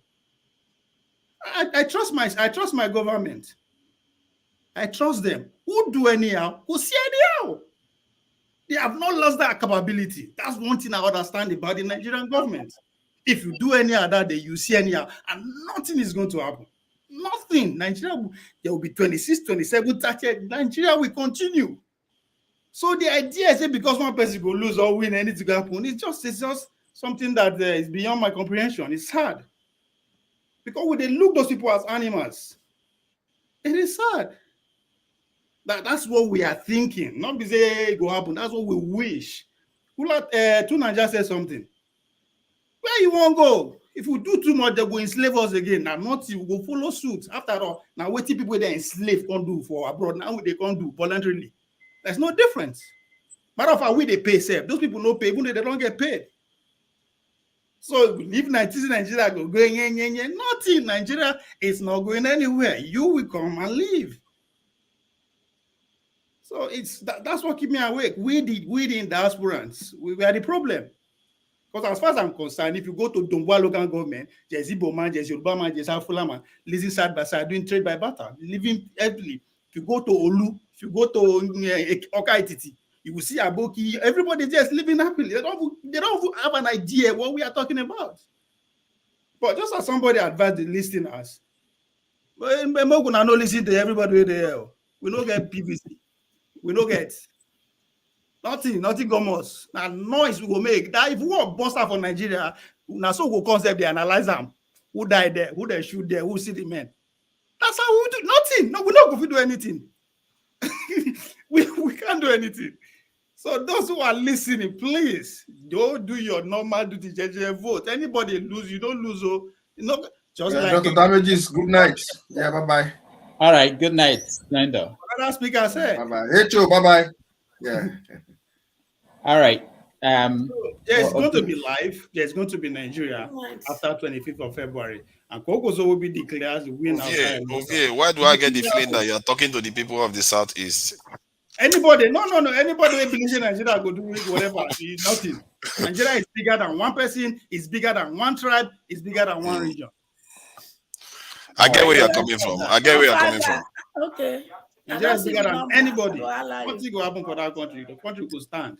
If you not kill yourself or finish for either west or south, whatever, the Fulani will have fair. They will come and dance on your land. Nothing will happen. So if we like, we could kill ourselves. But as I said, I just we in dance brand. We don't over chop burger. We don't over drink. Just call it all rubbish. Say Nigeria go born. As if those people that will let behind are stupid. They are not. Because I'm amongst them. I know while I was there, I wasn't stupid. So I can't regard those who are there now as stupid, that they will take to the street and start burning problem. You, as I said, if you burn Tinubu house today for a body law, it will still be a landlord. If you burn Atiku house, it will still be a landlord. They don't have anything to lose. Nothing. And if they see they are like 4 years time, they will contest again. And there's nothing you can do about it. That's what I understand. All right. It's just sad that the diasporas are just too alarming. And then they give me sleepless nights, even though we not too there alarming. You guys are alarming. The area boys go fight. They go now today. They fight. Are they going to fight because of? Are they not been fighting? They'll be fighting now. So what is the big deal?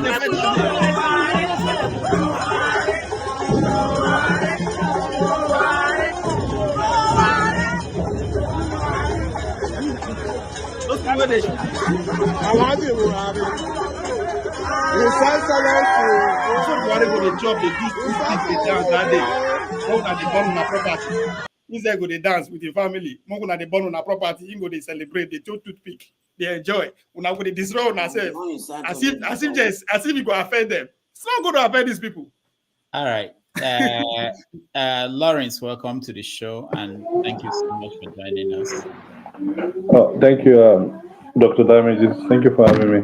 We're done for the day. I just wanted to say thank you and welcome to you. And WC, welcome. Thank you for joining us. So we've been a long day, and tomorrow we have Kayode Gundamise joining us from the UK. He will talk about what's going on in Nigeria. He was there when Buhari ran for president in 2015. He was involved, and this time he's sitting out. So we want to know why. And like I announced earlier on, we are going to have a debate, presidential debate here on the 19th of February. So we have some moderators like Oken Debate, Solana, and Farouk Barogi. So more information about that will be coming out from tomorrow. And okay, Lawrence, just 1 minute. Oh, okay. Thank you again for having me. Yeah. Yeah, I pray that nothing happen. I agree with Obe that nothing will happen in Nigeria, wherever we are. Though people will be, a lot of people will be disappointed, especially if Obi didn't win. And but everybody will go ahead and continue their business, you know. So, and we pray that nothing should happen anyway. So it's gonna give more opportunity to people to strategize for like a next election, maybe in 4 years, 4 years to come. You know, so that's my take. All right, thank you. And 1 minute. Okay. Good evening, everyone. I've been listening. I tried to join, but I couldn't. Well, we pray that there will be peace. That's the most important thing. That the cash crunch of people not being able to get the new Naira notes or make exchange, that CBN and the banks will work honestly and then make it available to the ordinary customers, so that people can get and go about their business and then focus the next 2 weeks or so on the elections. And we pray that the INEC conducts a free and fair election and block all loopholes for manipulations. So that's my hope. All right. Thank you so much, Ndubisi. Echo, thank you so much for joining us. Jude, thank you so much for joining us. Dr. Damages. Yes. I hear say, I don't see AY and other people. They use my matter with Obi to get 1.something million view.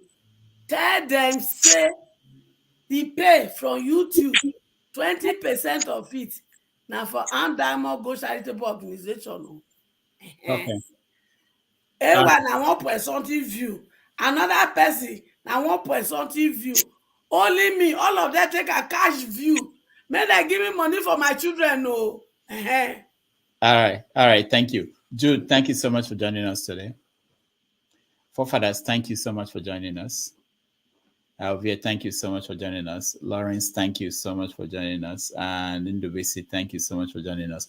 And all the guests, we have a lot of people who just came by and stopped by and aired their views. We appreciate everybody. Those that watched at home, we value your time, and those that commented, we are reading your comments. Some of them are very, very funny. We preserve this, and we hope you join us again next week. On behalf of everybody here, I thank you all, and have a safe rest of the day. Thank you. Bye-bye.